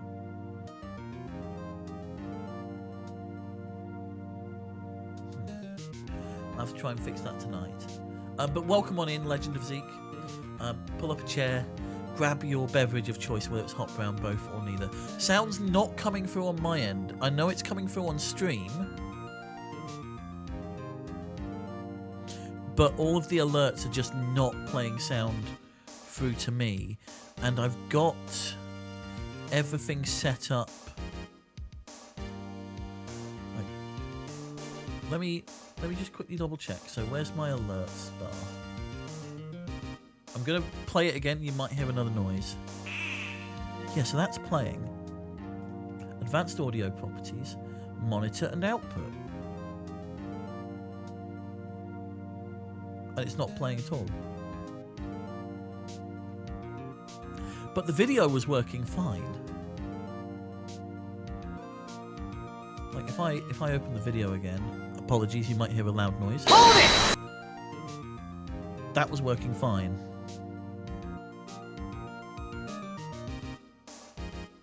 So something's a bit off. It's fine. If something happens and an alert comes through, please do flail at me because I'm concentrating on the game I have. Oh, okay. I'll turn it off and on again in there. Advanced audio settings. So we'll turn monitor off and then turn it back on. And then we'll do the same with this. Check. There we go. I can hear the quack now. Right. Thank you, Ash. Oh. And thank you for the follow, CJ. Welcome to the iceberg. Come on in, pull up a chair, grab a drink. I know you've been around a while. Right. Now that we've had that diversion, let's get into the case, shall we? I better not show any signs of weakness today, or it'll be on me in an instant. Don't feed Tumblr, Phoenix! Mr. Edworth, please give the court your opening statement. Thank you, Your Honor. The defendant, Miss Maya Fey, was at the scene of the crime. The prosecution has evidence she committed this murder. You're very late to that, unfortunately, Tipster. Yeah, thought so. And we have a witness who saw her do it. The prosecution sees no reason to doubt the facts of this case, Your Honor. I see. Thank you, Mr. Edworth. Let's begin then. If we may call our first witness, Your Honor. The prosecution calls the chief officer at the scene. Detective Gumshoe. Oh, God. Okay. I've got nothing against Gumshoe as a character, just everything against the way I voice him. Witness, please state your name and profession for the court. Ha ha ha ha. Yeah. Sir, my name's Dick Gumshoe, sir. I'm the detective in charge of homicides down at the precinct, sir. Detective Gumshoe, please describe for us the details of this murder. Very well, sir.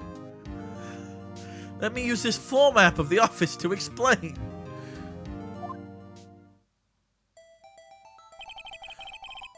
Yeah, the body was found by the window here, see? And the cause of death?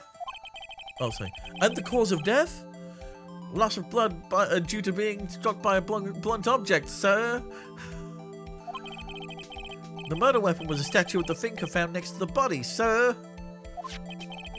It was heavy enough to be a deadly weapon, even in a girl's hands, sir.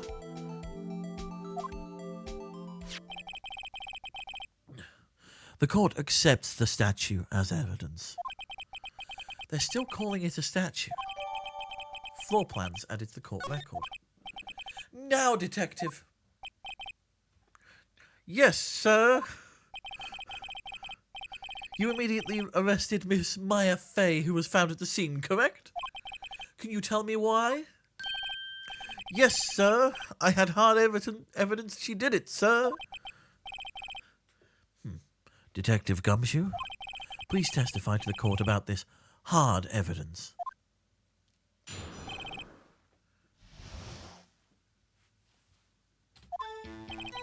Yeah.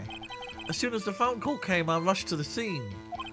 There were two people there already. The defendant, Miss Maya Fey, and the lawyer, Phoenix Wright. Yeah. I immediately arrested Miss Maya Fey. Why? We had a witness account describing her. The witness saw Miss Maya Fey at the very moment of the murder. Yeah. Not gonna say it. No. Okay. Intrigued. Possibly horrified. Not sure. Okay.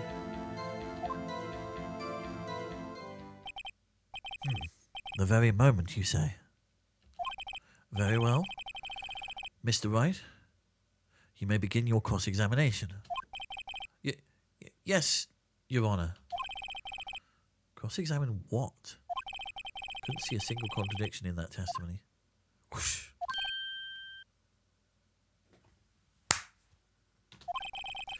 Hey, Maya just threw something at me. What's this? When my sister couldn't find any contradictions in a witness's testimony, she would bluff it and press the witness on every detail. We've sort of been doing that already. The witness always slips up and says something wrong. It worked lots of times. Huh. Should have expected that Maya would know some of her sister's tricks. Alright, let's give this a try. Something the matter? No, Your Honour. I'd like to begin my cross-examination. Right, let's press on Dick.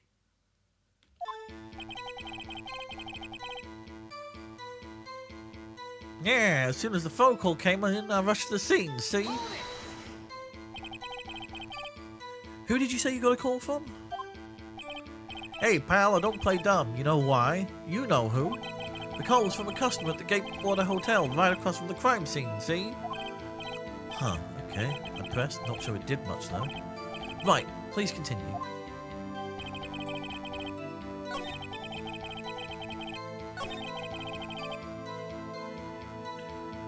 There were two people there already. The defendant, Miss Maya Fay, and the lawyer, Mr. Phoenix Wright. I immediately arrested Miss Maya Fay. Why? We had a witness account describing her. Witness saw Miss Maya Fay at the very moment of the murder. That feels like something we should really press. Hold on just 1 second. Yeah? If I heard correctly, you said you arrested her because you had hard evidence she did it, correct? Huh? Did I say that? Me? I heard you say it. You did say it. You said it. Exactly what about this suspicious woman in pink's claim was hard evidence? What? Miss May isn't suspicious, and she sure ain't pink, pal. Well, I guess she is pink. That's enough. Detective Gumshoe, do you have any more solid proof other than her claims, Detective? I guess pressing can have its advantages. Yes. Yeah. Sorry, I got the order of things mixed up in my testimony, Your Honour, sir.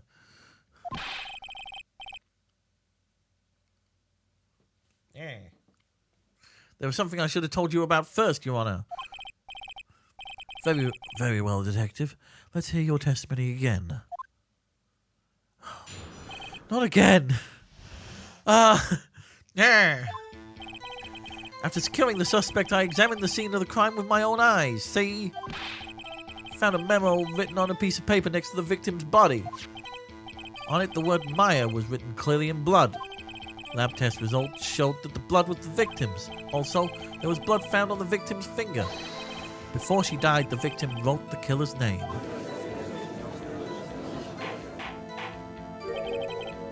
How do you like that? That's my hard evidence.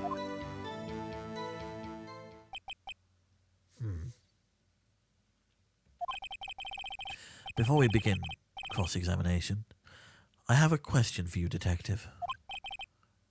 Yeah. Your Honor? Why didn't you testify about this vital piece of evidence the first time? I know. I'm real embarrassed I forgot about it, Your Honor, sir. Try to be more careful. Very well. The defense may begin its cross-examination. This still isn't hard evidence. This is still circumstantial. It is based on the very fact that you have a belief that this person wrote the name of the killer. A person who you can't question because they are dead.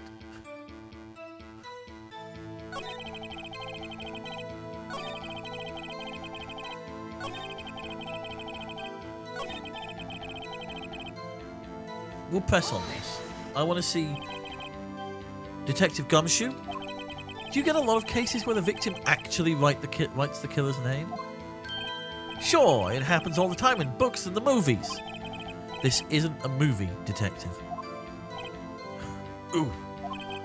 Let's talk about reality, shall we? Yeah. I guess I haven't heard of many cases, no. Don't you find it a little odd that the victim would write down a name? Especially the name of her own sister? Yeah, actually, you've got a point, pal. Stop right there. The witness's opinion on the matter is irrelevant. The facts are clear. The victim wrote down the name of the accused. The victim told us the name of her killer. That is a very big jump. Order! Order! That didn't go so well. Yeah, that's right, what he said. That's his whole testimony. Okay, there has to be a contradiction in there somewhere. Let's find it.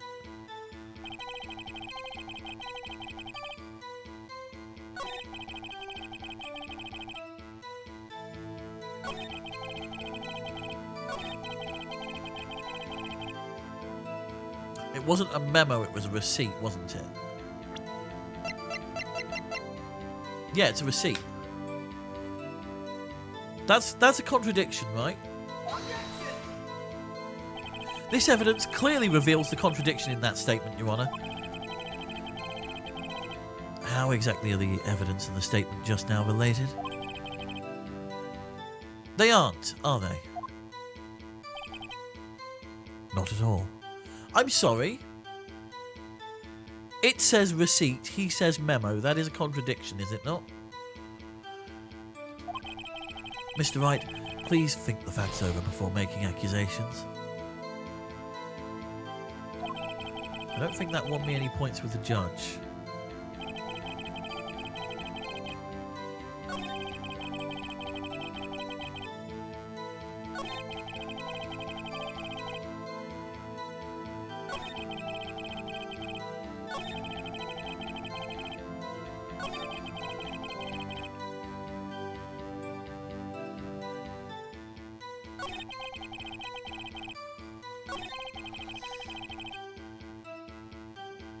Okay. Let's just press. On which hand was the bloody finger, detective? The right hand. Huh. She was right-handed. Nice try. I guess it wasn't too hard to see what I was getting at.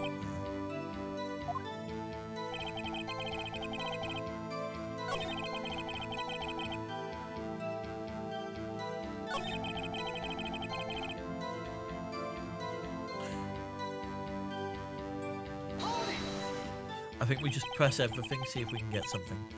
What kind of tests were these again? Huh? What kind? Well, I hear they take the little bits in the blood, the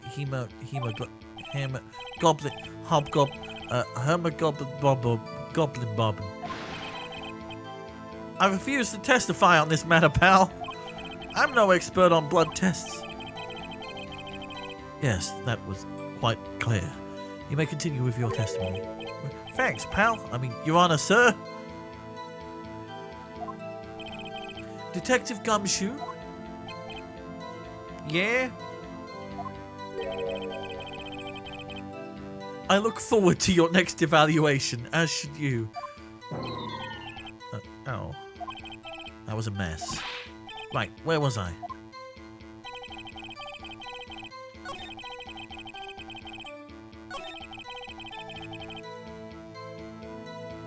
Do we press that? I mean... Just because you found it next to the body doesn't mean the victim wrote it. And who did write it, smarty pants? Who? The killer? Miss May? Or I did? Let's say the killer. The killer... Anyone can see that. Oh. You're saying the killer wrote her own name, buddy? Please. She was framed. Hold on. Hold on. If that's the case, where's your evidence?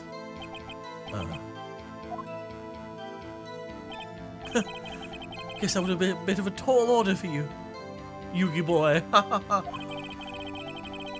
Those without evidence shouldn't open their mouths, Mr. Wright. Yeah, pal. Oh. Well, detective, tell us what was written on that memo you found.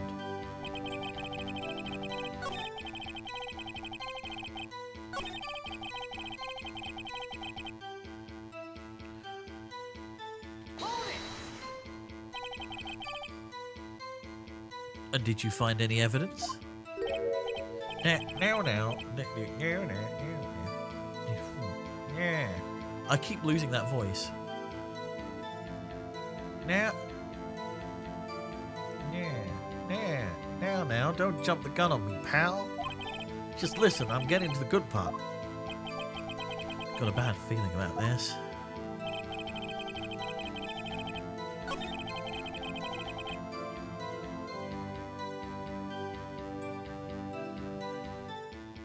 On it, the word Maya was written clearly in blood. Do you have proof it was Mia who wrote that? Yeah, of course I do, pal. Uh-oh. He sounded pretty confident. This might not be good. Oh.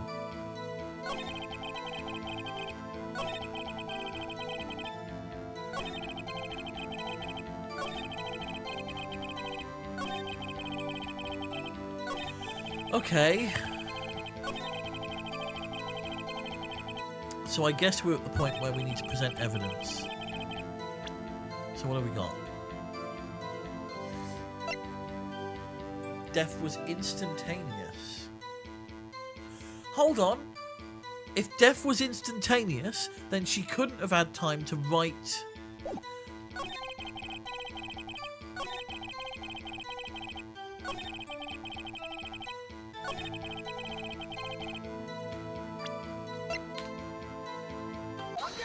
There we go. Detective Gumshoe, there's one thing I want you to clarify for me here. You say that the victim, Mia Fey, wrote this note. That she was accusing the defendant, Maya Fey. That's really what you're saying? What? This isn't one of those lawyer tricks now, is it? Of course she wrote it. Who else could have? You have it backwards, detective. But backwards? The victim is the only person who absolutely could not have written it. This is a report from your department, detective. Immediate death due to a blow from a blunt object. She died immediately. But... No butting your way out of this one, detective. Order! Order! The defense has a point. Someone who died immediately wouldn't have had the time to write anything down. Huh, Mr. Wright, I beg your pardon, but when exactly did you obtain that autopsy report? Wait.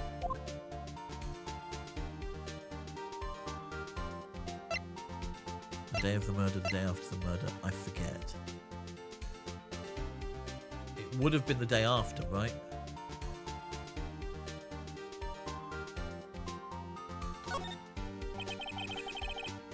It was the day after the murder. The prosecution's point being?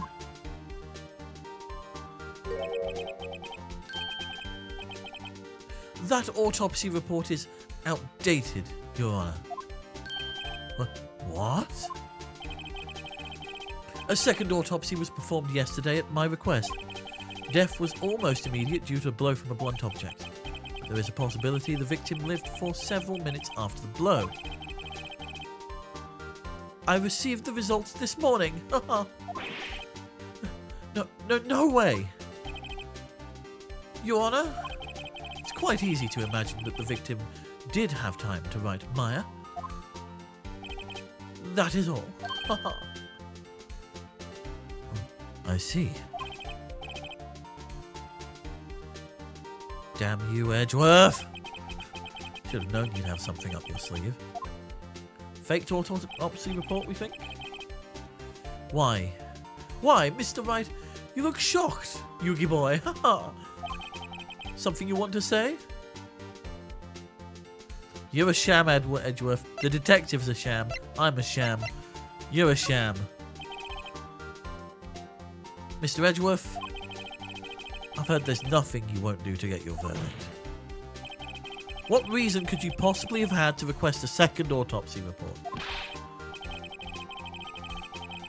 Mr. Wright, the defense will refrain from personal attacks on the prosecution. No matter, Your Honor. Mr. Wright, say what you will, the evidence in this report is undeniable. Your Honor, I submit this report to the court. Understood.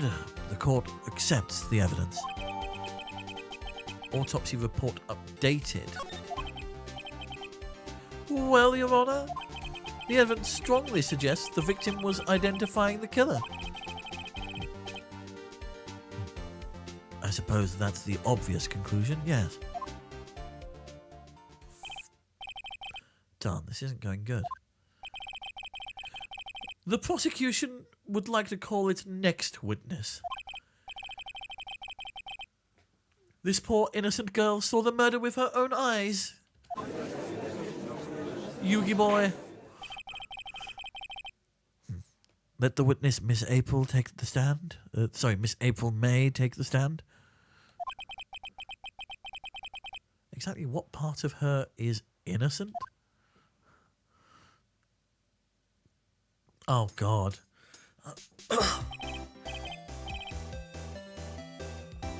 Oh, no. A witness, your name, please.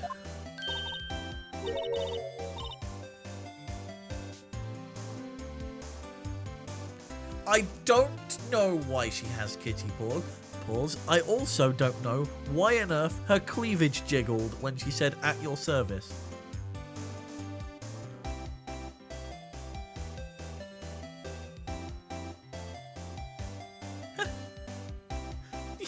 The thing is, I can't do a typical cat girl voice.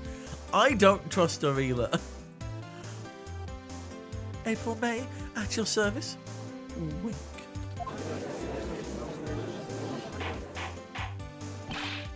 Order! An introduction should not require any reaction from the crowd. The witness shall refrain from wanton winking.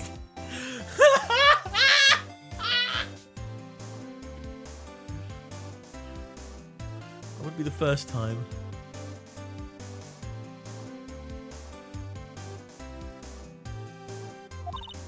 Oh, yes, Your Honor.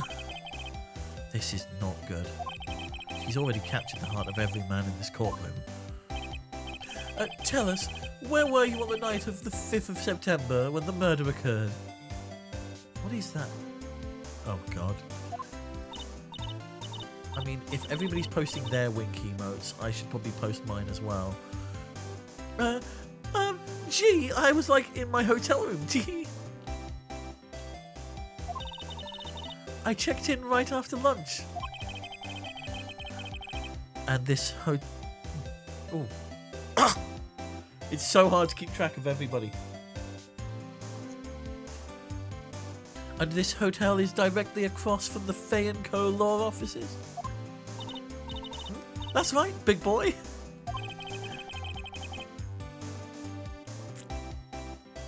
Please testify to the court about what you saw.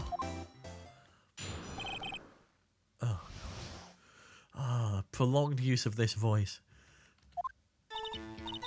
It was like 9 at night. I looked out the window, you know. And then, I saw a woman with long hair being attacked. The one attacking her was the mousy girl sitting in the defendant's chair. Then the woman, dodged to one side and ran away. But that girl, she caught up to her and she hit her. Then the woman with the long hair, she kind of slumped. The end. That's all I saw. Every little bitsy witsy wink. I can't do the bitsy witsy. Jesus Christ. Well, Your Honor. I see. It is a remarkably solid testimony. I don't see any to trouble the witness any. Wait. Your Honor? Yes, Mr. Wright. What about my cross-examination? I thought the witness's testimony just now was quite firm, didn't you? Mr. Wright, I understand you were Miss Mia Fay's understudy, were you not? You must know her techniques well. Her cowardly way of finding tiny faults in perfectly good testimonies. Hey, how dare you? Well, Mr. Wright, Will you cross-examine the witness? Yes. I'll gladly proceed with the cross-examination. If only because I have a feeling Edgeworth doesn't want me to. She has to have some weakness. Very well, you may begin your cross-examination.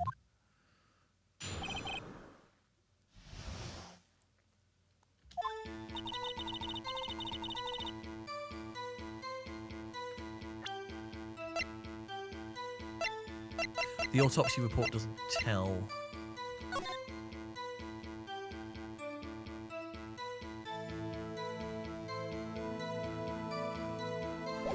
Oh, hold on.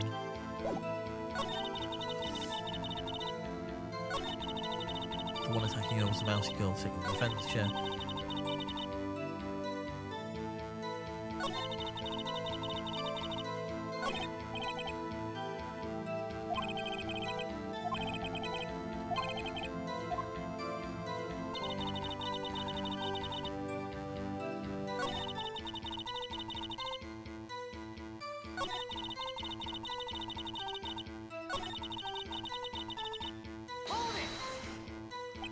I think it's to do with positioning, I think. She dodged? Dodged what? Well, the attack. Please continue your testimony.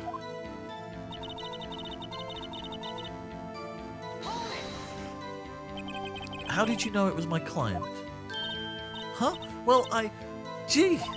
First of all, she had a girl's physique, and secondly, she was small.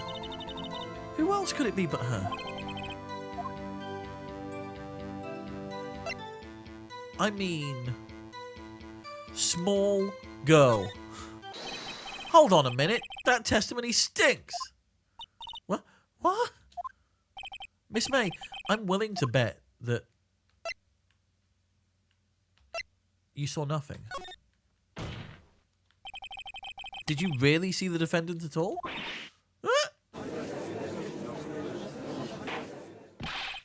Mr. Wright, what's the meaning of this? Yes.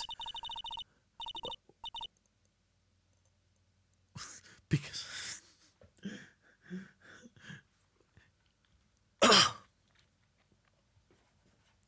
Yes, what is the meaning of this? The voice is gone again. Yan.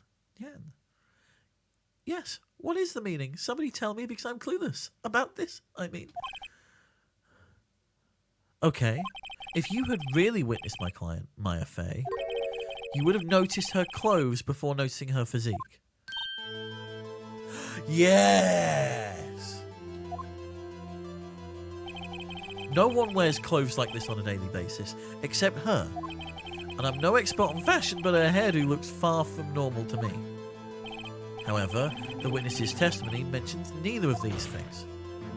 The testimony is bogus. But... Still, we don't know if she was dressed that way the night of the murder. She was, Your Honour. I saw her. And so did Detective Gumshoe. What do you say to that, Miss May? Row? What are you trying to say, you mean lawyer? I saw what I saw. I just didn't think at all the trifling little details were necessary, darling. Miss May, the court would like to remind you to please omit nothing in your testimony. Oh, this is asking for trouble.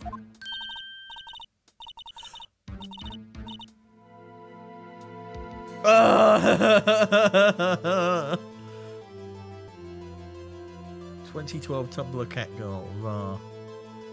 Oh my god. I'm sorry, Your Honour. I'll be a good girl. I promise. Wink.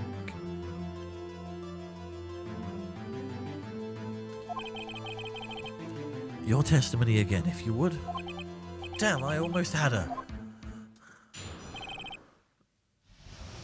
Here we go. I did see everything. I did.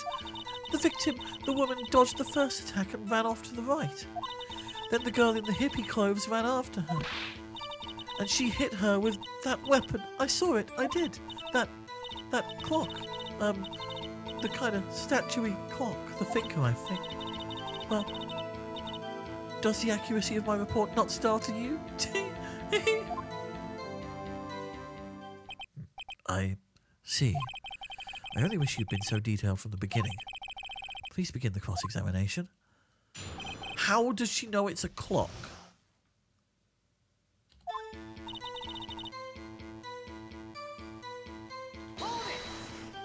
I'm just going to push everything. So, you saw me then, too? Of course. Oh. Of course. Of course. I remember that spiky hair anywhere. Spiky. The witness will refrain from personal attacks on the defense attorney. Oh, was I a bad girl? Sorry. No. No, why does this have to be the second case? Very well, continue.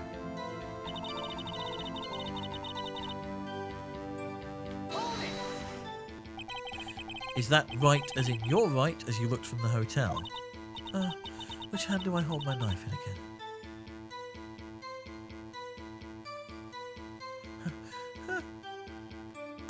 I'm really having trouble with this cat girl's voice. Right. It was my right hand, right? Satisfied, Mr. Wright? Please continue.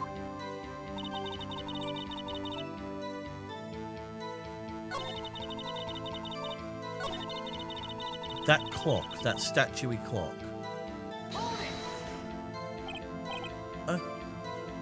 A clock? Didn't this come up in another testimony recently? Well, don't look so sour, Mr. Lawyer. You can't win them all. The batteries aren't in it. No, but I have a feeling I'm onto something now. That clock. How did you know it was a clock?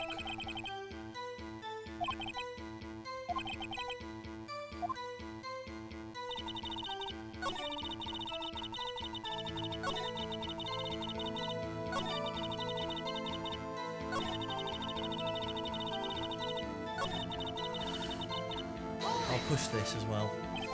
Where did this weapon come from? She picked it up from the desk. I see. What sort of weapon was it?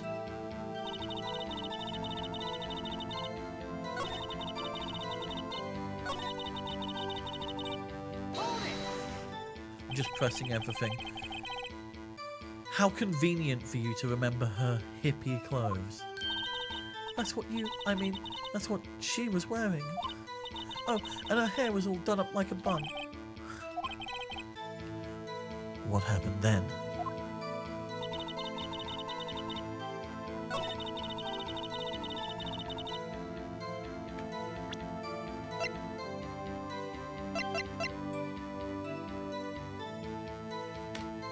I'm going to do this. I'm going to present this because I think it doesn't have batteries in.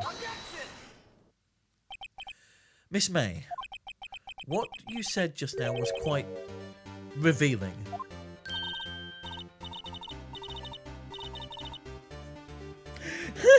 Revealing?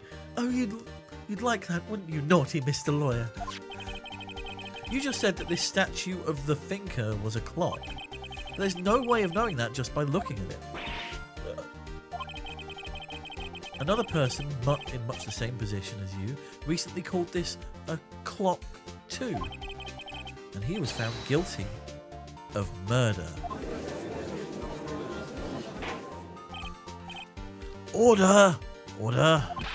Miss May, can you explain how you know this was a clock? Oh, the witness saw the murder with her own eyes. That's all that's important here. The defense is trying to confuse the issue with trivial concerns. Yes, of course. You will withdraw your question, Mr. Wright. But questions are all I have, Your Honour. And as you may recall, I've caught murderers with these questions before. Well, only once.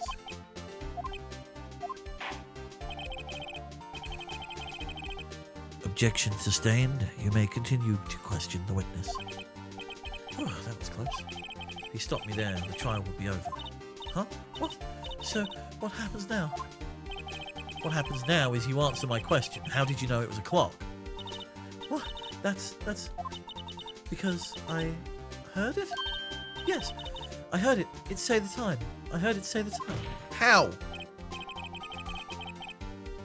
So, you've been to the law offices of Fay & Co? No? Hey, I didn't say that. Why would I go there? I heard it from my hotel room. The law offices of Fay & Co, where the murder took place, is very close to the hotel. She could easily have heard the clock. Sorry. The law offices of Fay & Co are very close to the hotel. She could really have heard... She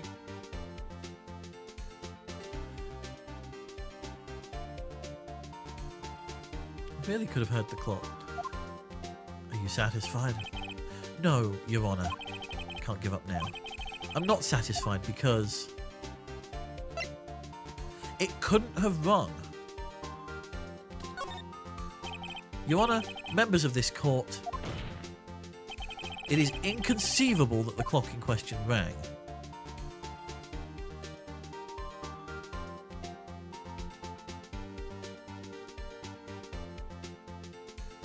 It's empty. That clock is missing its clockwork.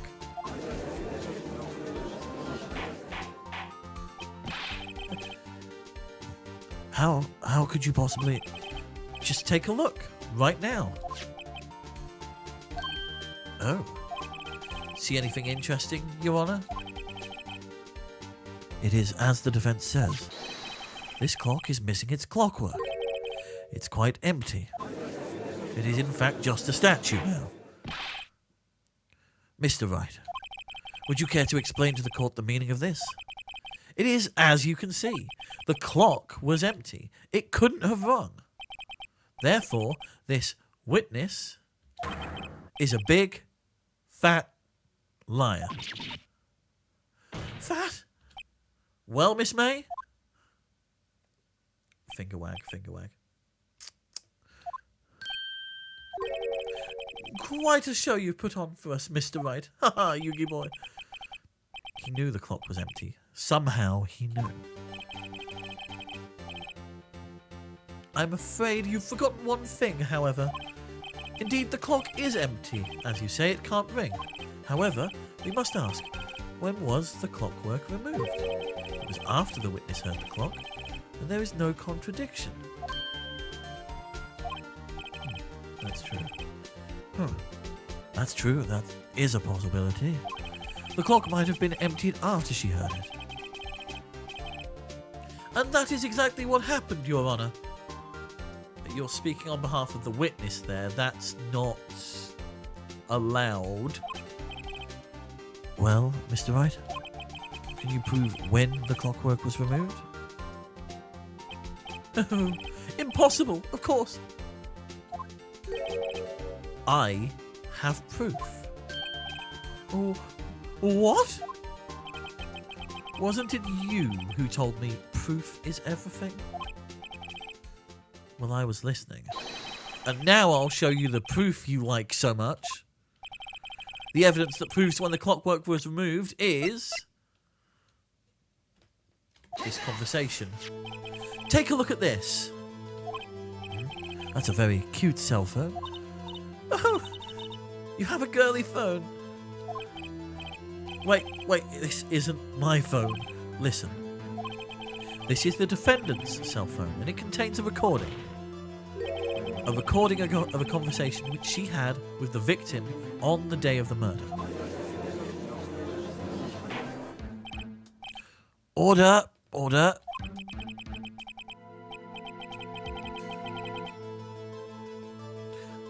The defendant's cell phone? This wasn't brought to my attention, Yugi boy. Perhaps Detective Gumshoe overlooked it. The good detective better remember he's up for evaluations. Gotta say, I'm starting to feel bad for the big fella. Let's hear the conversation. So you want me to So you want me to hold on to the finger for you then? If you could. I should probably tell you the clock isn't talking right now. Huh? It's not working? That's lame. I had to take the clock word account. Sorry. September 5th, 9:27 a.m. Your Honour, I think this makes it clear the clockwork was already gone by the time this was recorded, which was well before the witness even arrived at her hotel. Well, Miss May, would you care to explain this to the court? Just how did you know that weapon was a clock? Well, isn't it obvious? I saw that clock before. What store was that again? I go to so many. Oops, I forgot. Wink. So the witness had seen it before. That would make sense. Does the defence have any objections, Mr. Wright? Yes, it's one of a kind. The witness had claims she had seen it before, but this directly contradicts a piece of evidence already submitted to this court. Well then, let's see it. Please produce this evidence that will prove the witness has not seen the clock before.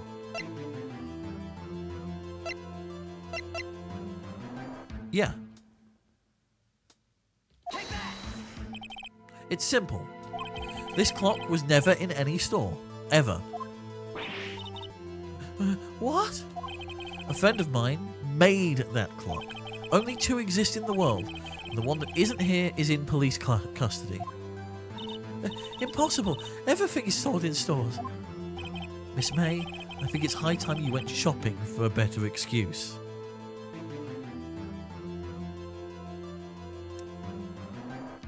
And the Who just start playing for some reason. Oh, excuses not on sale today?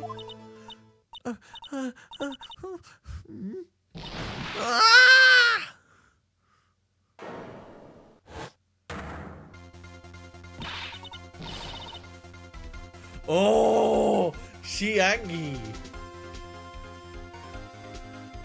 What's it to you, porcupine head? That stupid clock doesn't matter, okay? She did it, and she should die for it. Die! I mean, she didn't. Whoa, let's not get ahead of ourselves. This is a court of law, and the witness will remain calm.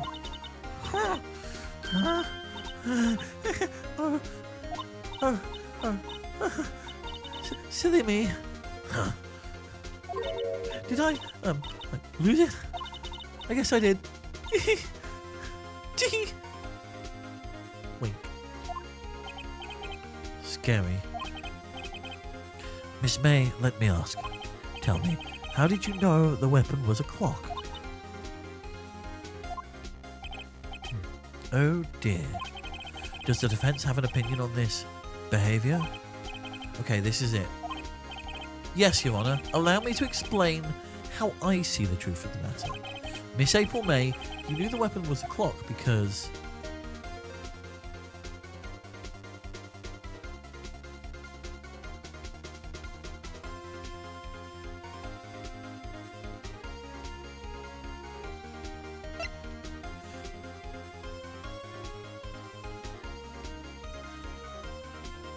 I'm basically under the impression that the witness has never held the clock in her hand. However, she had heard that it was a clock. She heard? That is correct, Your Honour. There is no other way she could have known the finger was a clock. And I can show you the proof. Well, this is interesting. Let's see it then. Show me evidence proving the witness had heard the murder weapon was a clock. The wiretap. Have a look at this. That? I found this in Miss May's room.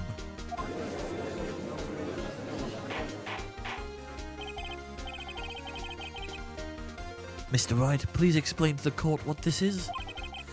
Miss April May, you were tapping the victim, Miss Maya Fay's phone, were you not? Oh. Your Honour, this is irrelevant. I'm not entirely sure that it is. Objection overruled. It troubles me that our witness was in possession of a wiretap. This is outrageous. Does the defence truly claim that the witness was tapping her phone, Yugi boy? Okay, General Rafters is here to tell me to take a break, so we will finish up this little scene and then we will go on a break, okay? Absolutely. Even if that was the case, which it's not, you still have to prove one thing. Did the victim ever say that the weapon was a clock on the phone? Can you prove that? I think not. Oh yeah? I think I can. It's simple. What? Here's my proof. The proof that the victim said on the phone that the weapon was a clock is...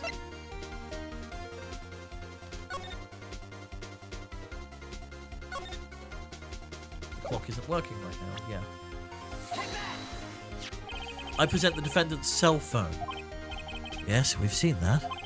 Listen once more to the conversation between the defendant and the victim. Mia, what's up? You haven't called in a while. Well, actually, there's something I want you to hold on to for me. Again? What is it this time?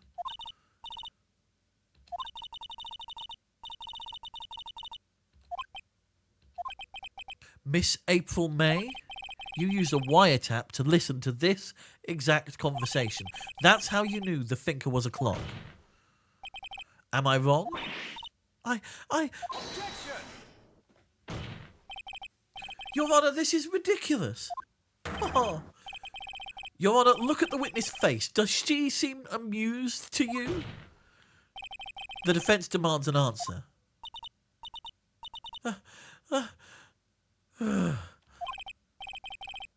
Witness? Witness, answer the question. Did you tap her phone? Miss May. Shut up, all of you. What gives you the right to talk to me like that?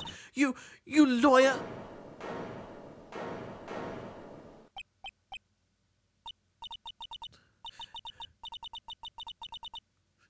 It's not fair. It's not fair, all of you ganging up on me like that. Oh, so I'm the bad girl, is that it? Is that it?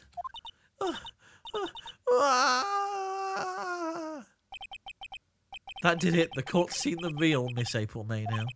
Now to deal the final blow.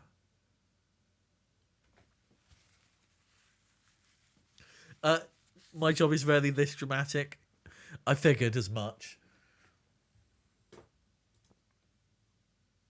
Right. I think we take the break now. Bad Kitty off to the bathroom to Kitty jail. I don't think so. I don't think so yet. We don't have enough to pin the murder on her. We also know who the murderer is, unfortunately. Yeah, it's not her. I mean, in a figurative sense. That's fair. But we are going to... She didn't do it, so why the wiretap? Why did you tap her phone?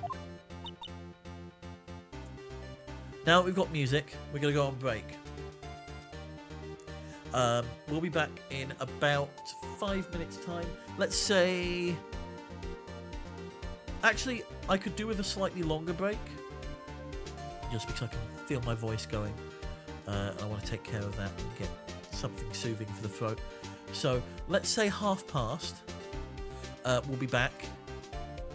In the meantime, take this longer break to do what you need to do.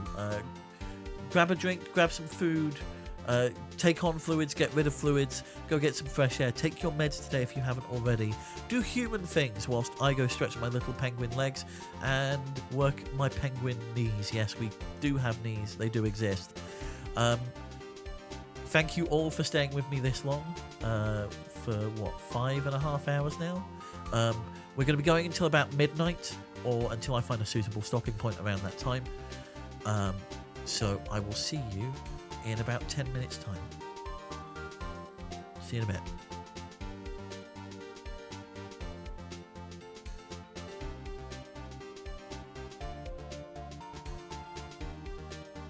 Oh, and I'll be playing adverts at the end of the break so that we get as much time as possible without them. See you then.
I forgot to run the ads. I'm going to do that now.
I also just made the big mistake of taking a swig of blackcurrant juice whilst having just sucked on a lemon cough sweet.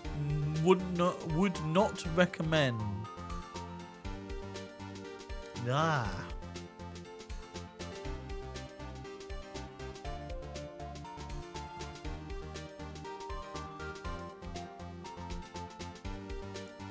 Also, I apologise in advance if there is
Okay, I think the ads have finished. Sorry that I ran them slightly late there. That's on me.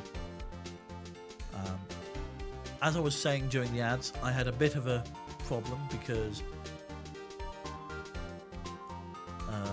I had a cough sweet just to help with the throat, and then I took a swig of blackcurrant juice, and that was a bad idea because lemon plus blackcurrant do not mix, along with the kind of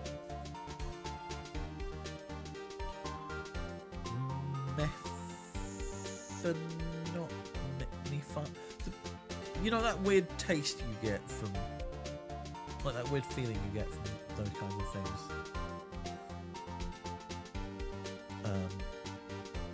What's it called? Menthol, not methanol, menthol.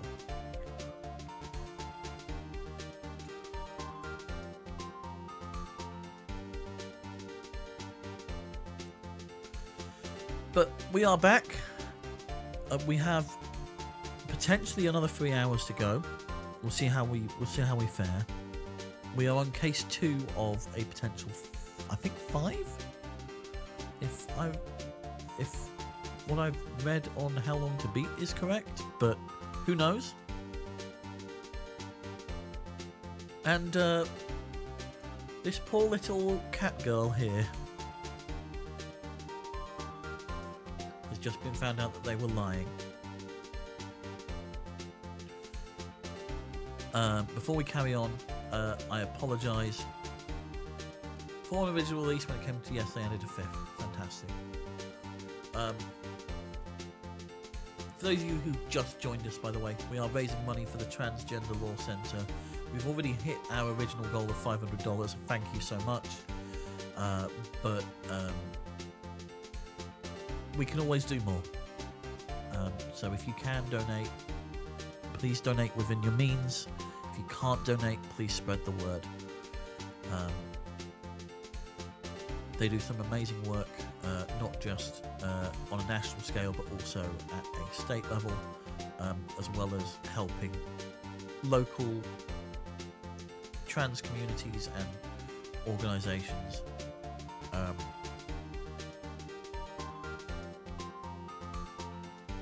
lobby against any potential any potentially discriminatory bills coming up, and lobby for their own rights and their own protections.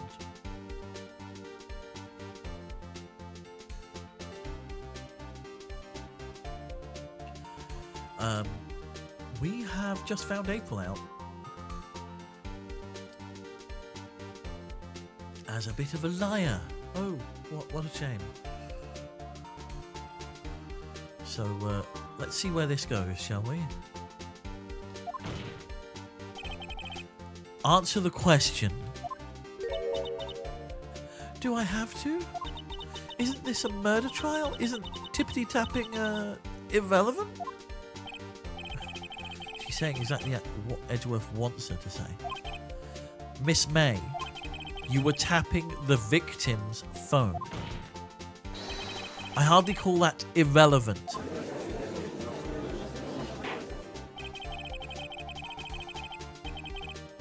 While this court does not condone the defence's tone of voice, he has a point. Well, Miss May, do you have an explanation for the court? Can you prove you had nothing to do with this murder, even though you tapped her phone?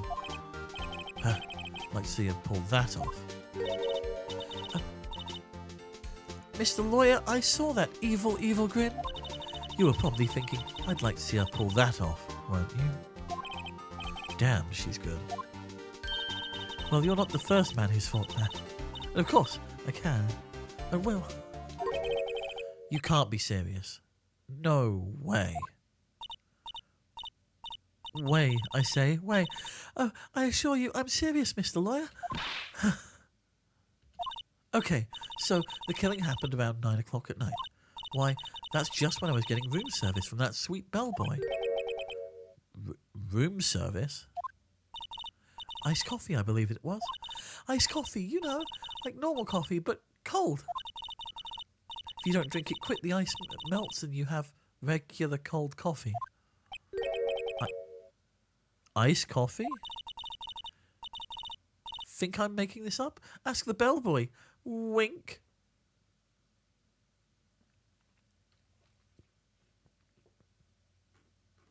I don't know what to say. Other than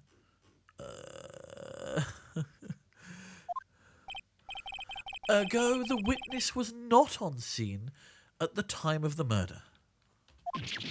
Yugi boy. So, where does that leave us? It is my great displeasure to inform you that the witness appears to have been tapping the victim's telephone. However, that is a separate crime with no bearing on the current case whatsoever. Her testimony stands. She saw the defendant, Maya Fey, commit murder. No, they're going to let her just walk away? There's no way I can win this unless I tie Miss May to the murder somehow. Well, does the defense have anything to say? Well, come on, think of something.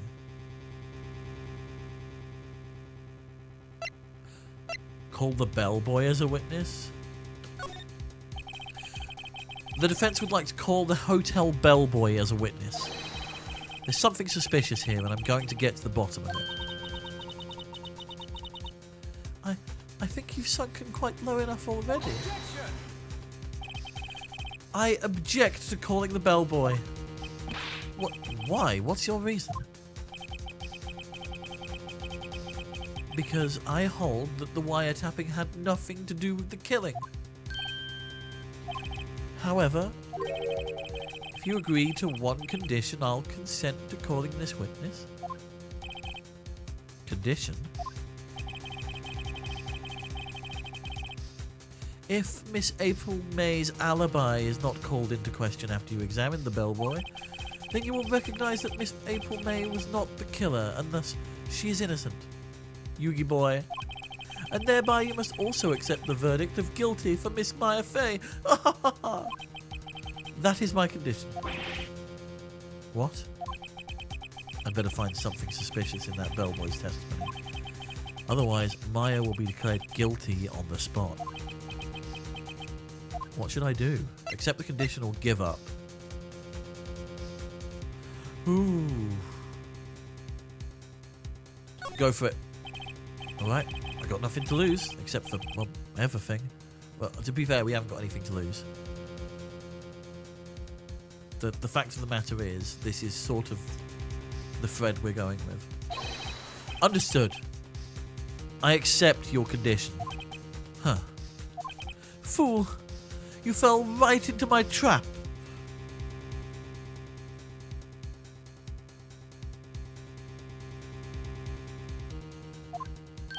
Uh-oh. Wait. Very well. The court calls the hotel bellboy to the stand.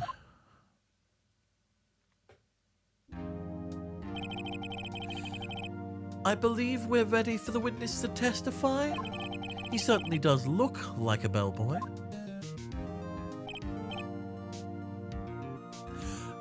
Yes, sir. I received your summons in the middle of work, sir. I'm happy to be of service. That tea set looks rather... Oh, sorry. That tea set looks rather heavy, so without further ado, the witness may begin his testimony. Very good, sir. Room service.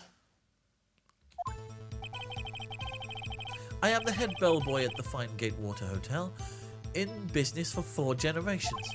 I believe I received a call after 8 o'clock in the evening from our guest, Miss May. She asked for an iced coffee to be brought to her at 9 on the dot, sir. I brought it to her at precisely the requested time, of course, and I delivered the iced coffee to our guest, Miss May, herself.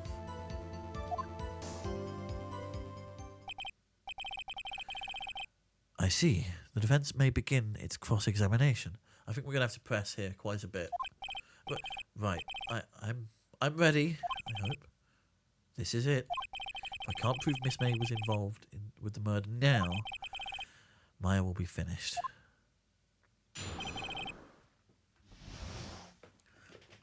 Okay.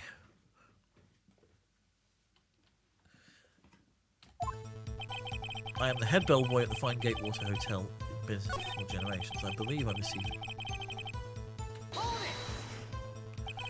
Are you sure it was Miss May on the phone? Absolutely, sir. How can you be so certain? I checked Miss May in personally, sir. Not only did I see her in all her stunning radiance, but I also heard her voice. And then I saw them. And I... The point being, I remembered her quite well, sir. Yes, what then?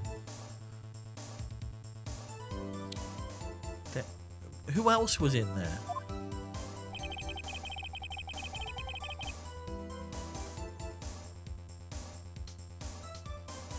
What does he mean by them? Oh! Oh! Oh! Them. Right. Huh. Okay. Yep. I didn't think we were going to go further down that road, but clearly we have. She asked for an iced coffee to be brought to her 9 o'clock on the dot. 9 o'clock on the dot, you say? Yes. Yes, I confirmed that detail several times. She was watching a program on the TV, I wish to drink after she finished, sir. 9 o'clock, the time of the murder.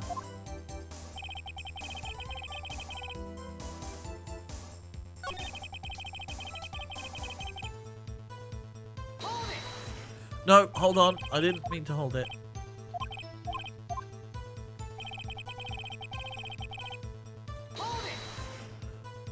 Precisely 9, then. Precisely, exactly, and most definitely, sir. 9 p.m. How can you be so sure? Miss May was quite insistent that it be brought then. Oh, bellboy, tee-hee. I'd like an I'd like iced coffee at exactly 9. Something like that, sir. Therefore, I knocked on her door at the crack of 9, sir. Why would she be so particular about the time?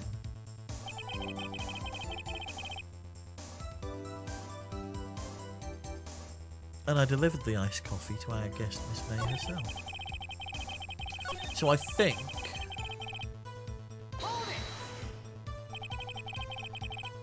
You are sure it was Miss April May herself? Absolutely, sir. Absolutely.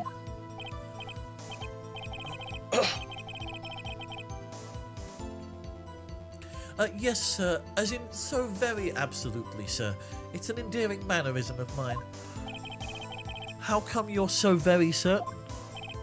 Well, when I brought the room service, sir, the guest, sir, favoured me with an embarrasser, sir. Embarrasser? Is that embrasser? Oh. Is that French for embrace? It's French for kiss, sir, but not a French kiss, more a peck on the cheek. Love how he brings the tea service to court. To be fair, I did also bring mine. I just forgot to put it back on the desk. There we go. That's better. There's my mug of tea. Speaking of. Today's tea is Lady Grey.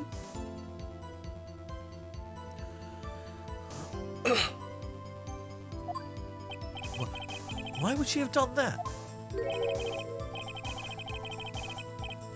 I believe perhaps she was momentarily swayed by my prim demeanour, sir. It was a moment I shall never ever forget, sir. Tee! I'm a Barry's tea person myself.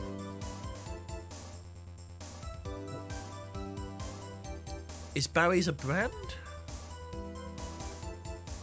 Because Lady Grey is a particular style of Earl Grey. It's an Irish brand. Okay, right.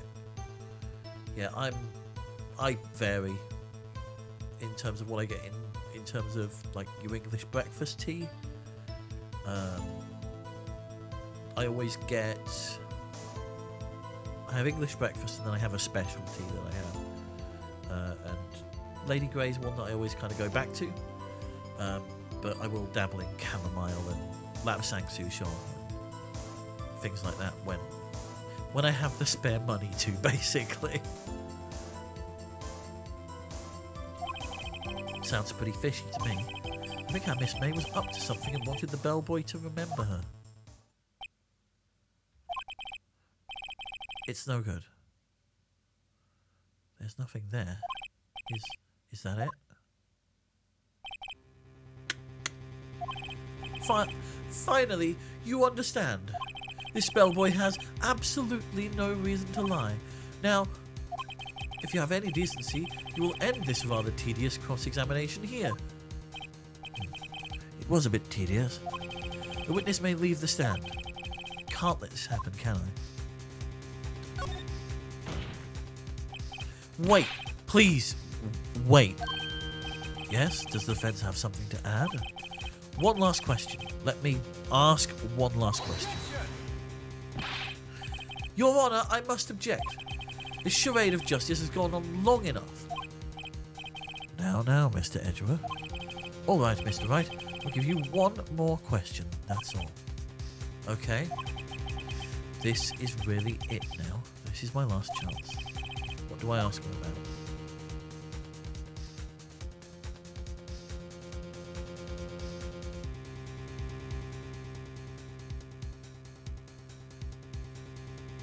Wait, what?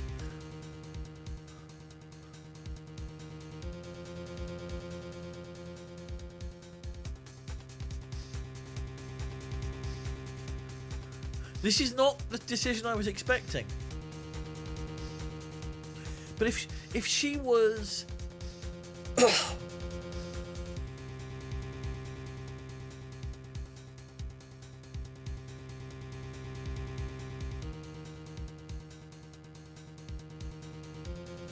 So my thinking is, if she was...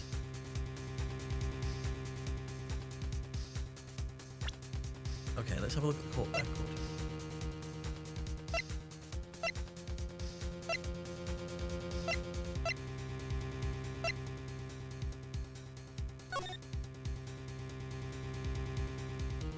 Nothing there. Anything on profiles?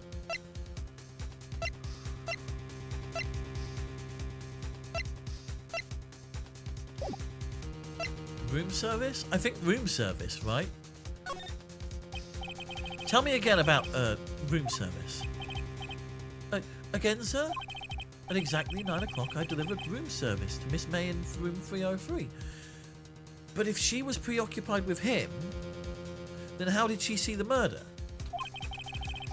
The guest had requested iced coffee. $18 was the charge, as I recall. I see. $18? Doesn't that seem a bit expensive?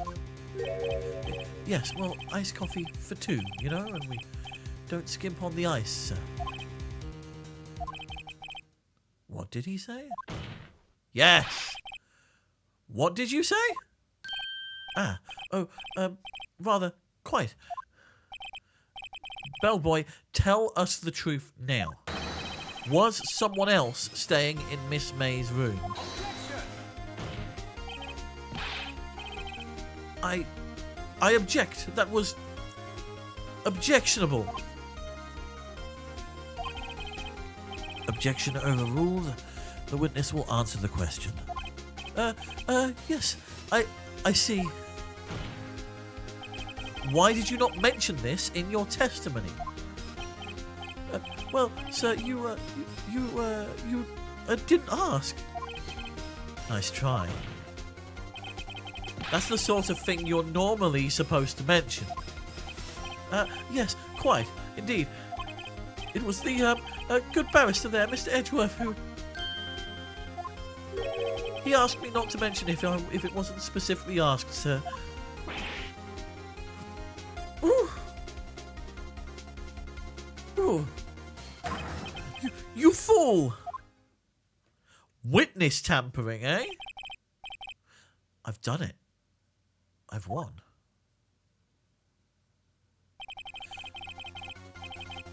Miss April May checked into a twin room with a man, correct? Oh, preparing a witness. Okay. I do feel like there's definitely been some witness tampering with April May, though. Like, I feel like there's a difference between telling someone not to say something unless asked, and then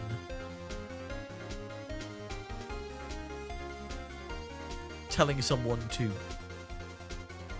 in cross I tell my witness, only answer the question being asked. That's fair.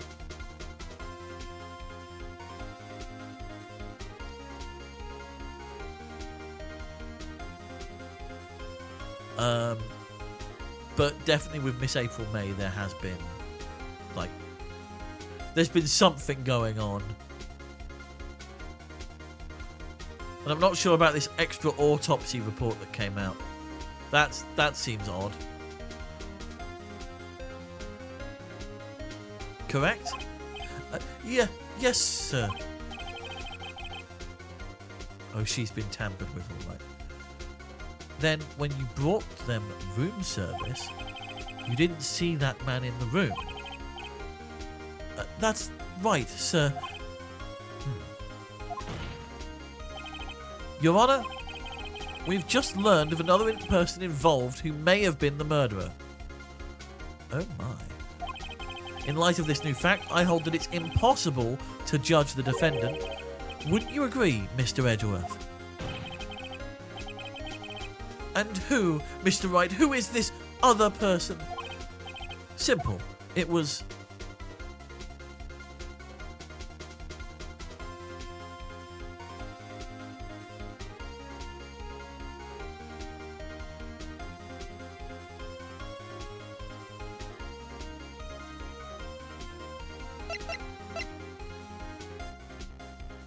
the man with Miss May? I don't think it's the bellboy. The man who checked in with Miss May. Your Honour, as has been previously revealed, Miss April May was tapping the victim's phone, yet Miss May herself has an alibi at the time of the murder.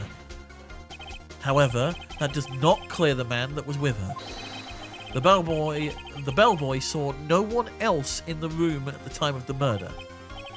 What a convenient little setup, but it's too late. Too late? Suppose you'd like it if it was too late, wouldn't you? He's going to bring up the agreement. He's going to bring up the agreement we made, isn't he? After all, it was you who hid the presence of this other man from this court. Upstart? Amateur? These accusations are ludicrous. Enough. The court acknowledges the defence's argument. I expect the prosecution and defense to look into this matter fully. Am I understood? Yes. Yes, Your Honour.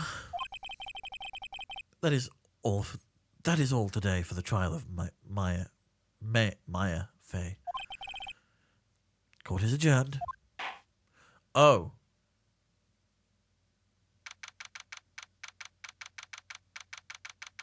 September 7th of September, 2:24 p.m. District Court, Defendant Lobby Number 1. Mr. Wright, you were amazing in there. Really?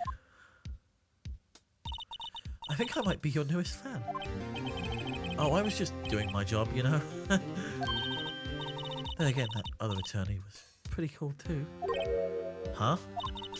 That face of his, with his eyes wide and trembling lips, sent shivers up my spine. If you say so. So what happens with me? Do I get to go home now? Well, no, I don't think so. Not yet. Oh, I see. But I got a great lead in today's trial. A lead? That man with Miss May, he's the king. Oh, I get it. What happened to Miss May after that, anyway? I heard they arrested her. I guess she's learning her charms won't work everywhere. She's probably at the detention centre now. May have to go down there later. Anyway, this case is far from closed. Hopefully we can do this in 2 hours. Uwu girl in the clink. Yes, sir. I'm going to find out more about this man. Do you think he was the one who... Maybe so. Sis. Don't worry, I'll find him by tomorrow, I promise. I'm counting on you. I asked for a full record of April May's testimony. I thought it might come in handy during the trial tomorrow, but now that I have it, I'm not so sure. Most of her testimony was all lies. In fact, there's only one part that hasn't been stricken from the record.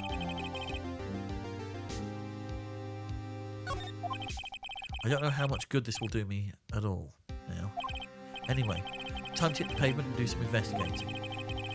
Maya doesn't belong in that detention centre, and it's up to me to set her free.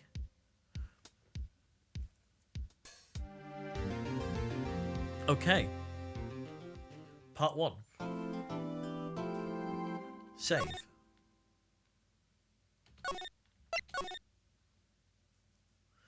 We're into the Day 2 of investigation. 3:11 p.m. 7th of September. Detention Centre Visitors Room. Well, hello.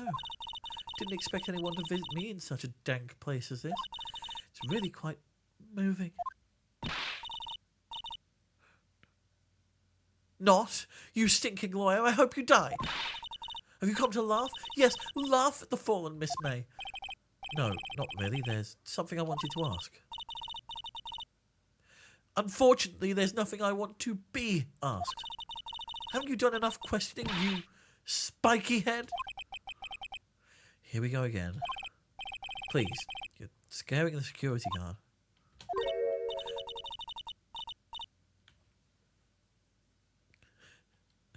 So, what is it you wish to ask of me then? Huh? For starters, how did you get to be so totally whacked?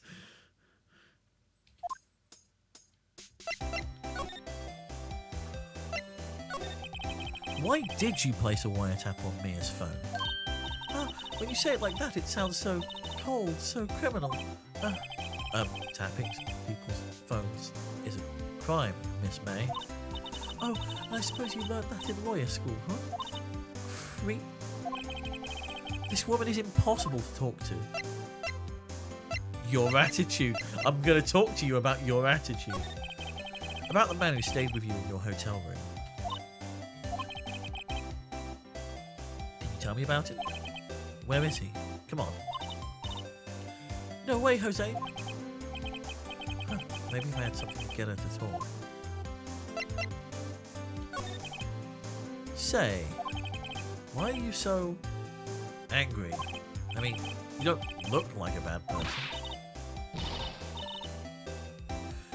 Whew, that does it. Bottom-feeding, scum-sucking lawyer.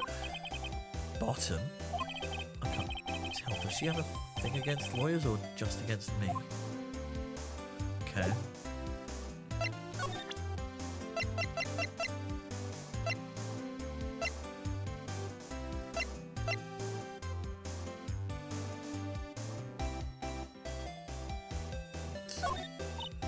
Hey, guess what? Actually, I really hate your guts. So get lost because, well, I'm not cooperating. Thanks, I noticed.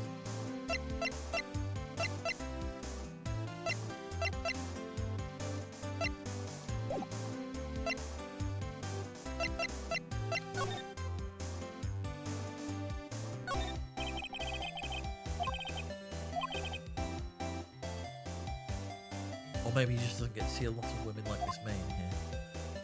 Okay. Smile for the camera. Maybe we need to make sure the cameras are off.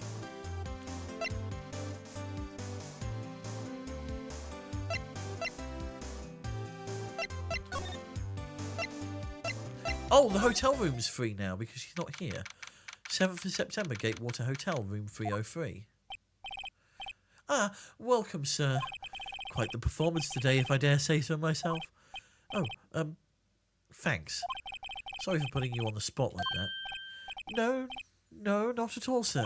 Your efforts today can only help the Gatewater's rep, as they say. Huh? Rep? Yes, our reputation will swell as the hotel where the murderer used a wiretap. We can charge a premium for the room, of course. It will be great for business, sir. Whoa, Miss May hasn't been charged with murder. I, too, will become famous. The bellboy who brought the murderer iced coffee. Why do I feel like we're both stuck in the same bad dream? So, you are our honoured guest. Please let me know if there's anything I can bring you.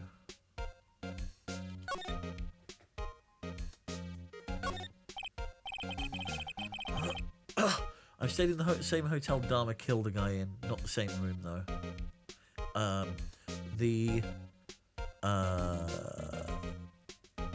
mean, if we're on those kinds of conversations, I've stayed in the...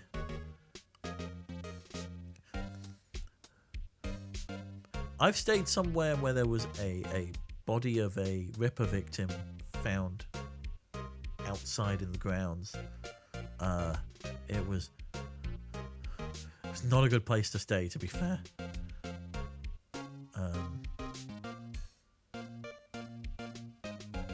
Huh. There's still a screwdriver stuck in that drawer. Ah, please leave that as it is, sir. That's the Drawer of Terror, hiding place of the murderer's wiretap. Set to become one of the most popular attractions here. This guy's serious, I don't believe it. Okay, we can't deal with that whilst they're around. A bottle and 2 glasses rest on the table. Why hasn't he cleaned these up by now? Ah, I beg your pardon, sir, but if you could please refrain from touching those. It's part of the decor. I call it the last drink before murder. We'll be famous for the talk of the hotel industry. Okay. Basically, don't touch stuff because the guy's here. Got it.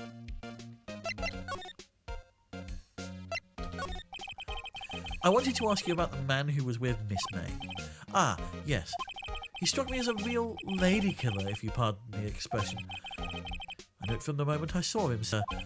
He and I are of the same ilk. We both carry the scent of danger. There we are in total agreement, Mr. Psycho Bellboy. If you had a photo of that man, I'm quite sure I could identify him. A photo? Huh. About Miss May. Oh, her, sir, not to boast, but I knew the moment I saw her. She'd do it, I said. Do what? I'm starting to think the most suspicious person here is this guy. Could you tell me about this hotel? Absolutely, and on that subject I have an excellent idea, sir. Currently, this hotel is known as the Gatewater. I propose that we add a subtitle. A subtitle? The Gatewater Hotel. Murder Manor. Well, what do you think? Sounds great. Whatever floats your tea set, I guess.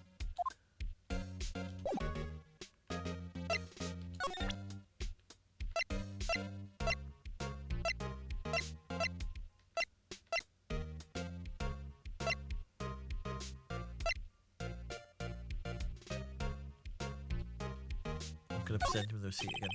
I'm sorry. All I can think about during the trial was the hotel. Wasn't paying much attention to the evidence. So there's not much we can do here.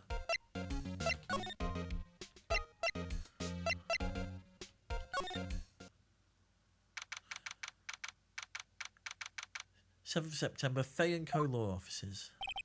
Looks like forensics is taking the day off today. Detective Gumshoe's nowhere in sight. Thank God! The police really gave this place a working over. Murder Manor, not to be confused with a US reality competition whodunit took place. I doubt there were any valuable clues left. I suppose it can't hurt to take a look around, though.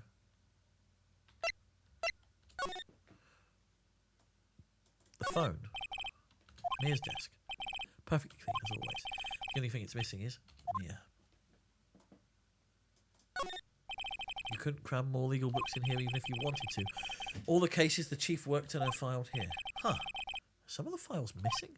Nah, I'm imagining things. No, they're missing. They're 100% missing.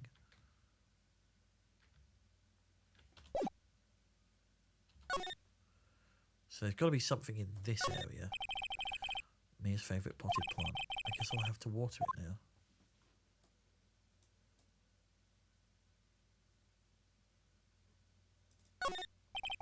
The sky is blue and so am I. There's that hotel right across the way. An old movie poster, apparently. I'll have to check it out one of these days.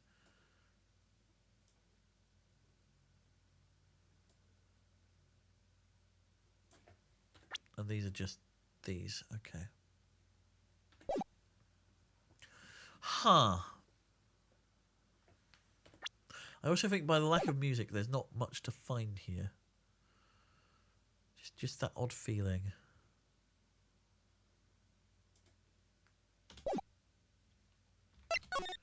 Let's go to the gross... That painting's gone. 7th of September, Grossberg Law Offices. Huh. Looks like Grossberg is out today again. Maybe he's avoiding me for some reason. Oh, hello. What's this? Old photos. 2 are lying here. Something's been written in pencil on the backs. DL6 incident, Exhibit A. DL6 incident, Exhibit B. Let's take a look at these. I'm sure I've seen this person somewhere. Perhaps I'll borrow this photo. I'm sure no one will miss just one little photo. It might be a valuable clue. I'll take it for now.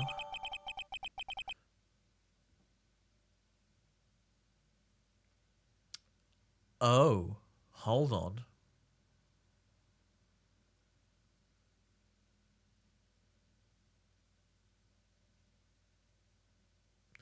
That facial structure looks very familiar.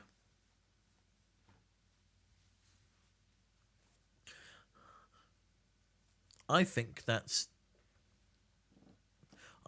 Mama Faye.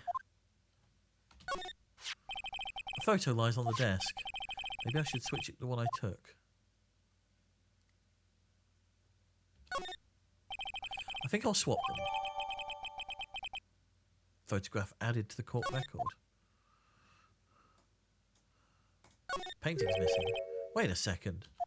Wasn't there a giant painting hanging on that wall? Yeah, it was a painting of sunflowers, Marvin Grossberg, fisherman. Wasn't it a very memorable painting anyhow? Expensive looking mahogany bookshelves. Never been read. Yeah, okay. So I think what we do now is we move. We go to the Gatewater. We show him the photo.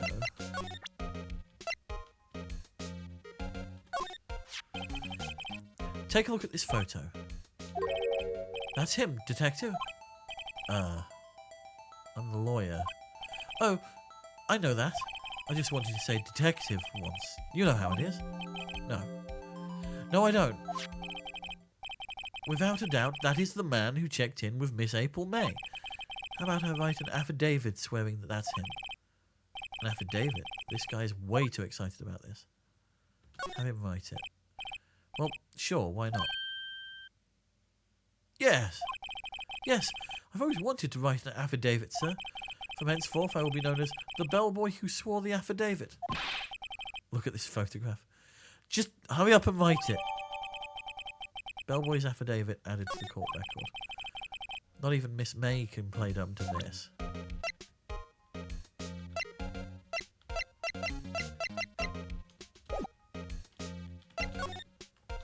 Okay, so we've got that.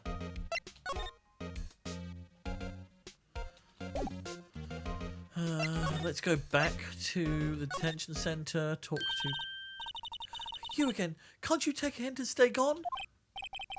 Hey, the only reason I'm here is because you won't talk to me. Oh, so it's my fault now. You don't just have spiky hair, you also have a spiky heart. That does it. When this case is done, I'm shaving my head. Oh, Phoenix. I doubt it.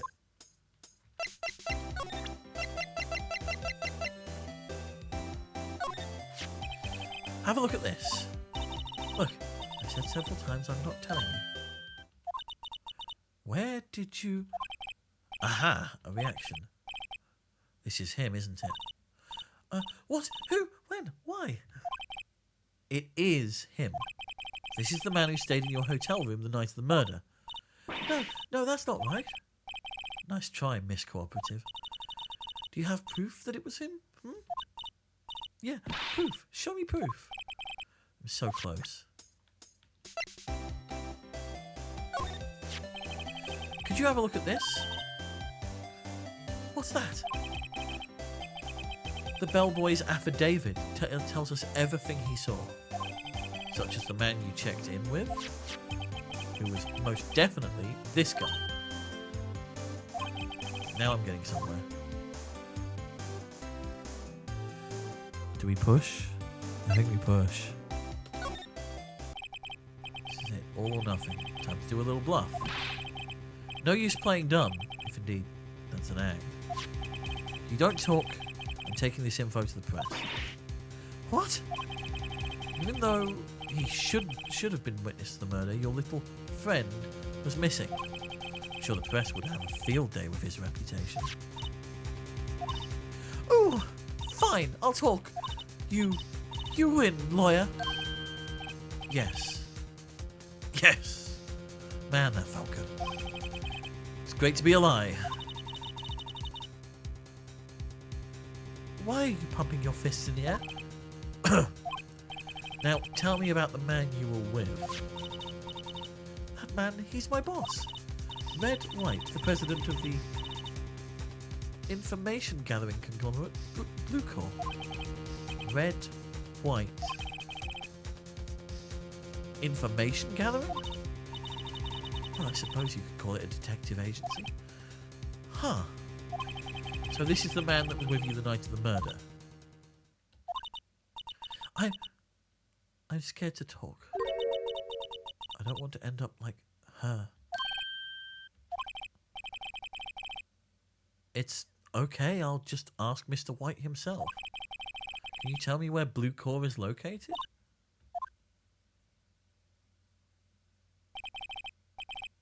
Information gathering? But you were you playing Orwell a month and a half ago. We still need to finish that. But that's something that I will have. I'll probably have to do a previously on Orwell thing before we get back into it, to be fair. Mr. Red White, at last. Finally, a lead on this guy. If April May couldn't have done it, that leaves him. Time to take action.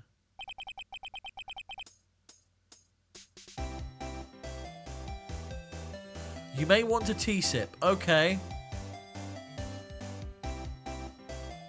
Did she just tear it up?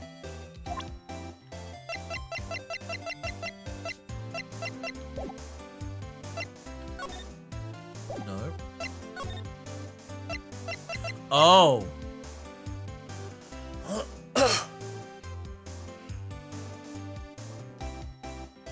Oh, we're gonna have a new character and I need to come up with a new voice. Oh, he looks very suave. Wait, hold on. That painting.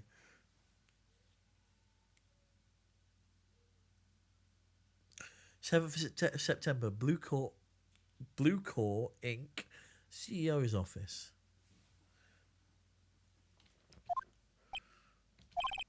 What's with the surreal decor?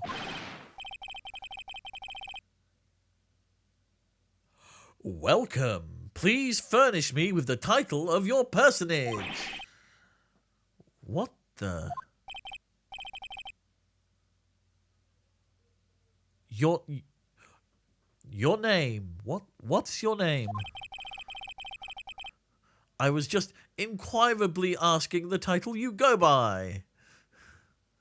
He does look very, like...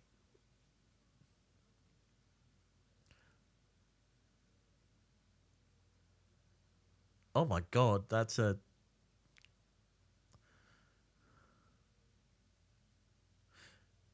He's straining to smile. It's not a real smile, he's faking it.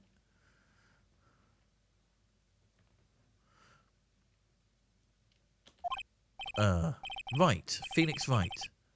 Inquirably? Mr. Wright, is it? Right, I see. Splendiferous. Perhaps I have intimidated you with my giantesque vocabulary. So, the voice I'm imagining is the boss from the IT crowd played by David Berry. That's what I'm thinking right now.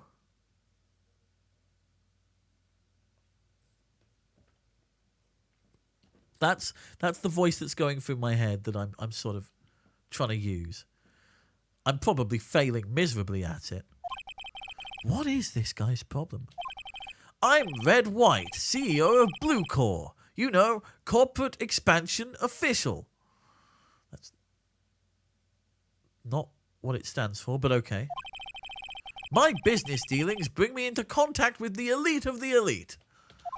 So I'm afraid I am not used to conversing with the wordily challenged. What a fruitcake. Let me guess. You are an attorney fresh out of law school, are you not? That's the only explanation for why you would come to me like this. What does he mean by that? No matter. So, what business does a mighty lawyer have with a man such as myself? I am man.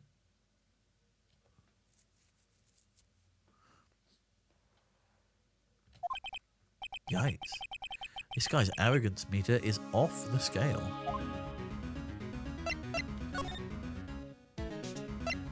Let's talk business first. What kind of company is Blue Core anyway? Ah, excellent question. We buy and sell various kinds of information. We are a company of the future. You might say we are the future. Sell information. In just 10 years, I've built this business up into the grand office you see now. Ah, in case you were wondering, Blue Core was named after the color, blue. I, Red White of Blue Core, as founder and CEO, named it so. And why, you ask? Because I like the color blue, of course. Fantabulistic, is it not? Miss May. Miss May is an employee of Blue Core, is she not? Correct! She was my secretariat. What a shock it was to hear what she's done. What she has done? You mean the wiretap? Indeed! She is paid to answer phones. Tapping them is not in her job description. She does gather information for us as part of her duties. But I assure you, we do not condone illegal methods. It is ineffable that she would do this. Sounds like he's trying to turn Miss May into a scapegoat. On the night of the murder, were you in April May's hotel room? Who can say? I seldom pay attention to mundane details, such as time and place, for I, Red White of Blue Core, transcend all eternity.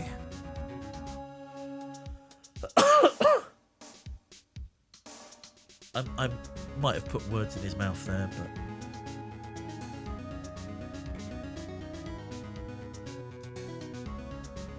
that's the vibe I'm getting of where this is going. My motto is, don't worry, be happy.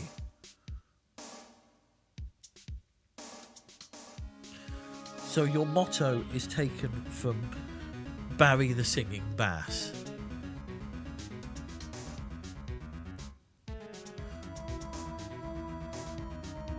I've had some clients who are such bad historians that I think they're time lords, but apparently he lives in the sixth dimension.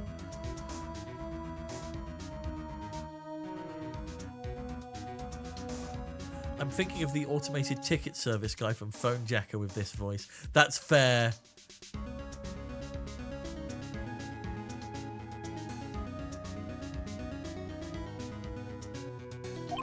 Still, Mr. White. The hotel... still, Mr. White, the hotel bellboy has stated... Bobby McFerrin might want to know this guy, yeah. The hotel bellboy has stated on the record that he does remember you very closely. No matter, the bellboy can say what he pleases. I still won't talk to you.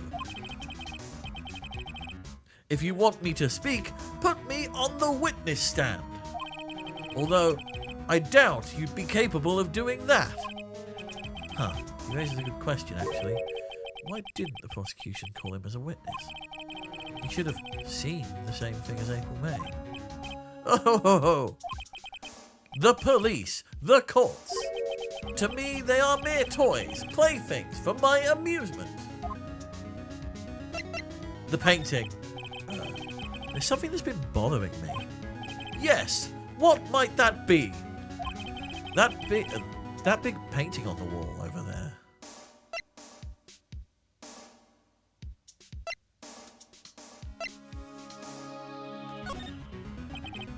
You know, I've actually seen that painting before. Oh? just yesterday, actually. Your point being? My point is simple. Rather, my question is simple. Why is that painting hanging on your wall? Mr. Wrong, was it? Right. It appears you do not fully grasp your position here. I ask again, who are you? A lawyer? No, my feeble friend, a mere lawyer. Worth nothing, zilch, zippo, nada. Just like that sorry excuse for an attorney, Grody Burger. What?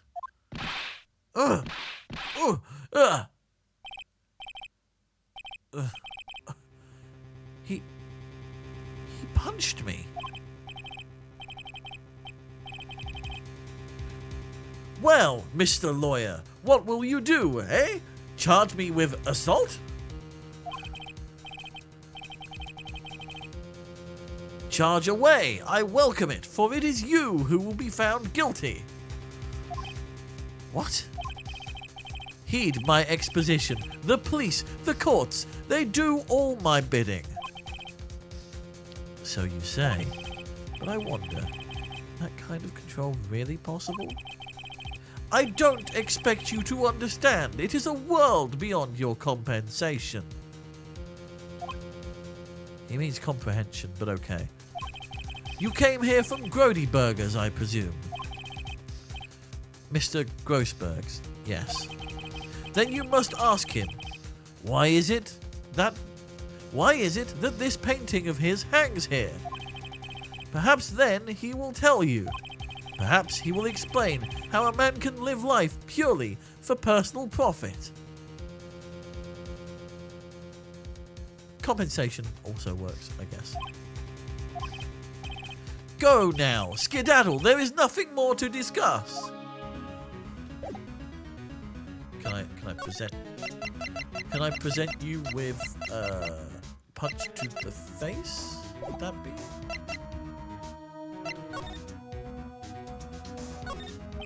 This painting was, until yesterday, hanging in Mr. Grossberg's office. Why does White have it now? It's not hard to imagine a few possibilities. Oh, I just noticed the table. Oh, that's disconcerting. I'm guessing this is supposed to be a desk? My, this is quite the thing. Statue of a man holding up the world. The blue core sign certainly stands out enough. The model for the man is, of course, Mr. White. An impressive lineup of trophies. That's a lot of... Yes. Judges Special Runner-Up, Best Participation, Judges Cooperation Award, Special Good Try Prize. Huh. The word judges and special kind of stand out. You probably strong-armed them into giving him something. This is the top floor of a 20-story building. The view is quite presidential. Okay. I think we've examined everything there is to examine. So let's go back to Grossberg's law office. Huh? I don't think he's noticed me standing here. Maybe I should clear my throat? Ahem! Jumping Jehoshaphat. Oh God! Wait, no. It was a Sergeant Major kind of voice, wasn't it? There's too many to keep track of. Jumping Jehoshaphat. Oh, you. What's wrong? You look so pensive, like an old man at the end of his days. I'm not senile yet. I was just thinking about this whole mess. What? Something's really bothering him. That much is clear.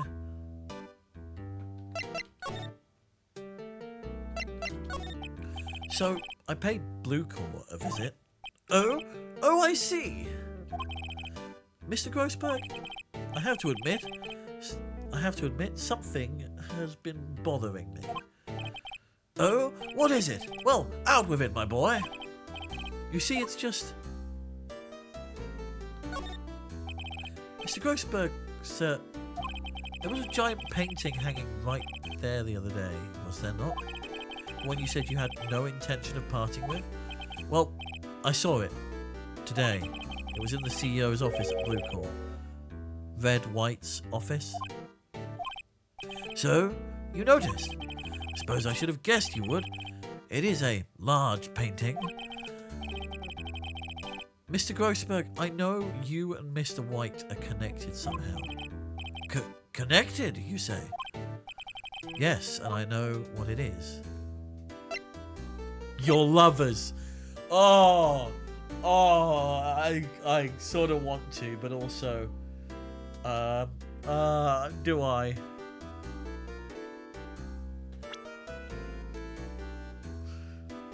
Yeah, we can save Scum. We can save Scum. Okay. It's not something I can claim to understand, but you and Mr. White are lovers, aren't you?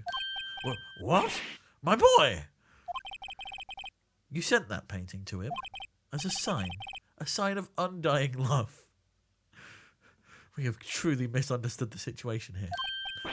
My boy, please! You're letting your fancies run away with you.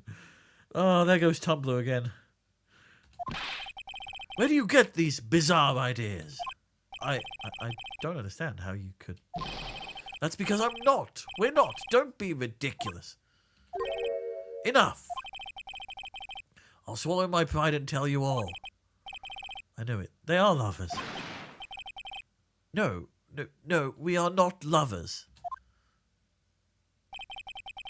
Red White is a man who makes his living through intimidation. So if I load this back up...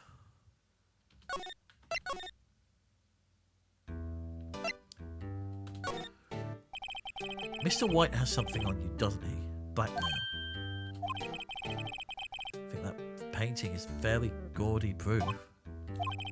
Very well, this may be the chance I've been waiting for. Maybe it's time to get it off my chest, so I can finally rest easy again. After all, you were Mia's understudy. Perhaps it was fate. What's he talking about? Okay, so all three avenues lead to the explanation. Red White is a man who makes his living through intimidation.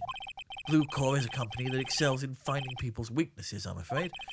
I've been paying them for 15 years now. 15 years. All because of the DL6 incident, as you may have guessed. The name on the back of these photographs. As you suspected, I could not stand in defense of Maya because of this. White would have destroyed me if I did. So that's the connection. It is hard for me to tell you this, my boy, but arresting Red White will be nigh on impossible. Impossible? Why? He has information on everyone. It gives him an iron grip. He owns judges, attorneys, prosecutors, police, and politicians. What? They are bound, unable to do harm to themselves, and therefore to him. Don't look at me like that. What you see is nothing more than the weight of many years. Okay. We're going to go into questioning Mr. Grossberg here after we have a short break. It's somehow already been an hour. So we're going to take, a 5-minute break. We'll be back after these adverts. So get yourself a drink. Grab... Yeah, it doesn't feel like an hour, right? But also, I need to stretch my legs and my little penguin knees will ache. So, we're going to run some ads. We'll have a 5-minute break. Grab a drink. Get fluids in. Get fluids out. Go flail at people. And you can tell that I'm getting towards the end of my...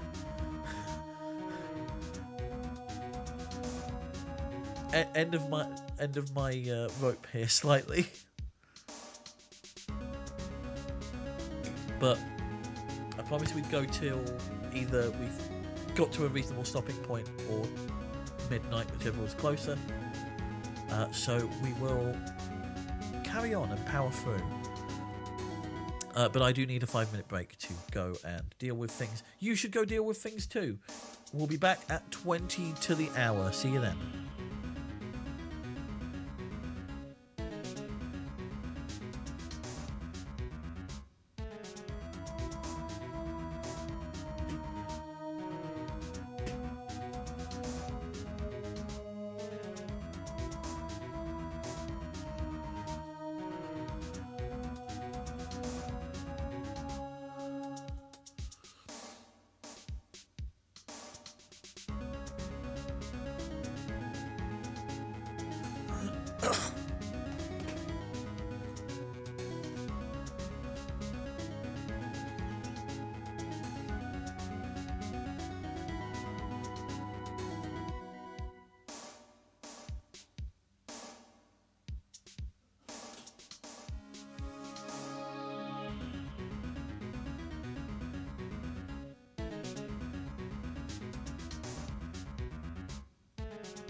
Hello, everybody. I forgot to turn my microphone off when I went on break, so you may have heard some things.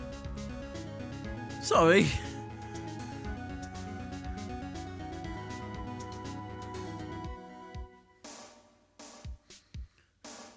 Don't think I did anything that was too bad whilst we were on break. I hope not.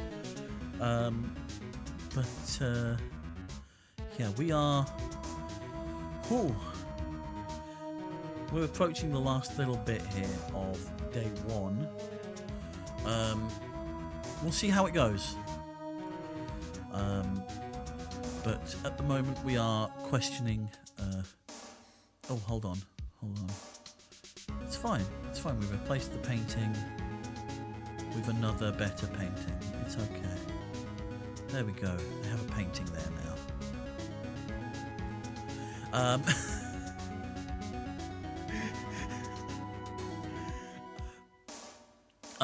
We are. Yeah, I think this is going to be probably the last hour for tonight. Maybe we'll see. We'll see how it goes. But this case has taken a big turn. We are in case 2. We have found out that there is another man by the name of Red White. No relation whatsoever to Elton John, who is somehow involved. They were in the same room as the witness, but weren't in the room at the time of the murder. So, and also we sort of, spoilers, know that it's them from the opening cutscene. So now it's just getting to the bottom of it and trying to pin it on them, really.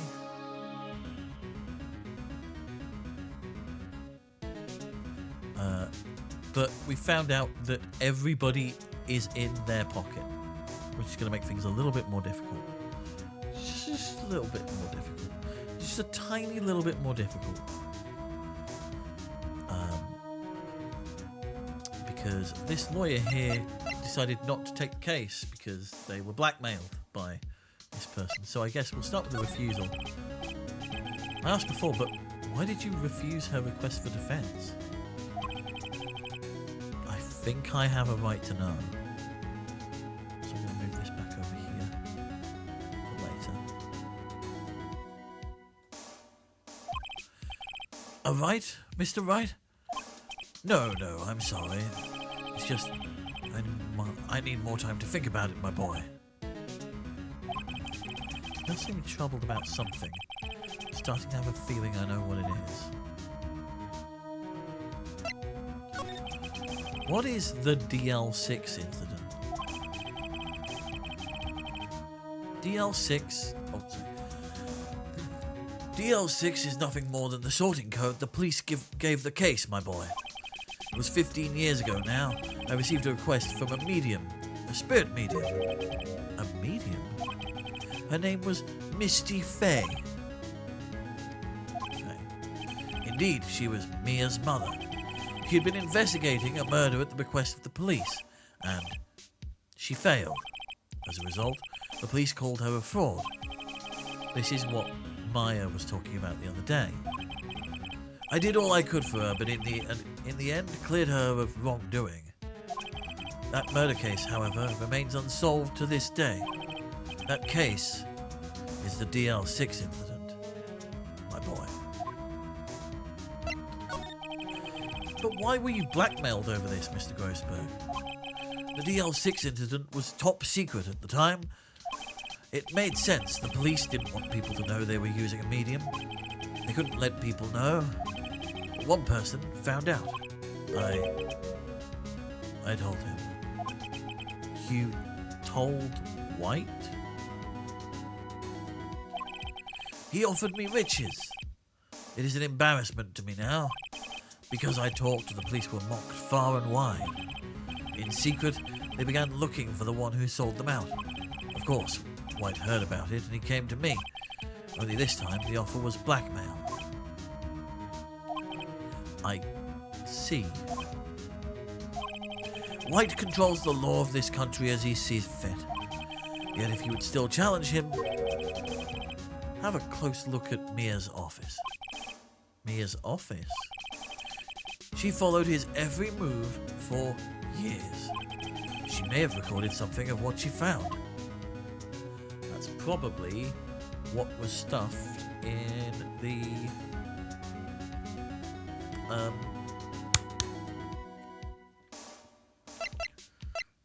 the statue. So you came to see the trial?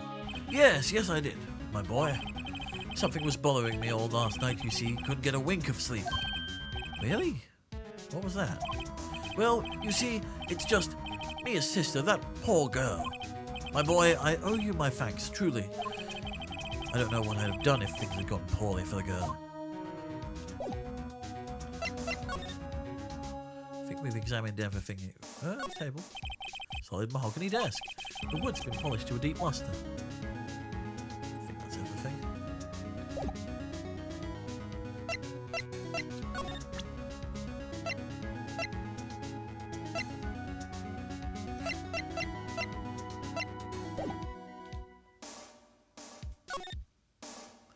I think, let's go back to the detention centre.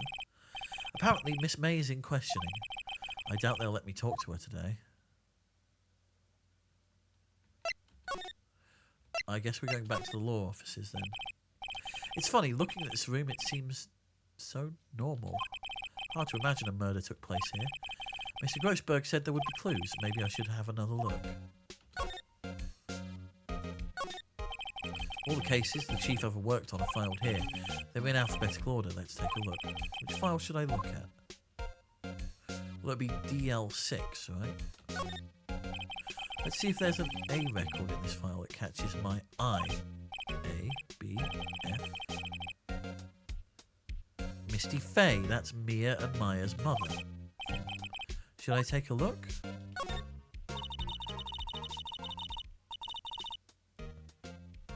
I have tarnished the Faye name, leaving only these words.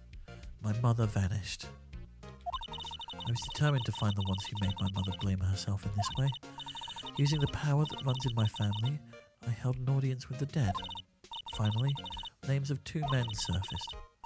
One was Marvin Grossberg, a lawyer who sold my mother's information for riches. The other was the man who sold that information to the press. This parasite who makes his fortune on threats and coercion, his name is... The record stops there. Huh. So Mia knew Grossberg. So I thought we were looking for DL6. Let's carry on. So they're filed by alphabetical order under the name.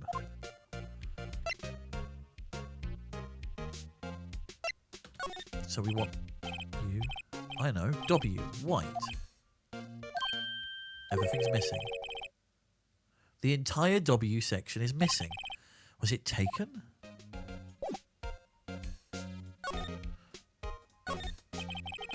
All the cases, we'll look at J to S as well.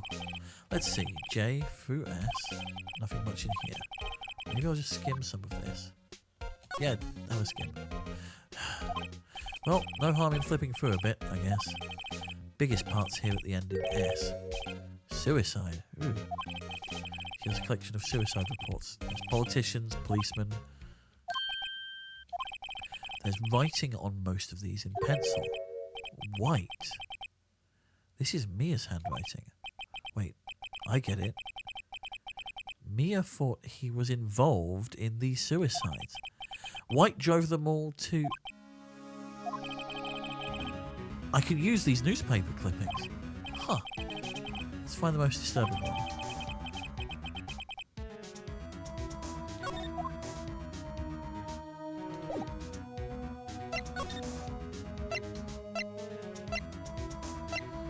Go back to the detention centre?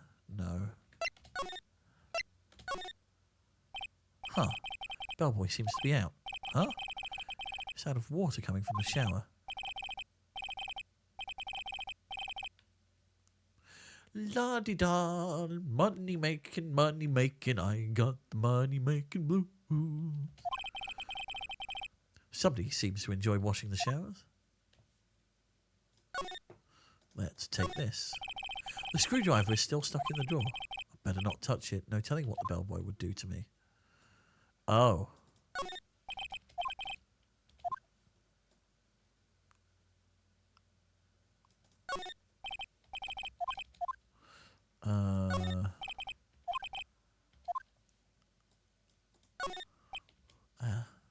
Still life. Okay. Nothing new. Bed's made.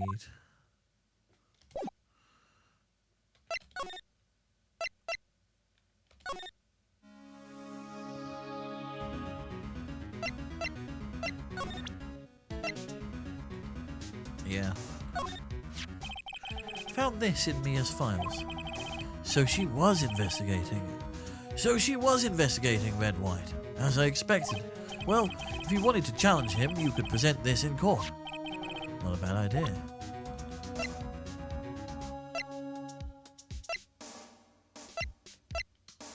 Do I present this to him?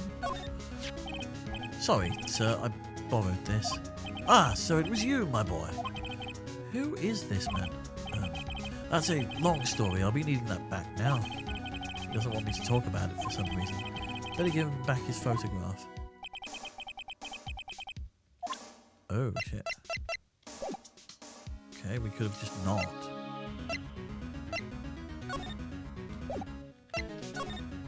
Where next?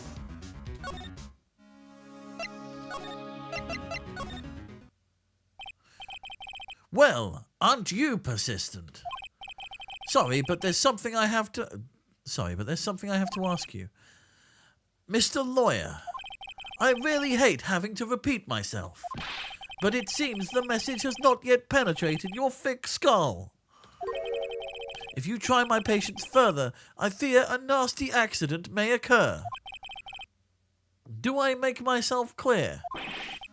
Transparent.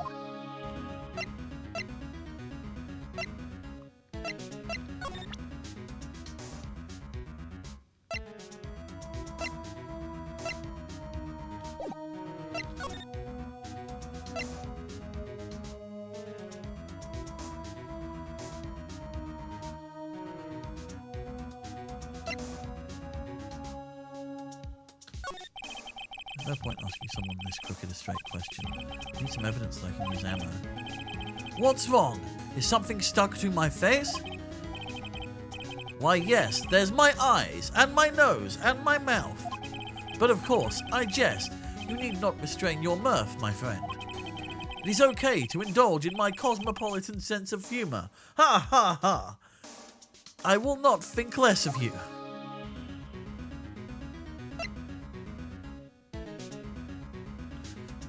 Do I present this to him?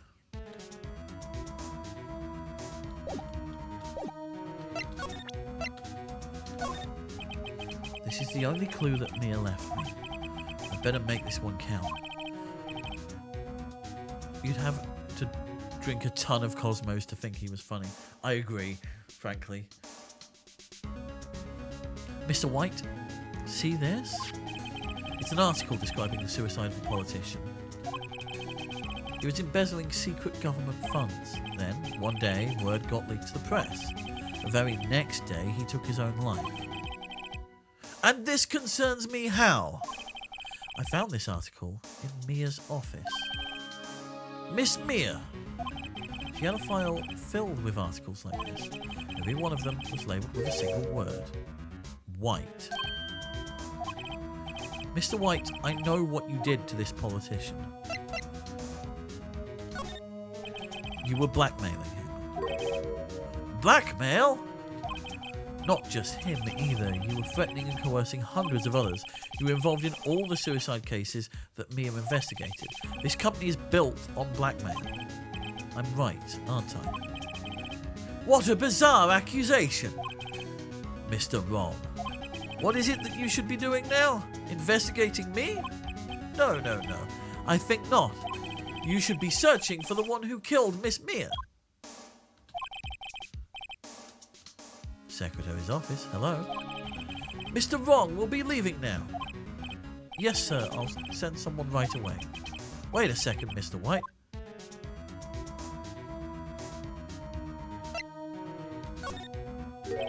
You're wrong, Mr. White. Excuse me? What I should be doing now is going after you. Just what are you insinuating? Mia was on to you. She was keeping tabs. For this reason, you had April May tapping her phone. Then, Mia was murdered, and all the documents about you mysteriously disappeared. So, the culprit would be... Even a child could work it out, Mr. White. You did it.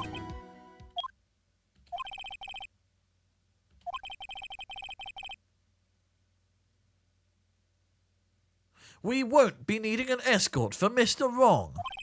Instead, please connect me to the public prosecutor's office. Of course, sir. One moment, please. White? That you? What are you doing calling me at a time like this? Hello, Chief Prosecutor. I've changed my mind. I want to testify tomorrow. What's this about? The Mia Fey case. I witnessed the murder, you see. And thus, as a very important witness, I would like to testify. What? Why now? I thought you said you didn't want to go to court. Quietude. Quietude. I told you I changed my mind, didn't I? Oh, and one other thing. Send the police over here right away. The man is standing right in front of me. He looks dazed, but could be violent. What? What man? Are you even listening? The executioner, the hatchet man, the liquidator, the killer man. What? Mr. White, this isn't another one of those. Chief Prosecutor, I do not believe you are in a position to freely offer your opinions to me, correct? I'm telling you, send the police, now. Did I not tell you, Mr. Wrong? You are a mere lawyer, as was Miss Mia. How dare you? I'll point the finger at you and you will be tried as Miss Mia's killer. The case is as good as settled. No lawyer of any worth will defend you. I have friends in the local lawyers association, you see. You'll be given a lawyer so stupendously inept that they make even you look competent. I feel faint.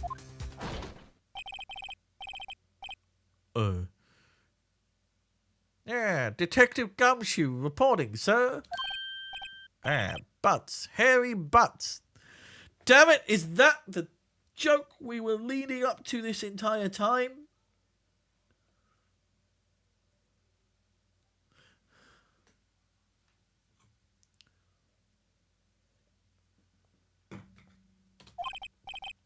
Right, actually, Phoenix, right. My friend's name is Larry. Oh, right. Sorry, pal. Butts was that murderer, right? Detective Gumshoe, I present to you the man who killed Miss Mia Fey. What? Take this despicable human being into custody. Farewell, Mr. Wrong.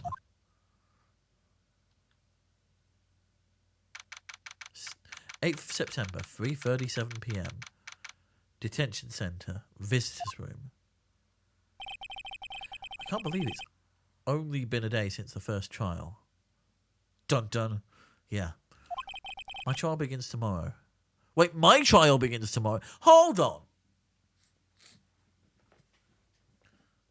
Well, I mean, we got Maya off then, I suppose. White's going to set a trap for me. The prosecution will be in on it, of course. Edgeworth included. An attorney was assigned to me by the state yesterday. I refused. I had an idea. Right! Mr. Wright. Oh. Maya. Great, they let you out of detention. Just now, yes, it's all thanks to you. Now I'm afraid we've switched now, I'm afraid we've switched places. What? You mean you... I explained what had happened to Maya. Wait. I don't believe it. How many people does that man need to destroy before he's satisfied? My mother, my sister, and now you? This has gone too far. Mr. Wright, please tell me, is there anything I can do? Well...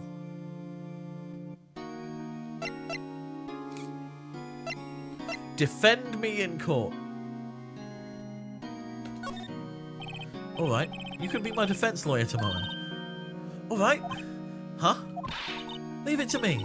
I am Mia's sister after all. Lawyership runs in our blood. Wasn't it ghost powers that ran in your blood? I'd better run to the bookstore and pick up a copy of Law for Rookies. Wait! What? Ghost powers, lawyership, same thing, lots of copious Latin. Yeah. To be fair, I'm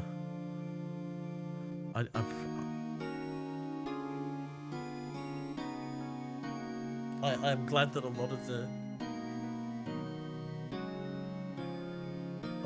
mock stuff that we deal with does away with all of the Latin.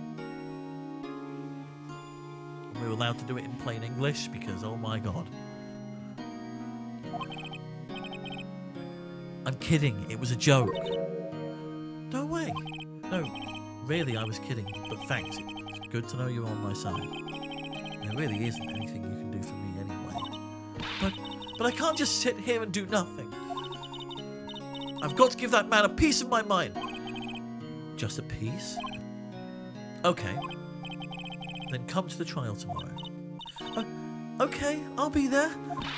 I'll show them a thing or two.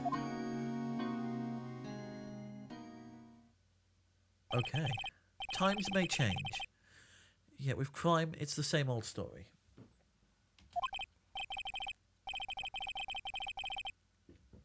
In fact, it's gotten worse. Lengthy court proceedings are no longer realistic.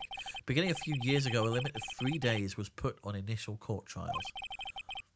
Almost all finish in a day, most with a guilty verdict. I never thought I would end up in the defendant's chair myself for this case, with the true culprit appearing as the star witness. This is it. Tomorrow, it's me or him.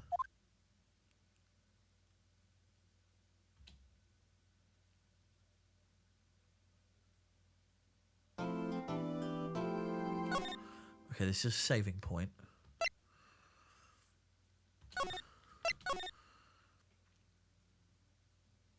Day 3. 9th of September, 9:52 AM, District Court, Defendant Lobby number 1. Well, I guess this is it. Yeah, one way or another, this case gets decided today. Phoenix, look! Technically day 2 of trial. Yes. But also, we're trying a different defendant. So doesn't that make it day 1 of the 3-day rule? Or are they just going to kind of hand wave that, I guess? Prosecutor Edgeworth? I recognise you from this painting. In fact, it was such a good job that they actually hung it in the court lobby.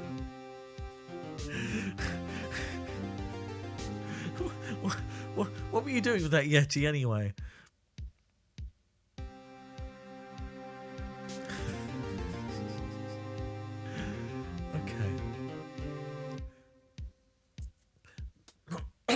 Sorry, I have to get into my Maximilian Pegasus voice again. Yugi boy. I received a call from the Chief Prosecutor's office yesterday. I was told that whatever Mr. White says today, it will be the absolute truth. No matter how you try to attack his testimony, If I raise an objection, I have it on good faith that the judge will listen to me. What does White... Does White have the judge in his pocket too? So you're saying I'm going to be guilty. End of story. I will do anything to get my verdict, Mr. Wright. Anything. Why? Why? How can you torment an innocent... How can you torment an innocent person like this? Innocent? How can we know that? The guilty will always lie to avoid being found out. There's no way to tell who is guilty and who is innocent. All that I can hope to do is get every defendant declared guilty. So I make that my policy. Yugi boy. Edgeworth. You've changed. Huh?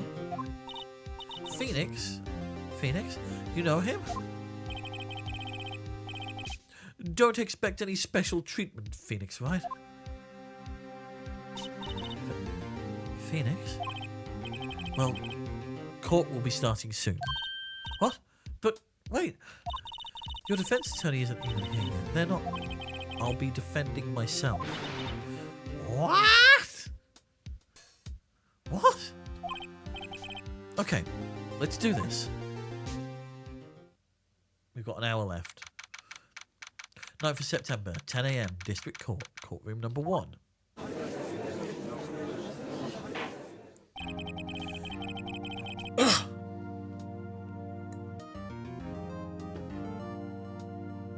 Court is now in session for the trial of Mr. Phoenix Wright. The prosecution is ready, Your Honour. Ha ha ha. I've been to Edgeworthstown in Ireland. The defence is ready, Your Honour. Mr. Wright, are you sure you're up to doing this? Yes, Your Honour, I will be defending myself. Understood. Very well. Mr. Edgeworth, your opening statement, please. As the details of the event are already quite clear to the court, today we will hear the testimony of a witness to the defendant's crime.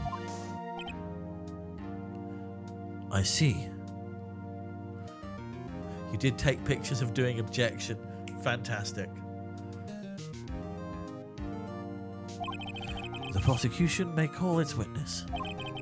That went far too smoothly. Why didn't the judge ask Edgeworth why his witness didn't testify before? It's like he already knows why. Huh. If anyone's going to raise an objection about this, I suppose it's me. Mr. Edgeworth, you owe an explanation to the court. Why didn't this witness testify in the trial against Miss Maya Fay? I'm ever so sorry.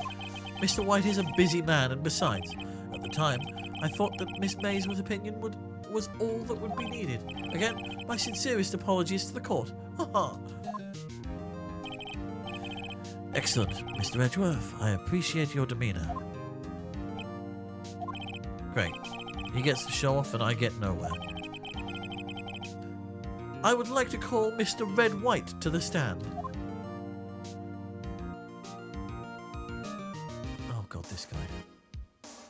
Also fireworks. Please state your full name. Oh. You wish to know the title of my personage? Your name? Yes, that is what I said. Oh dear, do my locutions confuse? Name! These two are great together.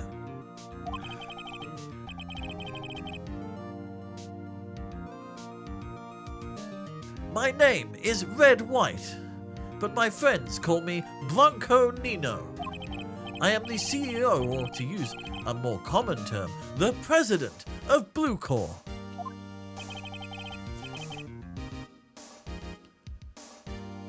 Did you know the victim is Mia Fay? That would be a negatory. No, I did not. You were at the Gatewater Hotel at the night of the murder? Correct. And you witnessed the murder from there? Why tell you what you already know? Very well, Mr. White. You may begin your testimony. If I can't rip this guy's testimony apart, I'm done for.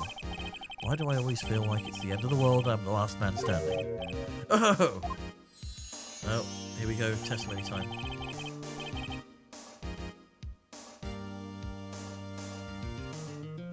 If you notice anything interesting about Red White's outfit colour palette, it's pink, red, blue, and purple.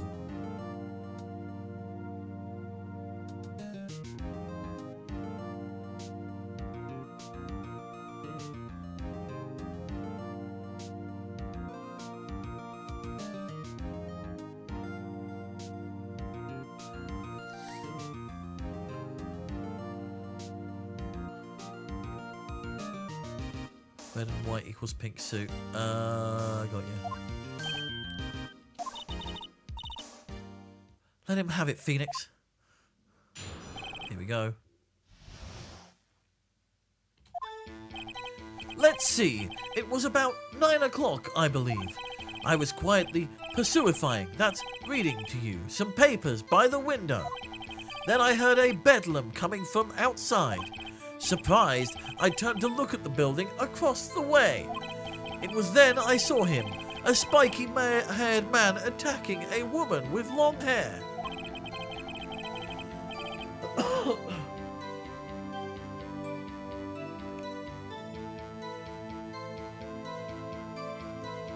Needless to say, that man was none other than you, Mr. Lawyer.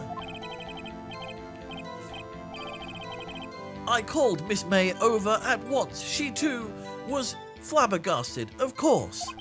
The victim, she ran away, but you gave chase.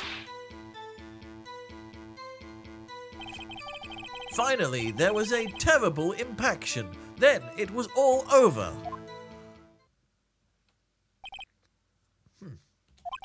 If things occurred as you testify, then I'm afraid the defendant is guilty. Very well. Defendant, Mr. Wright. Your cross-examination. Yes, Your Honour.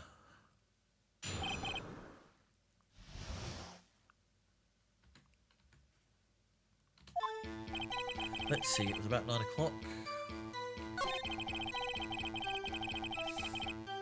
What have we actually got?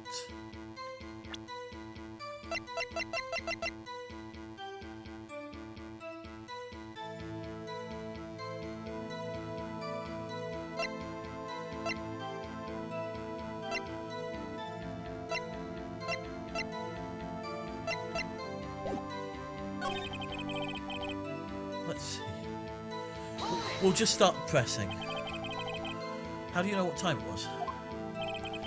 Because I am always abso-positively perfect, you know. No, you're not getting away with that. You are so mistrusting, Mr. Lawyer. So, what was the proper term for secretary again? Anyway, Miss May ordered room service for 9 o'clock. It happened soon after the room service arrived. Huh. That's what Miss May said too. True. The bellboy who brought the coffee saw Miss May. But he testified that he did not see you at the time. This is your concern. Silly lawyer. Miss May received the coffee outside the room. Of course he could not see me. He would need X-ray vision to pull off something like that. Huh. Tell us, what were you doing at that time?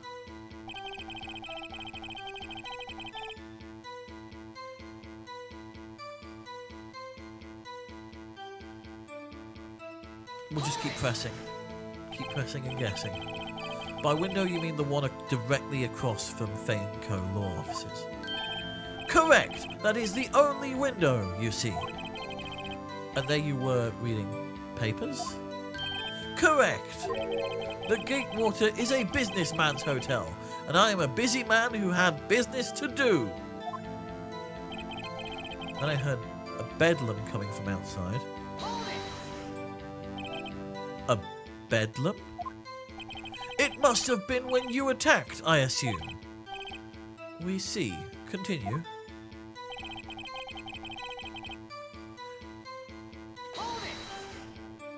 So you were reading your papers until you heard that sound. But of course, I am no snoop, peeping out of windows at night. No snoop. Yeah, right. You've made a career out of snooping.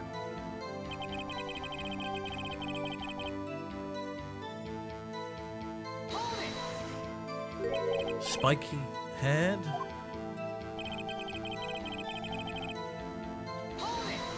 I'm just pressing everything.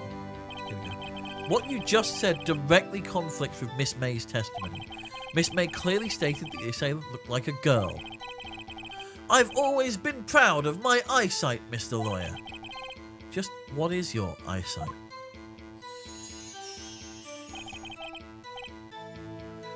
Counting both eyes, 40. 40. Don't add them together. I think the witness is trying to say his eyesight is good. Hey, whose side is the judge on anyway? And what did you do then?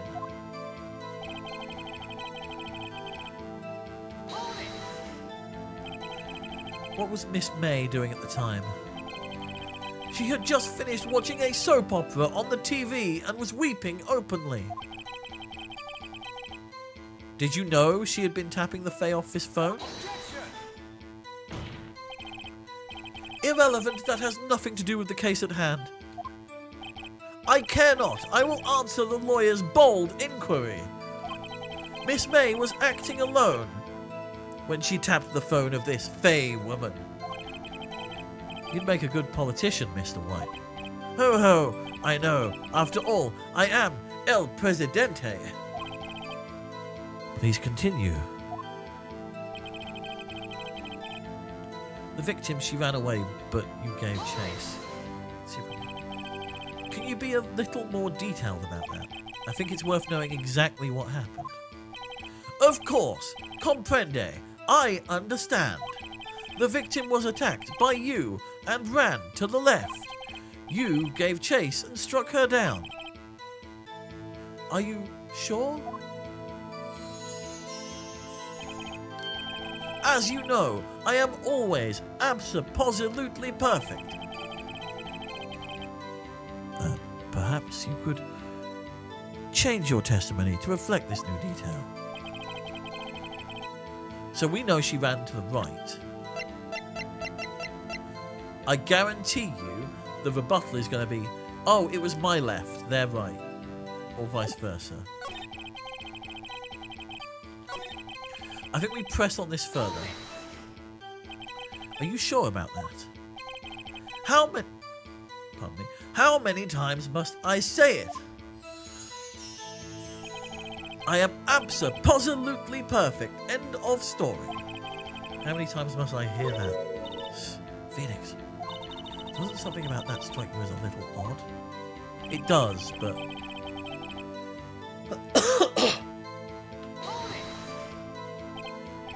Impaction? Don't you mean just impact? Ridiculosity! I think you need to brush up on your language skills. On second thought, perhaps I'd better leave the whole language thing alone. Did Edworth prep this guy too, I wonder? Anyway, I'd better find a weakness in there. We know what the weakness is. It's the running to the left, which contradicts the running to the right in the statement.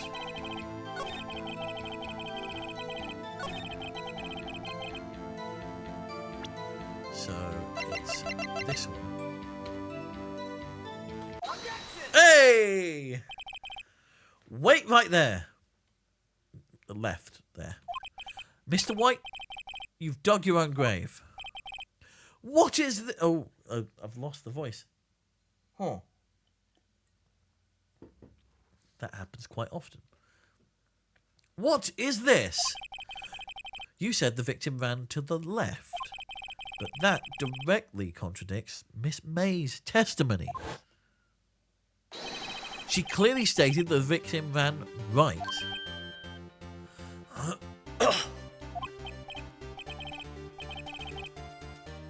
Oh, it's...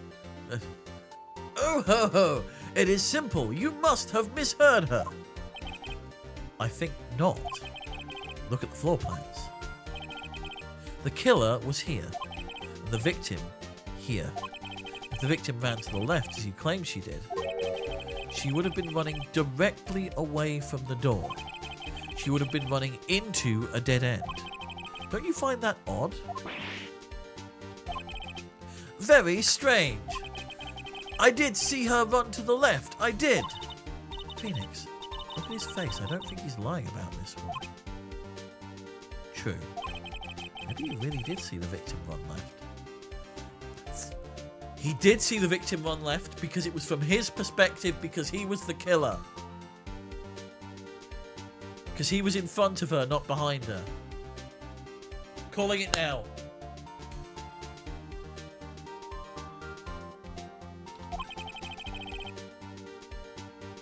So he did witness the killing. Wait a second. Mr. Wright? Yes, Your Honour. Miss May says right and Mr. White says left. Sorry. Miss May says right, Mr. White says left. Can you explain this contradiction to the court? Mr. White is right, Miss May is right. Both are right. Both witnesses are telling the truth, for once. Here we go. I doubt it. Rather, that does not clear up the contradiction. There is one scenario that would explain their contradicting accounts. What? What? Yugi boy? Obviously, the witness was not viewing the crime from the hotel. Yes! Called it! Yes!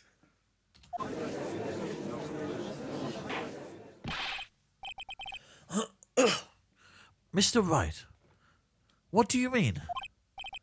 Yes, what do you mean he was not viewing the crime from the hotel, Yugi boy? If he was not in the hotel, where could he have been?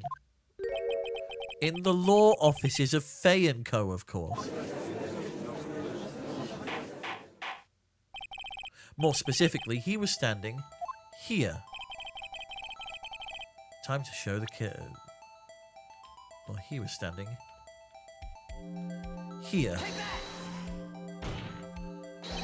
This is where he was. Look, when the victim ran for the door, if he was watching from this point, to him it would appear like she ran to the left. Please, this is no time for jokes in ill taste, Yugi boy. That is where the killer was standing. Order! I will have order! Anyone disturbing the order of this courtroom will be held in contempt. Mr. Wright, what are you suggesting?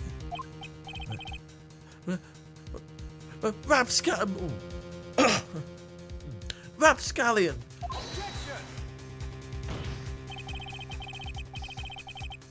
The postulations of the defence are a distortion of the truth, Your Honour. Indeed, they do seem a bit far-fetched. You provide us with so much entertainment, Mr. Lawyer. What now? He's laughing. The hilarity of the moment made me remember something. It appears I have been unclear, and for this I apologise. Watch it be, I meant from my left, not their left, or vice versa.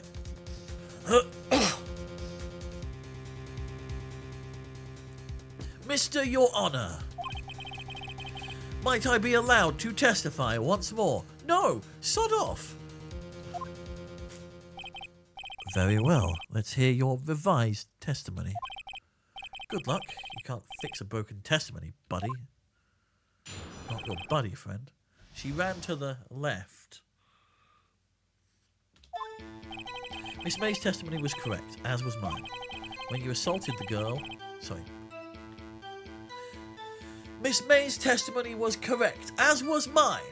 When you assaulted the girl, she first ran to the left, and then you hit her, savagely. That is what I saw. Next, with the last of her strength, she ran to the right. You chased her and delivered the final blow.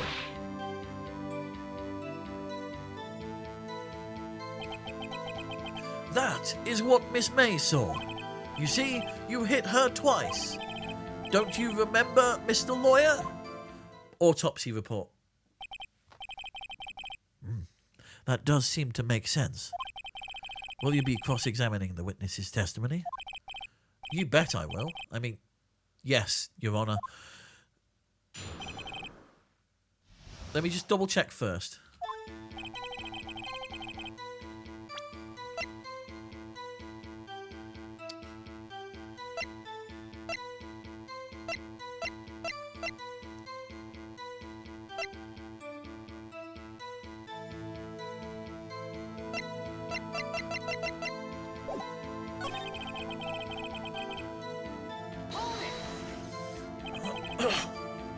What do you mean first? First, that's what comes before what happens next. You speak English, right? Please, sit back, relax. I will try to use simple words for your benefit. First, she ran to the left, and then...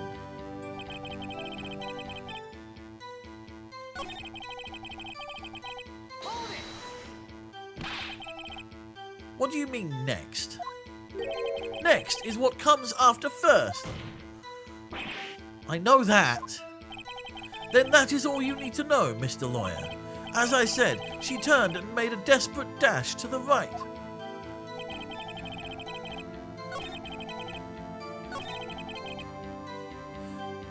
I think I need to present the autopsy report.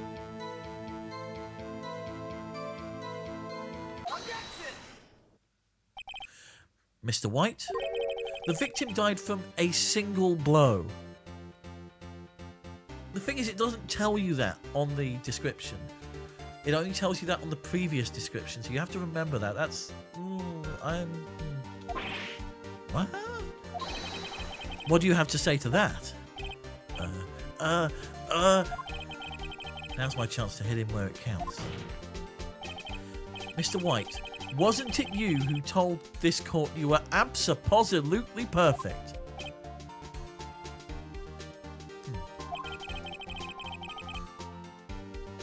I will refrain from using this phrase from now on. Your Honour, if you could ask the witness for a new testimony? The witness is obviously confused, Your Honour. I would like to request a 10-minute break. Yes, quite. The witness is confused because he's lying. I emphatically request that there be no break, Your Honour. Yeah, we want justice. Don't let him get away. Very well. If the witness would care to revise his testimony. The crowd's on my side. No slipping out of this now, White. Mr. White? Oh, okay.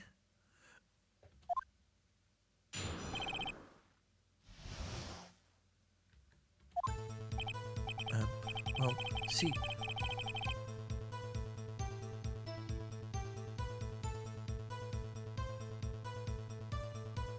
What do you mean the other window? There's only one window. Well, see, I looked at the other window when I heard that thing fall. Then, the next moment, I saw Miss Meyer run to the left. The killer, you, attacked her, but she dodged. And then she turned and ran for the door. Then you did her in with a single blow. Thwop. Thwop indeed. Very well, you may begin the cross-examination. Mr. Your Honour, my stomach, you see, it is hurting. Deal with it.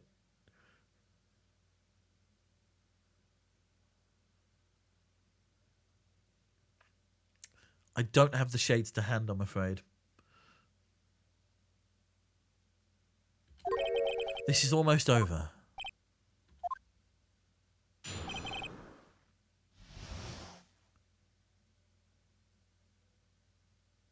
I actually did have a witness I was cross-examining hard who wanted a break because he was getting a headache.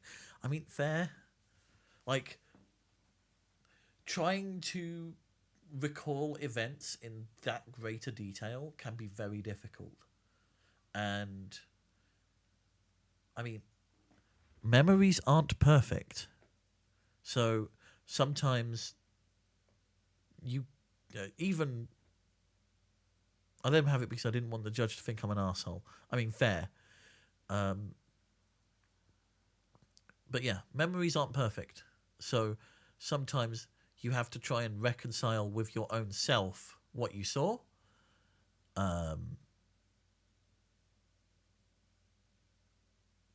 Because, yeah. If there's something that you try and make sense of in the moment and it starts contradicting everything, it just all falls apart and brains start hurty.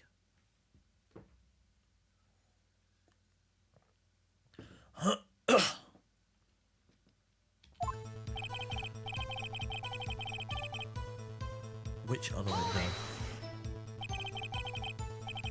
You heard that thing for? What exactly was that thing? Huh? That! The glass light stand! Right, the one that had fallen over at the scene. Phoenix! Wasn't something about that strike you as odd? Yeah, very odd. I'll press further. Mr. White. Huh? What? You're saying you saw the glass light stand? Yes? Then change your testimony to reflect that. Sorry, my bad. The witness will revise his testimony. Okay, of course. A light stand was lying on the floor when I looked.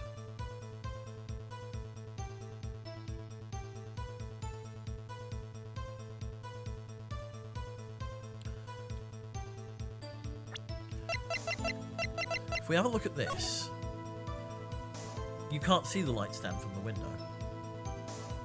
Right? This is the light stand here. I'm assuming this is the window. This is kind of the cone of vision, as it were. That's the door. So I think that's the play.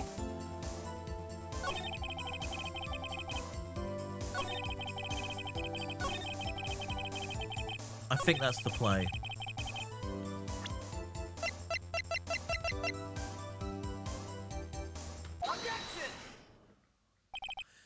Mr. White, it was impossible for you to have seen the glass stand. What? Look at this. These are the floor plans to the scene of the murder, yes? Correct, Your Honor. Now, look. If you were to look through the window at the office, this is the area you'd be able to see. Here. Well, note that the stand is not within the visible area. Well, Mr. White? What do you have to say to that? Ridiculosity! Mr. White, if you were in the Gatewater Hotel as you claim, you could not have seen the stand before it fell over. In fact, you wouldn't have been able to see it after it fell either.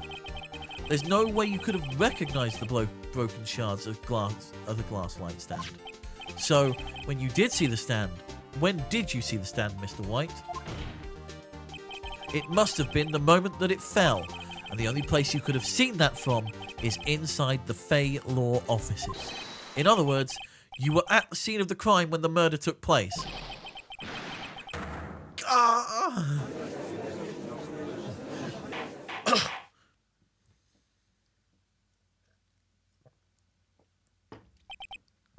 Mr. White? Mr. White? You did it, didn't you? Mr. Your Honor, Miss Mia. Looks like we're about to get our verdict. That's far enough, Phoenix Wright. What? I forgot about Edgeworth. Mr. White, I think the time has come. Shouldn't you confess to your crime now?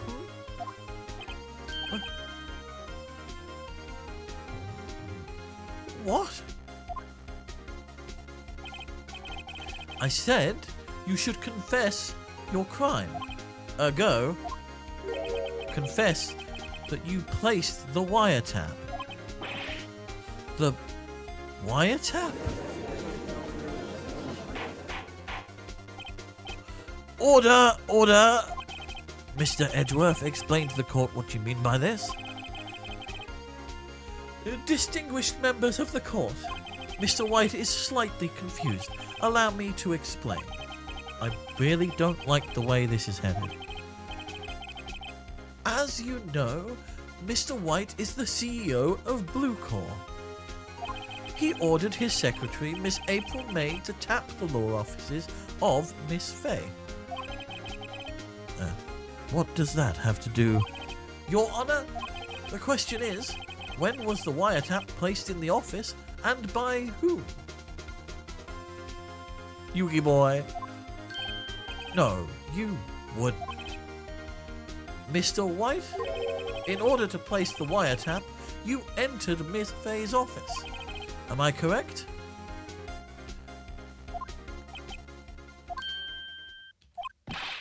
Correct! You are most correct, Miles. Give me a break. Yes, in order to place the wiretap, I breached the Fay & Co. law offices. I mean, that's illegal. That is when I saw that accursed light stand.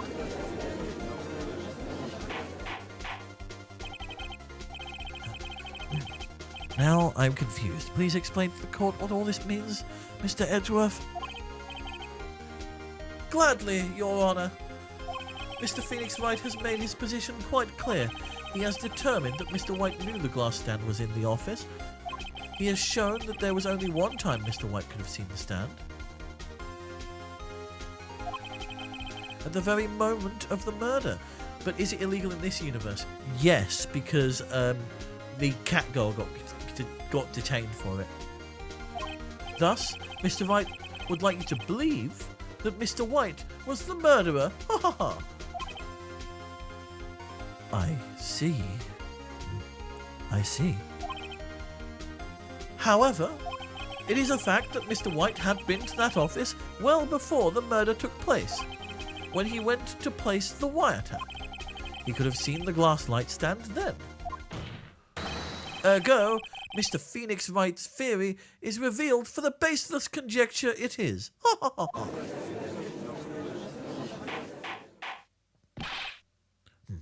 Mr. White, you will testify to the court about this wiretapping.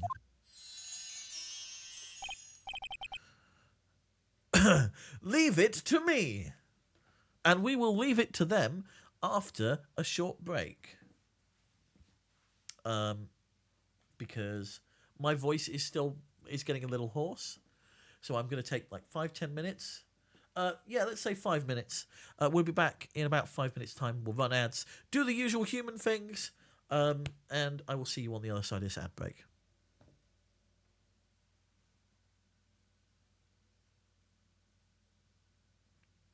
And I just realised that there is going to be no music playing during this ad break. So, how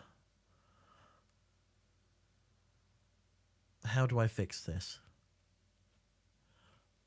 Let's just put some random music on.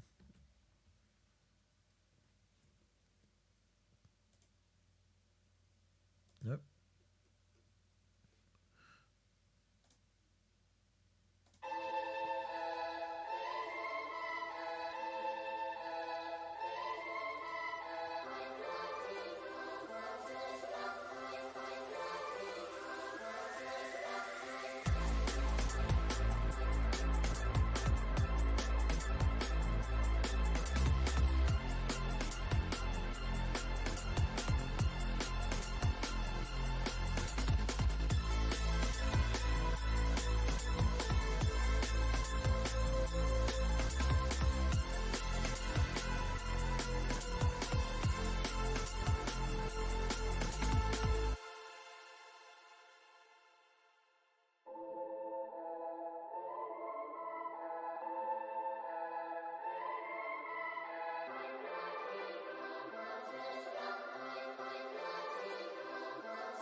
Hello. Hope you had a good break. We are probably in the final stretch of tonight's stream. There we go. Sorry about that. I'm hoping we can get to a point where we can stop with this stream fairly soon. We are approaching midnight. I'm planning for these to go for 8 hours each day. What I'm going to do now is... There we go. Hopefully everybody's back from ads.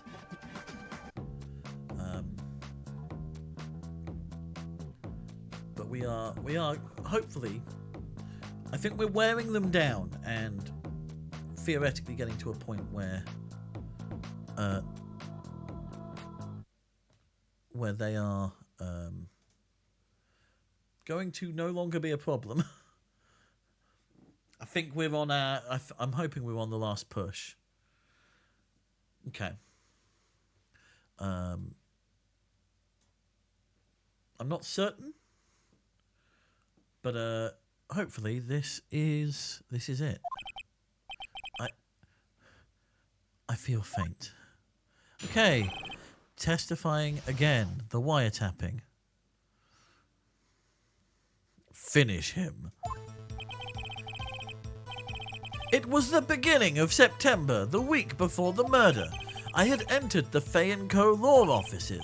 Of course, I had done so to place the wiretap. That is when I saw this glass light stand. So you saw the stand before the night of the incident. And this is how you were able to identify what had fallen over. By the sound? Correct. That is right. I see. Very well, Mr. Wright, you may cross-examine. What am I supposed to do now? Good luck, Phoenix. Here we go.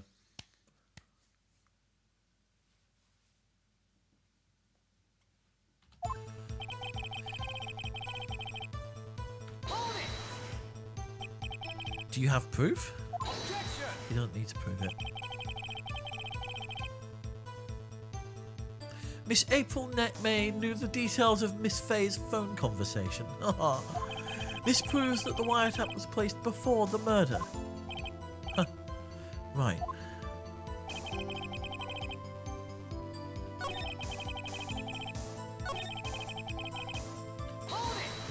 I'm just going to press on each thing.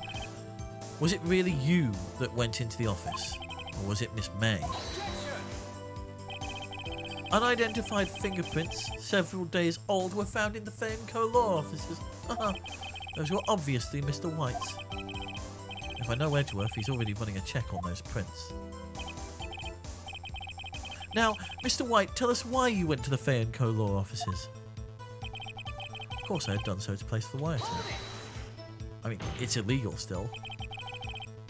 What? Why did you tap Mia's phone? Objection! This has no bearing on the current case, Your Honor. Blue Corps is a detective agency of sorts. We have a responsibility to protect client confidentiality. Bit rich. Why did you notice something as innocuous as a light stand?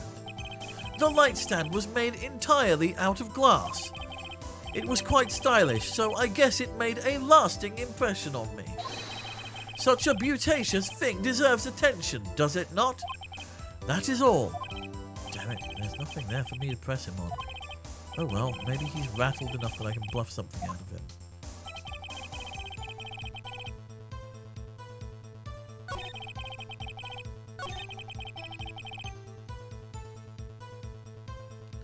So we're at the point...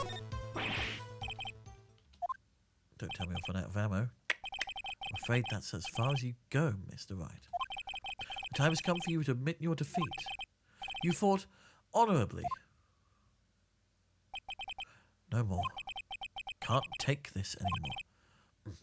Mr. Wright, are you giving up? Yes, Your Honour. Phoenix? Phoenix, over here. I know that voice. Mia? Never give up, Phoenix. Mia? Oh. Where am I? The waiting lobby? What happened? Oh, right. I lost the child. I was hallucinating. Finally awake. Gah!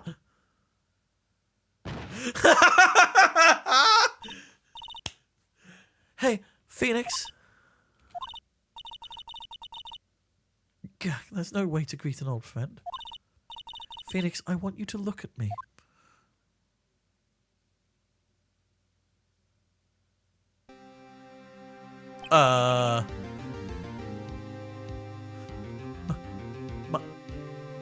Maya, how you've grown. Maya?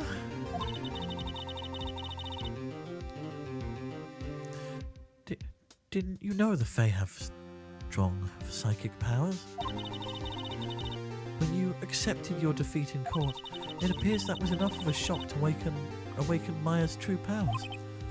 So, Maya is channeling you, Mia. That's right. I am Maya, but I'm also Mia. This is going to get confusing. Now, I want you to listen to me, Phoenix. Maya never gave up. You can't either. That's what I came here to tell you. But we don't have much time, Phoenix. Now listen. You've already won. Huh? You have that receipt in the court record, right? Oh, yeah. The one that you wrote Maya on. Phoenix, White wrote that, not me. So what do I do with it? Look at the front of the receipt. Look at the front of the receipt. The front? It's a regular receipt. Looks like it's from a famous department store. $1,000. What, big spender. Item: glass light stand. Date of purchase: September 4th. 4th of September. That's right, Phoenix. I bought that stand the day before I was killed. Whoa. Now what did Mr. White say in his testimony?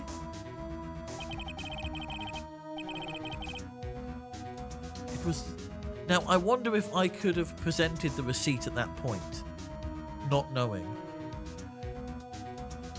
I don't think I could have. It was the beginning of September, the week before the murder.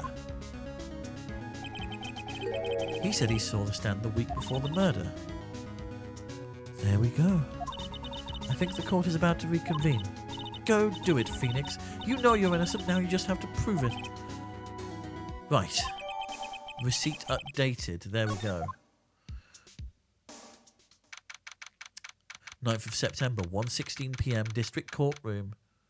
District Court, Courtroom number 1.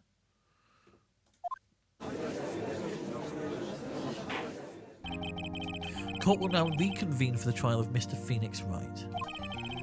Sorry. Court will now reconvene for the trial of Mr. Phoenix Wright. Is the defendant, rather... Are you all right, Mr. Wright? Yes. Sorry, Your Honor. I'm fine now. Then let's start where we left off. Your Honor, there is nothing to go back to. The cross-examination of Mr. White is finished. All that is required now is for you to pass judgment on the defendant, Phoenix Wright. Objection, Your Honor. Your Honor, please give me one more chance.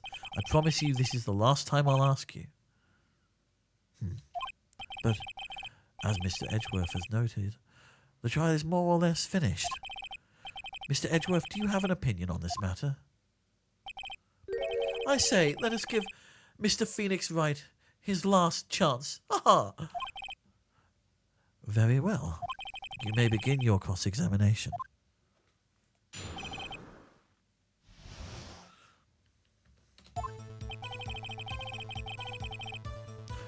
Was it? Ha-ha! Look closely at this. See the word Maya written on it in blood? Why, you're grasping. I think not. Look at the other side of the receipt. Talk about bearing the lead. The other side? Your Honour, would you tell the court what is written on the other side of that receipt? Well, a glass light stand. And the date of purchase? Why, that's the day before the murder. You see, Mr. White, when you allegedly entered the Fay & Co. law offices at the beginning of September, the stand could not have been there.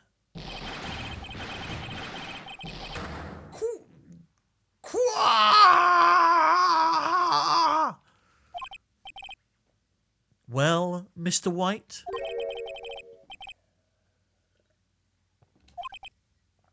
Can't get out of this one, can you? No, it's impossible! Ah, he's losing it. Well, Your Honour, I understand there must be quite a bit of pressure on you. But I think you'll agree you can't judge me guilty under these circumstances. Sounds like Tony Robbins on I hear you. That. Very well. Then that is all for the trial of... Objection! Not so fast, Phoenix Wright. What? What now? What? No way he can worm his way out of this one. Oh wait, I forgot. It's Edgeworth. There is a certain thread of logic to the defendant's claims. However, there is no concrete proof that Phoenix Wright is innocent. Ergo, I would like to request one more day before Phoenix Wright is granted his freedom. I need time to make one more inquiry into this matter. Another inquiry? This isn't going to be another one of those updated autopsy reports. This guy just makes up evidence as he pleases. This is bad. Object. Mr. White's guilt is obvious. There is no need to prolong this trial any further. Well, Mr. Edgeworth?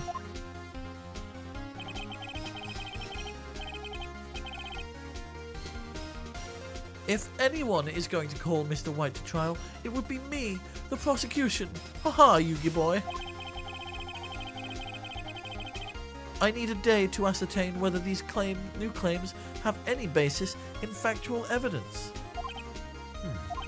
I see. Objection denied. What?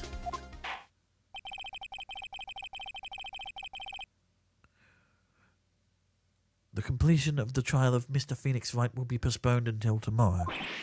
No, there's no telling what will happen if I can't end this now. Edgeworth is sure to come up with or just make up something. And after Mia showed up to help me and all. Mr. Your Honour, may I go home? Of course. Thank you for your time. Gah!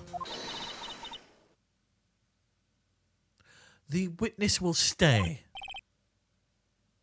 Mia? Phoenix? Read this note out loud. Mia, what's this?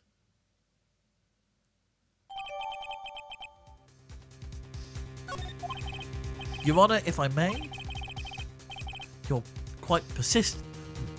You're quite persistent today, Mr. Wright. You bet I am. My life is riding on this one. I have something I would like to read to the court.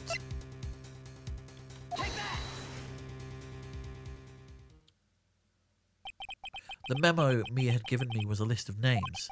Many of them sounded strangely familiar. People in finance, famous celebrities. That's when it happened. Stop! Desist! Halt! Please, stop! Make him stop! How? How did you get that list?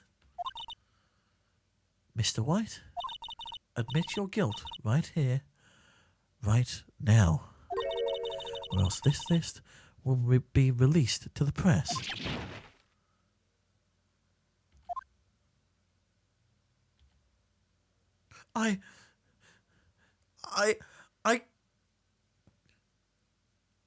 I hit Miss Mia with the thinker.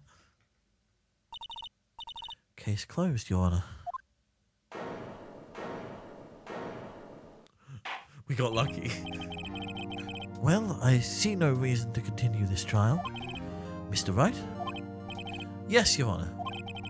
You've done it again.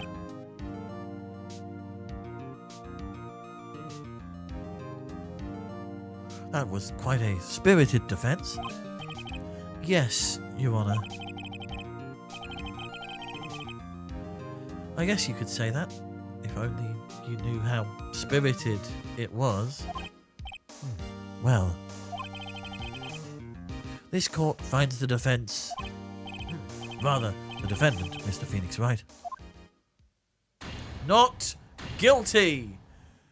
Release the confetti!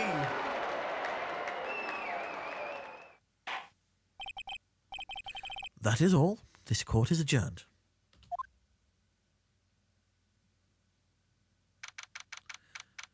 9th of September, 2:24 p.m.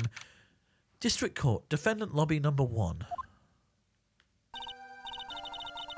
Well, I never thought I'd be saying this again, but congratulations.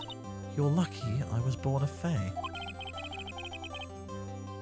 I'm lucky I had both you and Maya on side. I'm glad you made it. Thank you, Phoenix. You risked a lot to help me and Maya. I won't forget it as long as I live. As long as you live? My time here's running out. Huh? Maya's powers are still weak. I can't stay here that long. What? No, there's still so much to say. Don't worry. I'm sure we'll meet again. Chief! I'm not the chief anymore. Phoenix? Can you come to the office tonight, say 9 p.m.? The office? I'll see you later. Chief! Mia!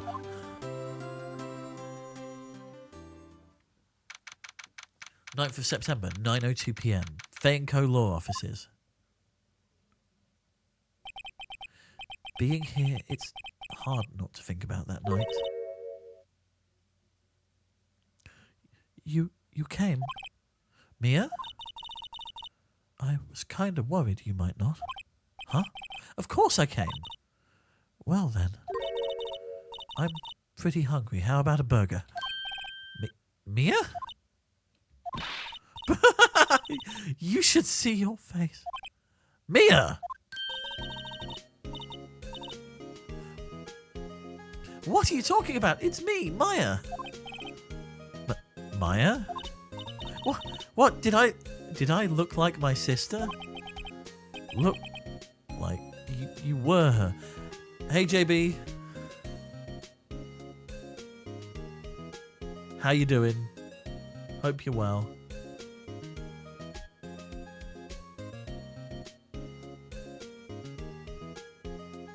I think all the good work you've done, you deserve a reward. Intriguing.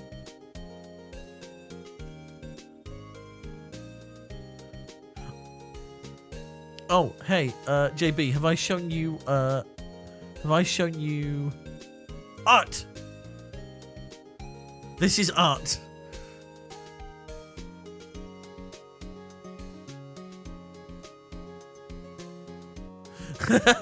Oh, I see.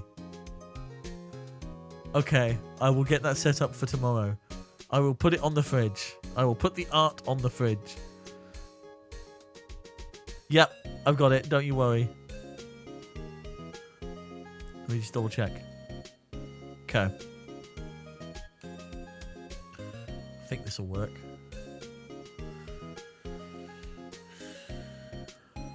Look like you were her. I might be able to use that.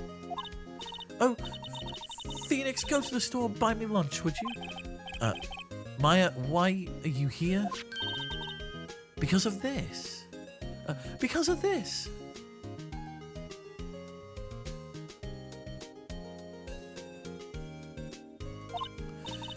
See, Mia wrote me a letter.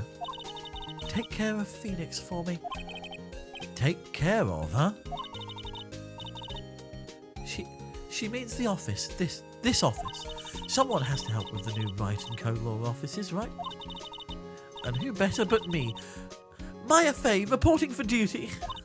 Wait, no, on second thought, let's make this casual. Yo, Nick, Maya here, ready to get down to business. You don't mind me calling you Nick, do you? It's a great name. Maya said that's what your friend Larry calls you. Nick? You know what this means? We're partners! Whee! You know, when I think about it, it's Maya's fault I'm here now. But if it wasn't for her, I'd probably be in jail. So his name is Nick Phoenix Wright. No, I think Nick is a shortening of Phoenix. I think it's a nickname. Wright and Co. law offices. It's got a good ring to it. Yeah. Thanks, Maya.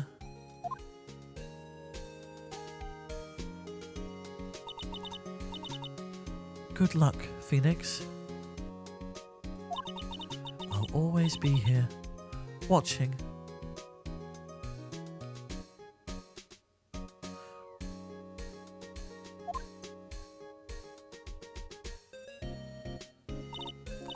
Right. Okay, Nick, let's do it. Huh? Do what? Burgers, dummy, burgers. There's a great burger joint just down the street. Come on, time's wasted. Okay, wait up.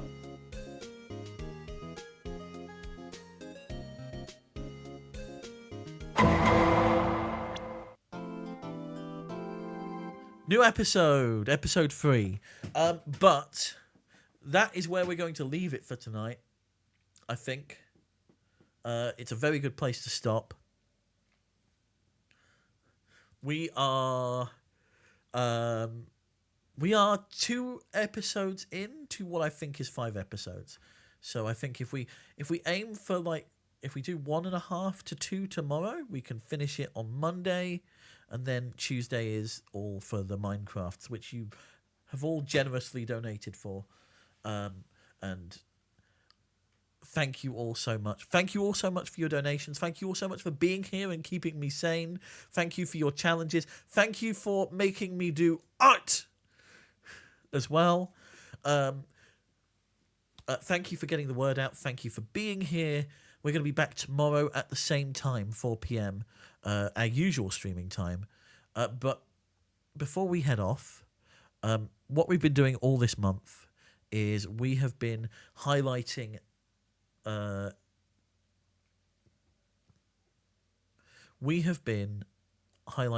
trans creators and trans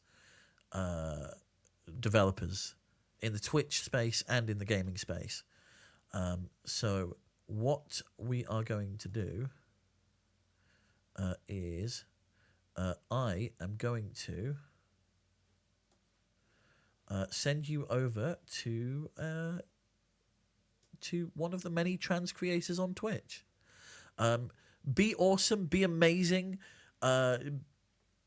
be accepting, be yourself. At the end of the day, that's all I ask. I'm going to send you over to Wanda Aurea, who's playing Minecraft. It is an 18+ stream, so there might be a little bit of swearing. But I'll be back tomorrow at 4 p.m. I will see you then. And again, thank you all so much for everything. We've got 3 more days to go of this, and we're already doing better than I thought we would be. So I'll see you tomorrow.